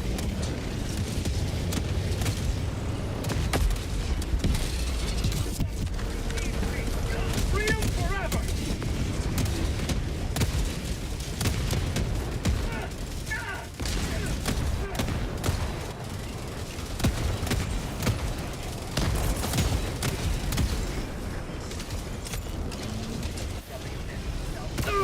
Fucking did it again. I was trying to min-max it. It looks like a little bit below the max charge line. It's still too... it explodes regardless of it being like... It looks like it has like maybe 5% left, but it doesn't. Oh, there goes my railgun again, guys.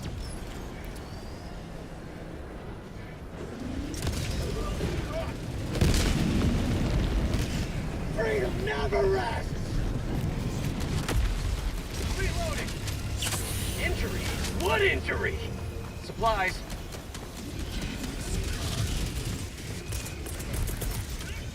Tagging location.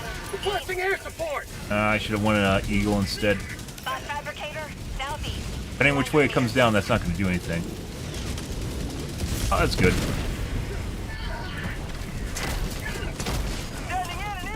Sweet liberty, my leg! Yeah. Sending an eagle. Not today! Sending in an eagle. Or like, yeah. Do you want to shoot it? Are you going to shoot it now? Marking location. Heavy. South. Can you shoot it, S4?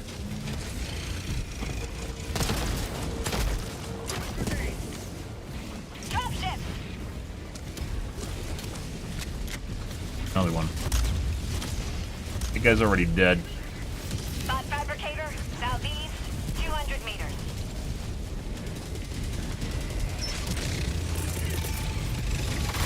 Requesting air support. Delivering payload. My life for Super Earth. Like nothing we can do about that right now, because I don't have a heavy weapon. I think we're just gonna run away. Dropping a pin, north, 100 meters.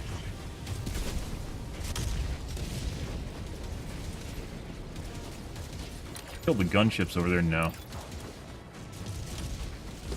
Anything of value? Drop some syringes.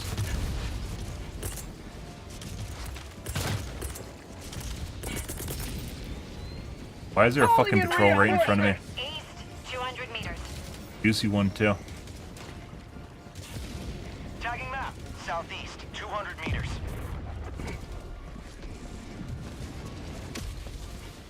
Despawn? Really weird. Normally they don't despawn when you're this close to them.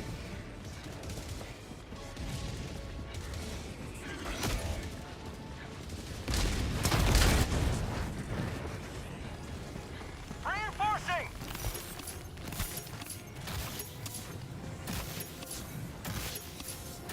Sample collected. A lot of shit here.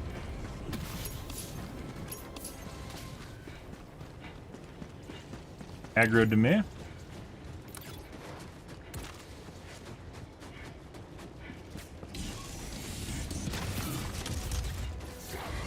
Grenades. How about a nice... Alright, bro. Dropping a pin. 200 meters. I just got one tap somehow through my shield and 50% damage resistant armor. Calling in extraction. Good. Request approved. Deploying reinforcements. Extraction shuttle inbound. Ready to liberate. And unfortunately, these guys are preemptively calling in shuttle. We're just going to run across the map. There's no point in standing here.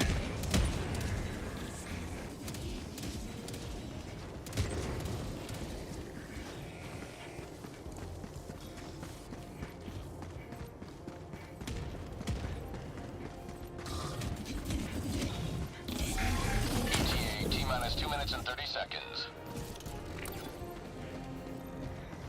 Requesting fortifications.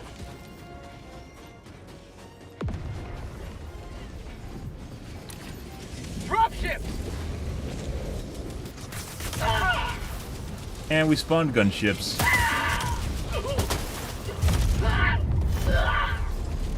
Oh. And instantly dead. Normally shots from them don't hit you. The Gatling shots don't hit you, but the missiles will. And then we just got unlucky on the physics damage. So try it again. You extracting guys, by the way, is like worth like 50 rack. It's like absolutely nothing. Sending in an It'll eagle. help our teammates. Delivering payload.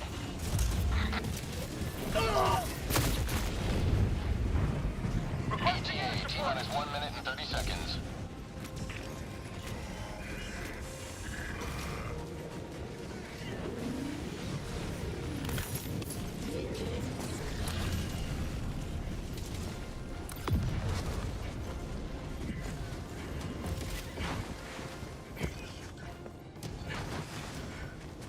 Orbital inbound. Can't liberate with this broken arm. By the way, even if we get the samples, pretty sure they're not going to stick around. They're just going to leave right away. Rare sample acquired. Sending in an eagle.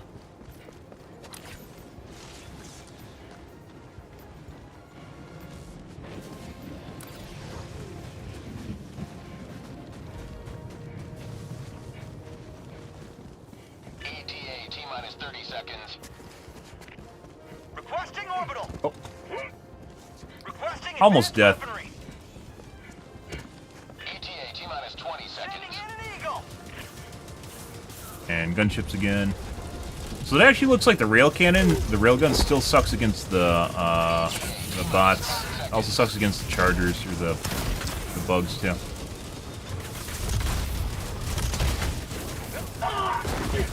Requesting air support. Requesting orbital. Pelican 1 approaching pickup. I don't think you can kill these guys with any sort of primary weapon. It's not just Countdown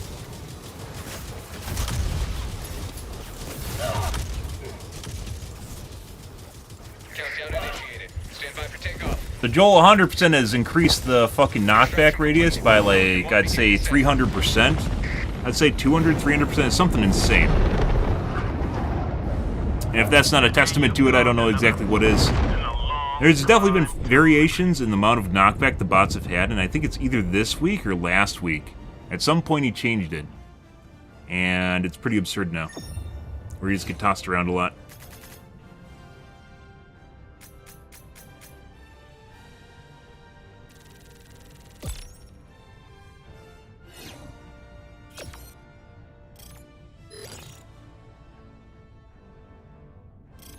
Tracking doesn't matter if you don't have samples, guys.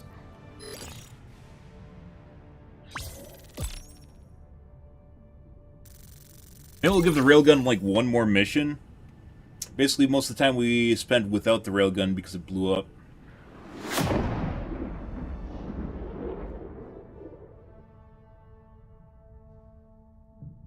Pretty big downer, though, is seeing that it doesn't work against the gunships.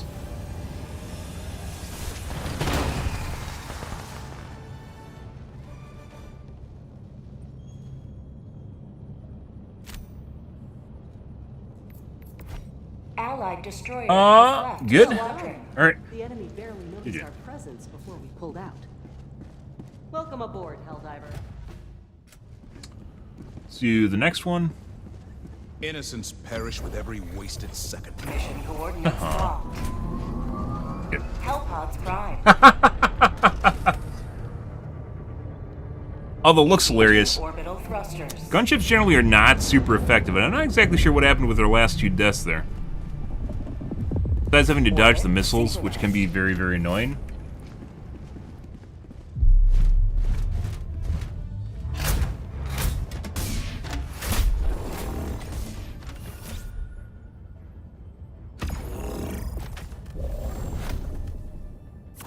Go shield. Railgun again. 500 kg. Muscles, I would prefer.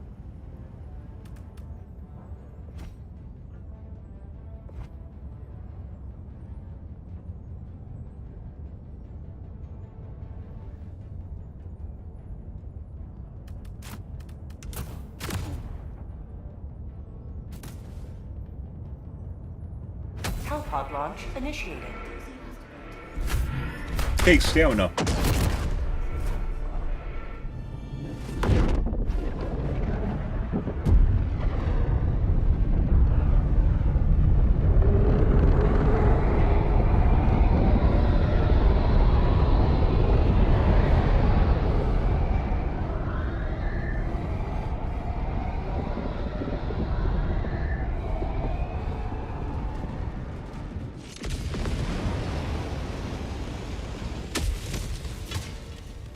Jammer. The fate of all humanity's children are in your hands. Do not let them fall. There's a sieve and a radar.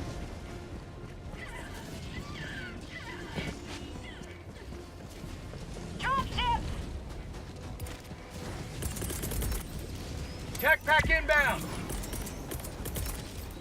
Requesting advanced weaponry.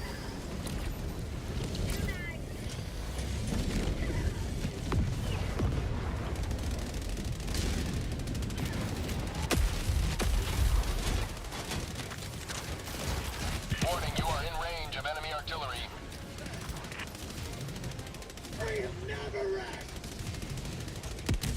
Orbital inbound. Should do this right away. Tactical asset near your location. Warning, you are in range of enemy artillery. Package acquired. Dropping Hey, package. Palm, is this a new layout for the mortar? The thief kind of looks that way. Normally there's a little... Package acquired. No, it's not. Dropping package. Calling down a Garbage. Range of enemy artillery. Tac pack inbound.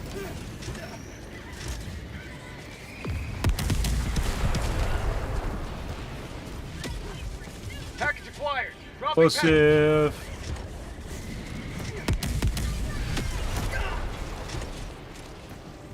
Warning, you are in range of enemy artillery. Reinforcing. Calm your tits.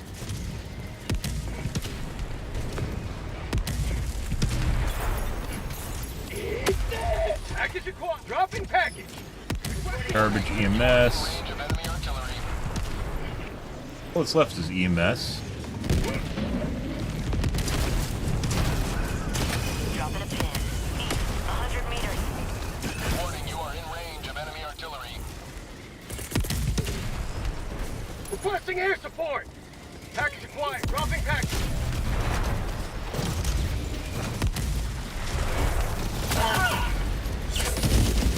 Warning, you are in range of enemy artillery. Reinforcing. Calm your fucking tits again.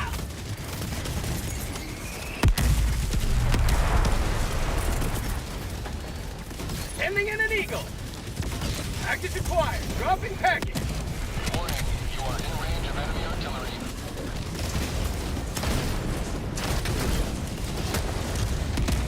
Sending in an eagle. Enemy down, baby. Usually 2 extra rounds. Oh, I guess there is. 2 are EMS, aren't they? Warning, you are in range of enemy artillery. Yes. Package acquired. Dropping package. We got 1 EMS in there. Alright. Steve. support. He's actually capable of doing that?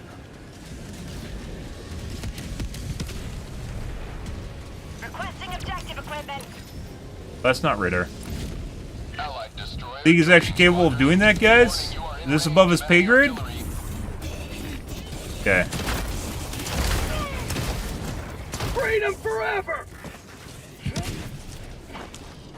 Too bad there wasn't a button. Too bad there wasn't a button to manually vault. Get the butt plug. Requesting sentry. Rare sample acquired.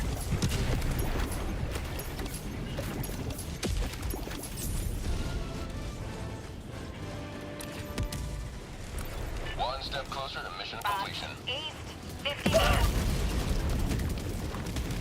Huh, I thought that turret was turning to aim at...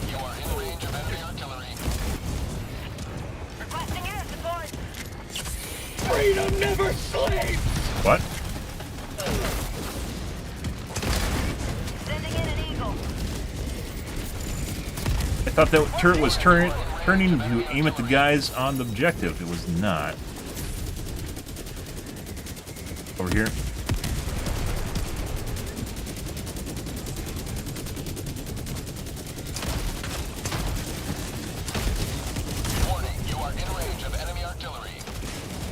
Mag's empty. Sending in an eagle.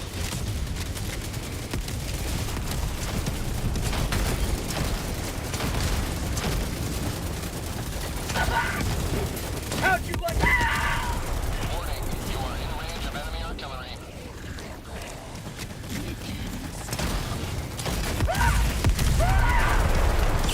Injury? What injury?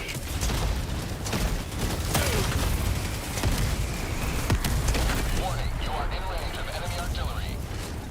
Holy fucking shit, there's so many units here, guys. Rare sample acquired.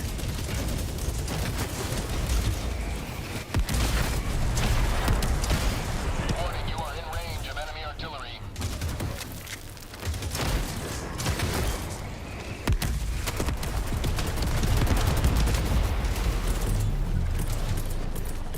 Calling down a sentry.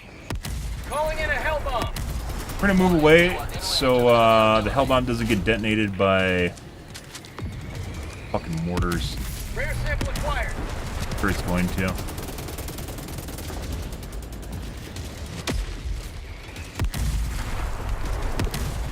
Warning, you are in range of enemy artillery. Hell bomb armed. Clear the area.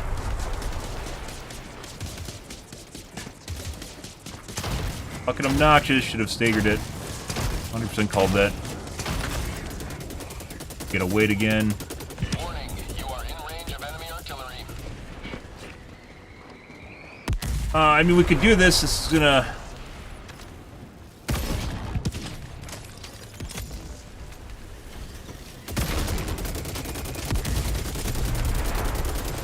Warning, you are in range of enemy artillery. Called in a hell bomb. I don't even know that hit me.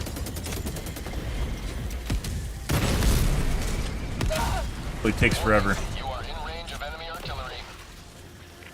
Oh, I just blew it up. Not today. Don't work. I have to wait for... Warning, you are in range of enemy artillery. hell bomb Calling again. in reinforcements. Hell bomb armed. Clear the area.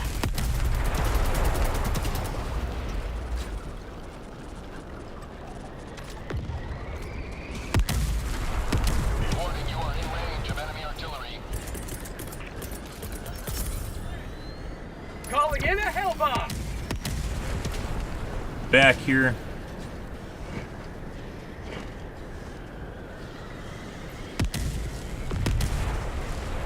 Warning, you are in range of enemy artillery.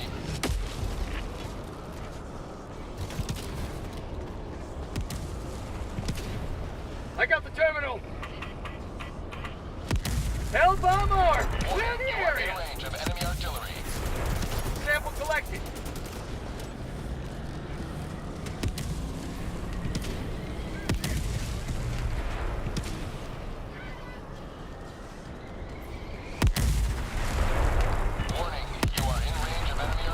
I wonder if Joel programmed the fucking artillery to be 100% accurate on fucking Hellbombs, just to be an annoying fuck. Kinda, sort of feels that way. And Joel, being a Magicka developer, definitely would do shit like that.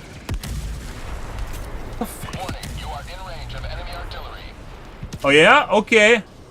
Okay, we're just gonna leave. These guys can fuck around with this. I'm fucking done here.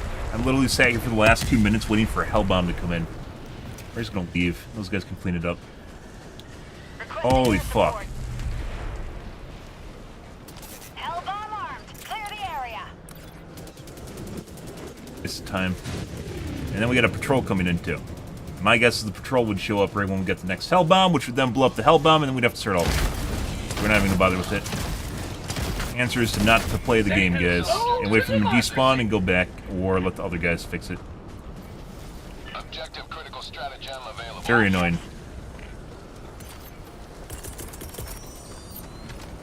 Waited like 2 minutes, like more than that, because you have to wait for the cooldown on the fucking Hellbomb when someone else calls it in too. Huge waste of time. Calling down supply. Engaging terminal.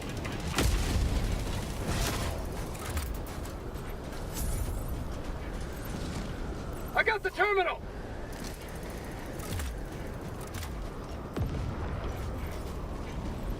Package acquired. Dropping package. Not calling them in, someone else can call them in. Engaging terminal. Doesn't need to be over here. Okay. Mission is progressing.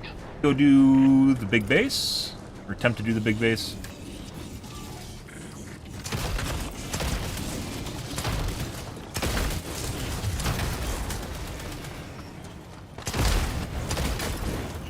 Good.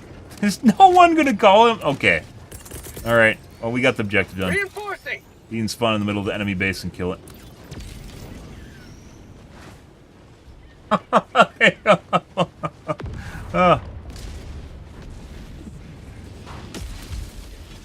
We got our railgun back, finally. Yeah, so I'm gonna say the railgun's pretty shit. It's still pretty shit. It's not just shit against bugs, it's just shit in general. I don't know why, like, when they nerfed it, which you have to overcharge it, they nerfed the armor pen to the ground on it. And it still does not do what you need to do when you use it, even when you overcharge it. Hellbomb armed. Clear the area.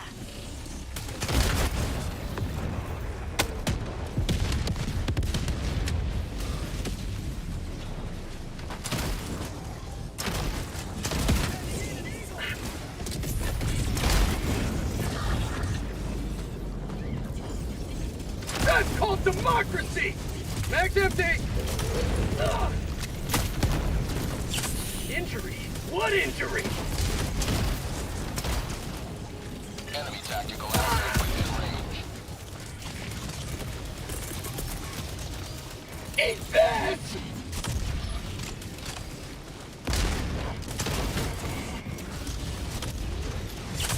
My life for Super Earth!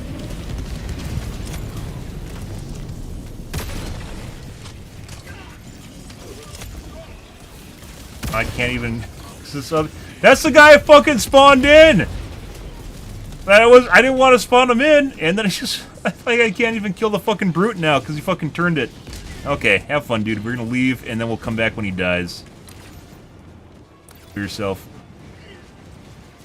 Go to the main objective. Oh, buddy. Like, the whole reason we're using the railgun is to figure out if it kind of works, and... massive amounts of interruptions. It kind of sucks using weapons that aren't good, or you don't really quite know how to use to, and it makes it more frustrating when you have to sit there and wait for people. Requesting air support.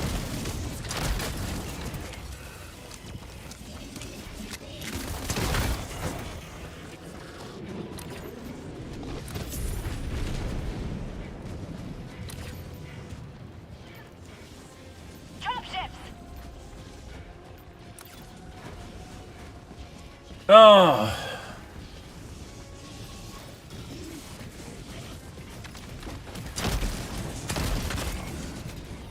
Gun makes dealing with those walkers super easy.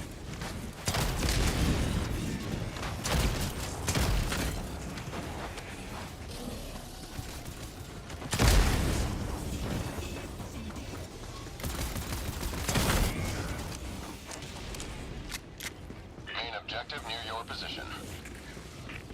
Requesting tac pack.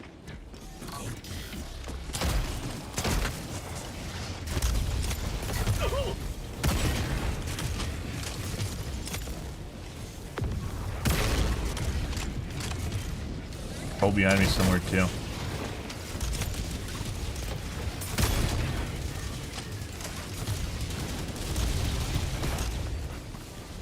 Bob, northwest, 200 meters.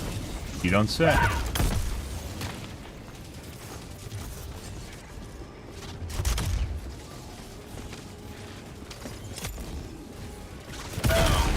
And just blew up my railgun again. Oh, I didn't blow it up. I got hit by a rocket instead. Oh.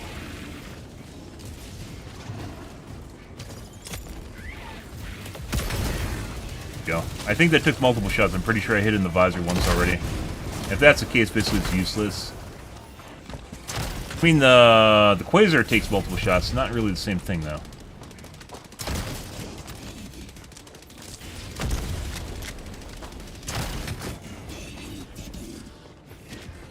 Can take multiple. Sometimes you can one-shot with the Quasar, too. Injury? What injury? Throwing supply beacon. I got the terminal.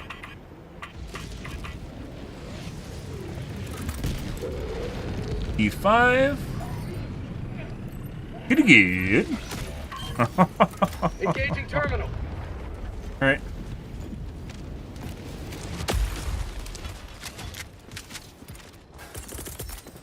Calling in reinforcement. Every time you vault that guy, as Joel giggles to himself. It's true. Push the button. Yeah.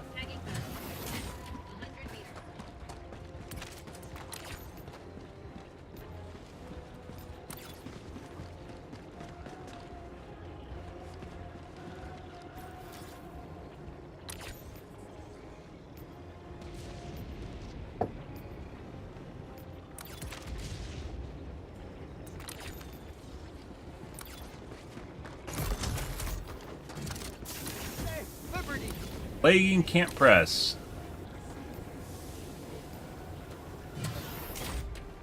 We've got equipment.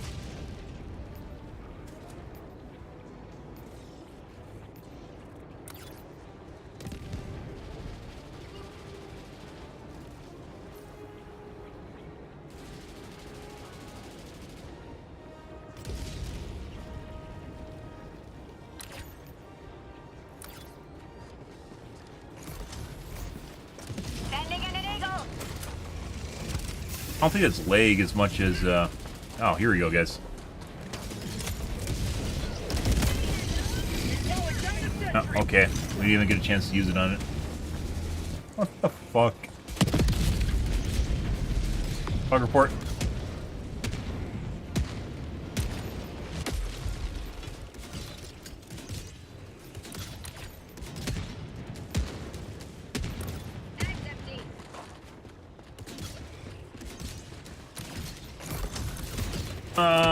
We probably can leave.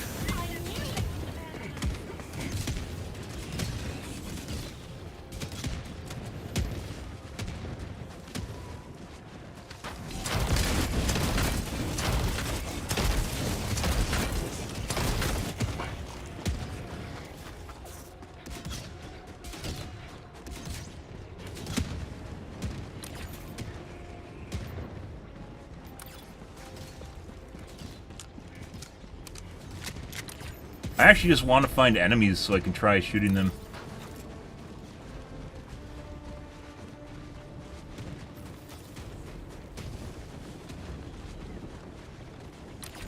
Is it up? Or, yeah, it's already gone.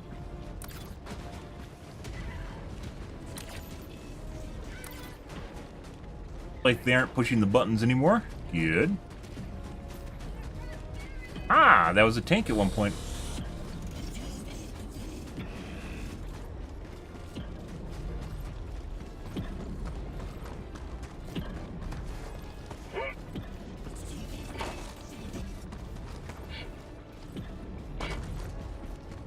Sentry.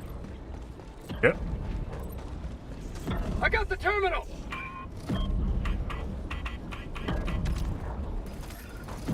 Engaging terminal.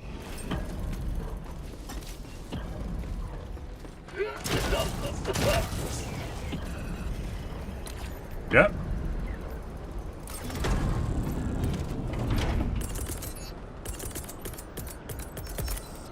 Calling in a hell bomb. Alrighty.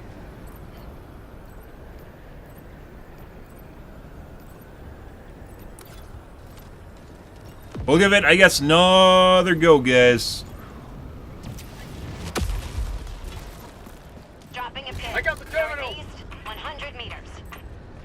Hell bomb armed. Clear the area. You have served democracy well. Extraction awaits. Go to syringes over here.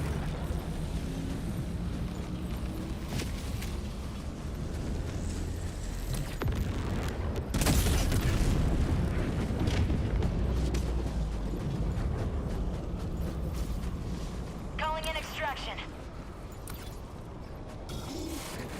Extraction shuttle inbound. Rare sample acquired. Yeah.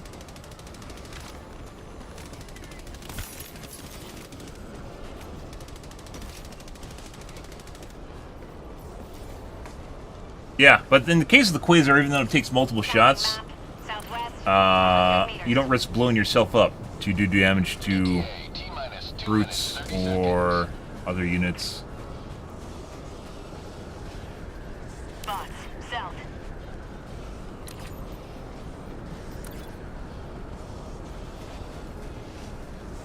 Calling down a support weapon.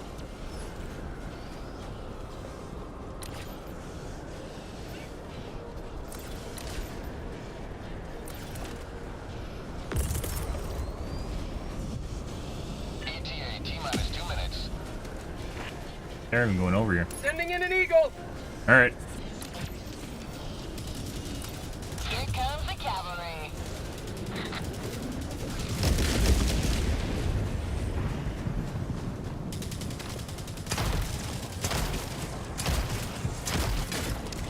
Mag's empty.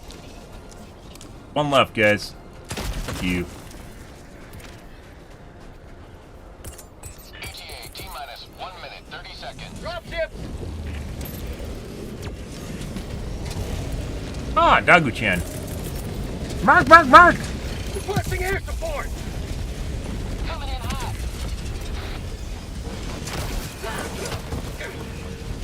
Requesting orbital.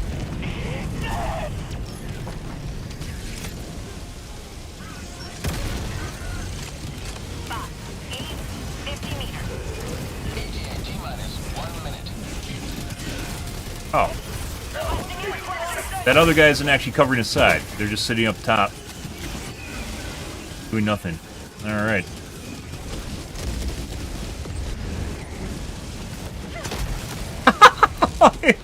Shit. Reinforcing. Well, there's that. ETA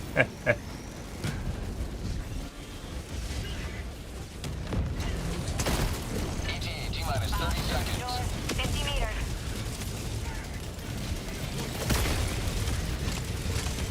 Requesting sentry.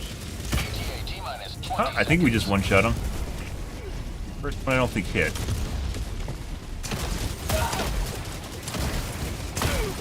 ETA T-minus 10 seconds. Clear landing zone.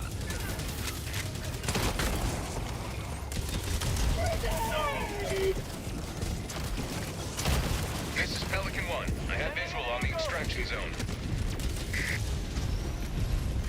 Pelican 1 landing sequence initiated. Watch where you're standing. Mark, mark, mark! Mark, mark, mark! Sample collected. To the sky. One chin down! Oh my god. Stand by for takeoff. Alright. Done and done. Extraction complete. Pelican 1 beginning ascent.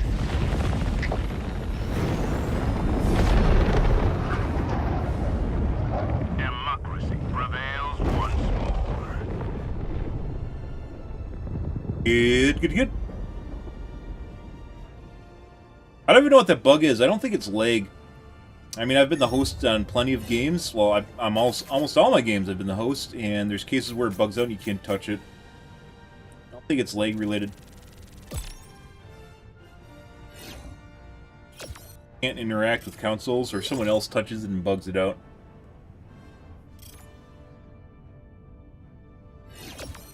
Ready.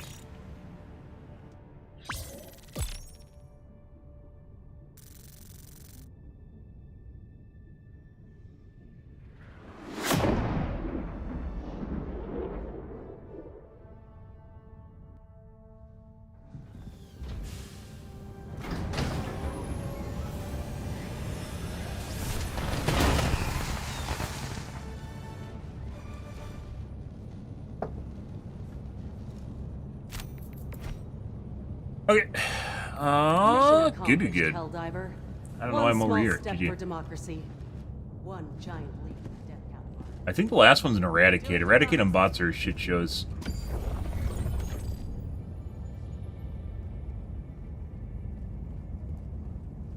Mission coordinates locked. Hellpods prime. Give them their free medals. Orbital thrusters.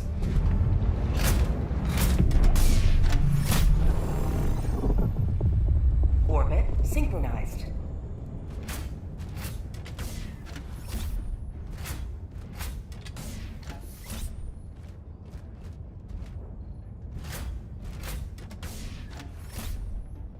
What about here?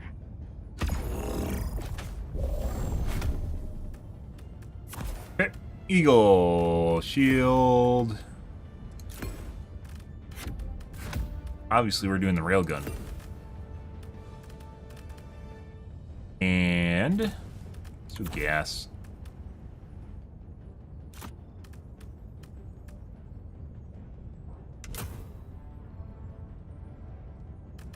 Reddit post raising awareness on the gas strike, which is not remotely common prior to that post popping up on Reddit, by the way.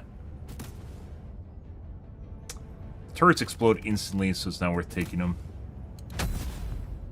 The 80s, which are going to kill us. If they're 120s, it'd be a little bit different. The 380s are basically worthless. Not good.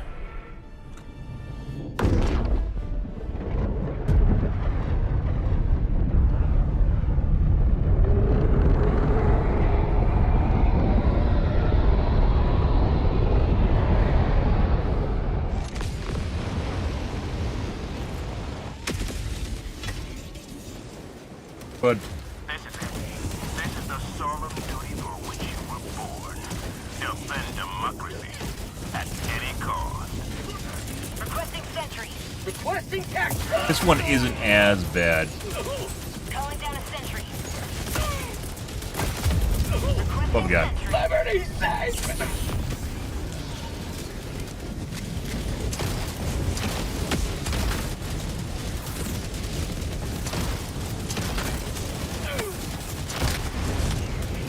Christ. Oh, please. Calling in reinforcements. Calling Oh, in that's going there. strike. Alright. Well, and we're instantly dead. Calling down a sentry. Sending in an eagle. Reinforcing.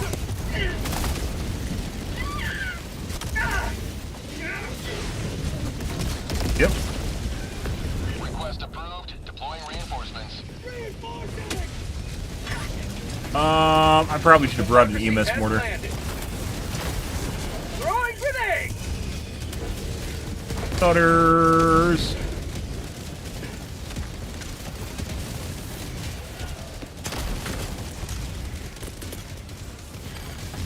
Sending in an eagle.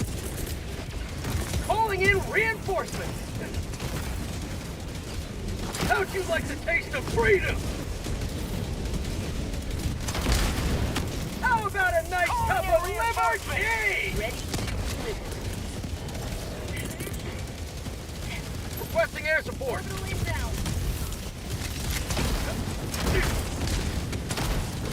Like commanding a fucking AI army, guys, I swear to God, in this game, weirdly, very weirdly enough, it just seems like whatever I'm doing, someone just comes over and tries to do it. Or it's like right as I'm looking at it, it's just someone instantly macros the shit out of stuff.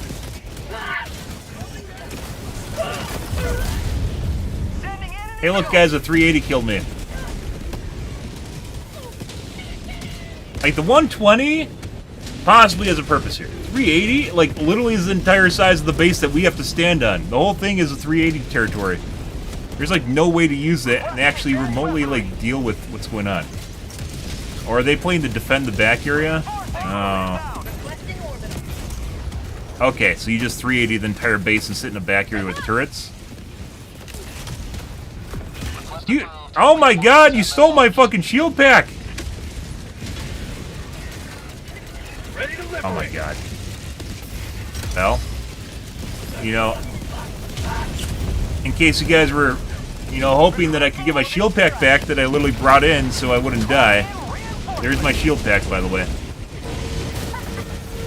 Oh, they dropped the shield pack. Good. Request approved. Reinforcements have been launched. They're fucking 380. Liberty emerges victorious yet again. Extract with receipt. Sending in an eagle. Oh, you might be dead. Not dead yet.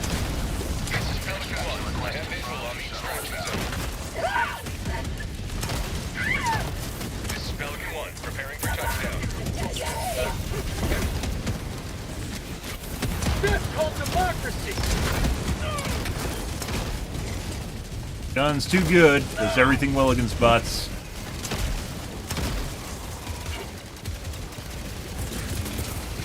Reinforcing. Have the reinforcement budget remaining. Yep, alright. Alright. That's the laser dog gun cannons, by the way. Laser cannons on the laser dog. Oh, he bugged out.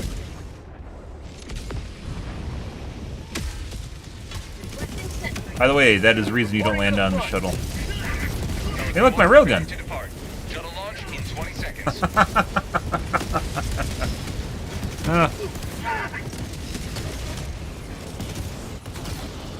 Oh, and my game crashed. Well, did it lock on my whole computer too? Pelican 1 beginning ascent. That's weird.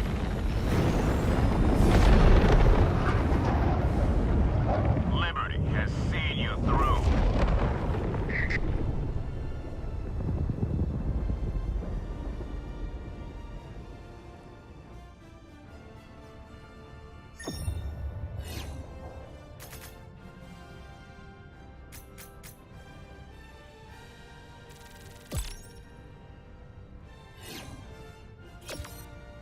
Huh.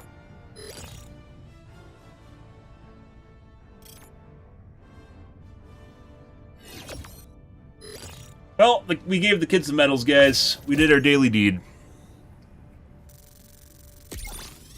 Good, good, good. Good, good, good, good.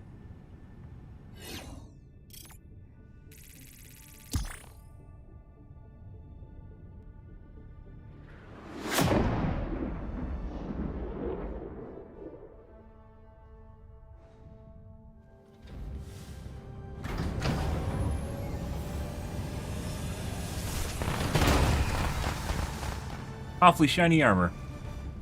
No blood at all. Guess it don't matter. Turret user. I don't know. Is this a turret user? I don't know. Those guys sitting back had to get a shitload of kills, though, with the mortars. Alright. That's always a shit show.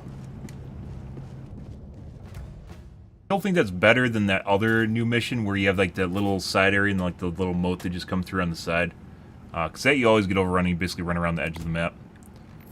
Okay, we're going to call things for this morning, guys. Tonight will probably be more of Helldivers 2. We're going to continue using, probably the railgun. I'm going to have to try it out a little bit more. I think, like, it looks like it does one-shot the brute, but you have to be, like, right on charge for that. I don't know. It definitely does not one-tap the leg armor off chargers, so yeah. We will be going probably for League of Legends maybe on Monday or maybe this next coming week at some point here. Not quite done with it yet, not quite bored of Helldivers 2. And we'll be spending more time using the autocannon too, because it looks like autocannon is honestly just easy mode. This gun is easy mode for the bots too. It's just too good. I thought this was only going to be good against the Zerg, but it's not. It's actually probably the best weapon to use against the bots is this right now.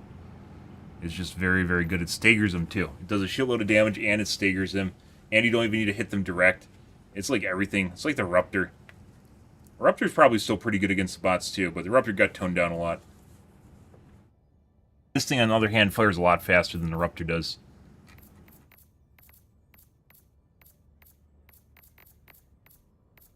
Crossbow sucks dick. 420. They got that number down. Crossbow, not very good. I think it has something to do with the weapon sway. It causes it to miss a lot. Unless you, like, stand still for, like, a half a second to aim it and fire it, which almost never happens unless you do it on purpose.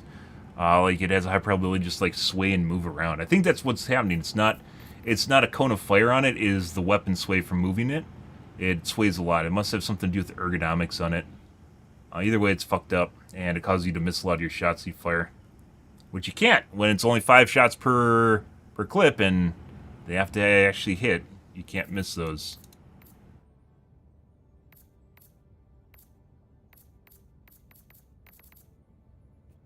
It says it has recoil of 35, but maybe that's just recoil. I don't know. It really just something's off about being able to aim this thing properly. I don't know what it is. Something to do with maybe the hip fire or when you're moving around with it. Something's fucked up. Either way, if you can't hit your shots with it, basically it's shit. So, it's basically shit right now.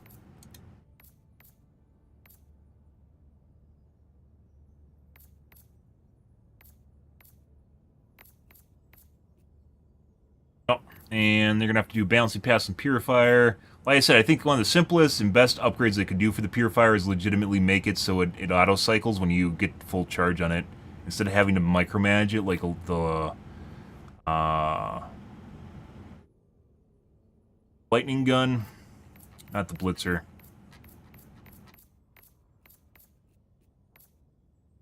Normal lightning gun. They just make it so it automatically fires when it reaches full charge, and it doesn't. That infinitely just improve it. And then you have to see what the damage is like after that point. Well, obviously would charge up, but it auto-cycle when it charges and fire. Yeah, but so far, guys, this is... That and autocannon also, I've never really used the autocannon. Autocannon, honestly, is just easy mode against bots. It legitimately seems like easy mode. It's so easy to kill everything with it. It's a backpack gun. If it gets nerfed, people just flip out. It's kind of sad, like I mentioned before, like, the way they had to get the community into the point where, and we talked about different ways they possibly could do that. Get the community accustomed with things getting buffed and nerfed. And the kids just literally just want their OP shit and then cry the moment it gets nerfed. And that's not a good place to be. With, like, League of Legends, for instance, stuff gets buffed and nerfed. Kids cry about it for a little bit, then they move on. Buffed and nerfed all the time. And people are just used to it at this point. That's where you want to be, but you had to be on top of, like, the balancing patch, or the balancing immediately when the game came out. Lots of ways they could do it without making it patch note oriented. There's a lot of people that literally knee-jerk and take to the forums the moment they see something buffed or nerfed and literally just flip out, regardless of it still being viable. Or Ruptor being one of the most recent, most blatant examples you can offer is where everyone just flipped out the moment the Ruptor got nerfed. The Ruptor was OP as shit. It's still very good. It's just not OP as shit. Got nerfed. The Quasar needed to get nerfed, but I think everyone was pretty much ready that it was going to get nerfed, so it wasn't flip out. Because it's definitely just so much better than the EATs and the Recoilless. And it's still better than EATs and Recoilless. Recoilless and EATs need to be buffed, though. We talked about this extensively first day back and in general. Railgun, I think they definitely need to go back to the original pen on it. Maybe at like 75. It has to be overcharged territory, but maybe 75 or 80% should be the original pen on it. I don't think it is. I think you have to get this thing to like 95% to get the original pen, and that's insane. Because most of the time it'll explode. Because you don't have time to, in the middle of combat, like charging into overcharge territory at 95, you're probably going to not only the window has to line up with what you're aiming at, in addition to pulling the trigger when you're aiming at it. But also 95% charge while you're under fire. I think that's too many checkboxes to actually make the damage worth it at all. It's just not good. I don't even think it's 95% because I've definitely fired this at the charger leg plates before. 90% like 2 times and it didn't pop it. And that's why I thought, shit, we'll try this out tomorrow. But otherwise, not good. Not good. Still bad. Obviously, there's a lot of shit in here that needs to be buffed. Like the sentries, minefields, sentries in general. Exosuit's kind of in a weird spot. They probably could give it more armor so people take it. Plate armor or something. There's a lot of ways you could balance the exosuit so people actually take it. Orbitals all need to be buffed. A lot of orbitals need to be buffed. I don't know, Pils, you just get back to my agent. We'll talk about that 7-figure income. Maybe work it down a tiny bit, 7-figure and, able to use the company jet once every 2 weeks. Stuff like that so I can fly back home. EAT needs to be buffed. Recoilless needs to be buffed, as we mentioned. I'm pretty sure the best way of doing this is making it so you get like 2 shots per load. And there's graphically ways you could do this to make it somewhat believable if they wanted to.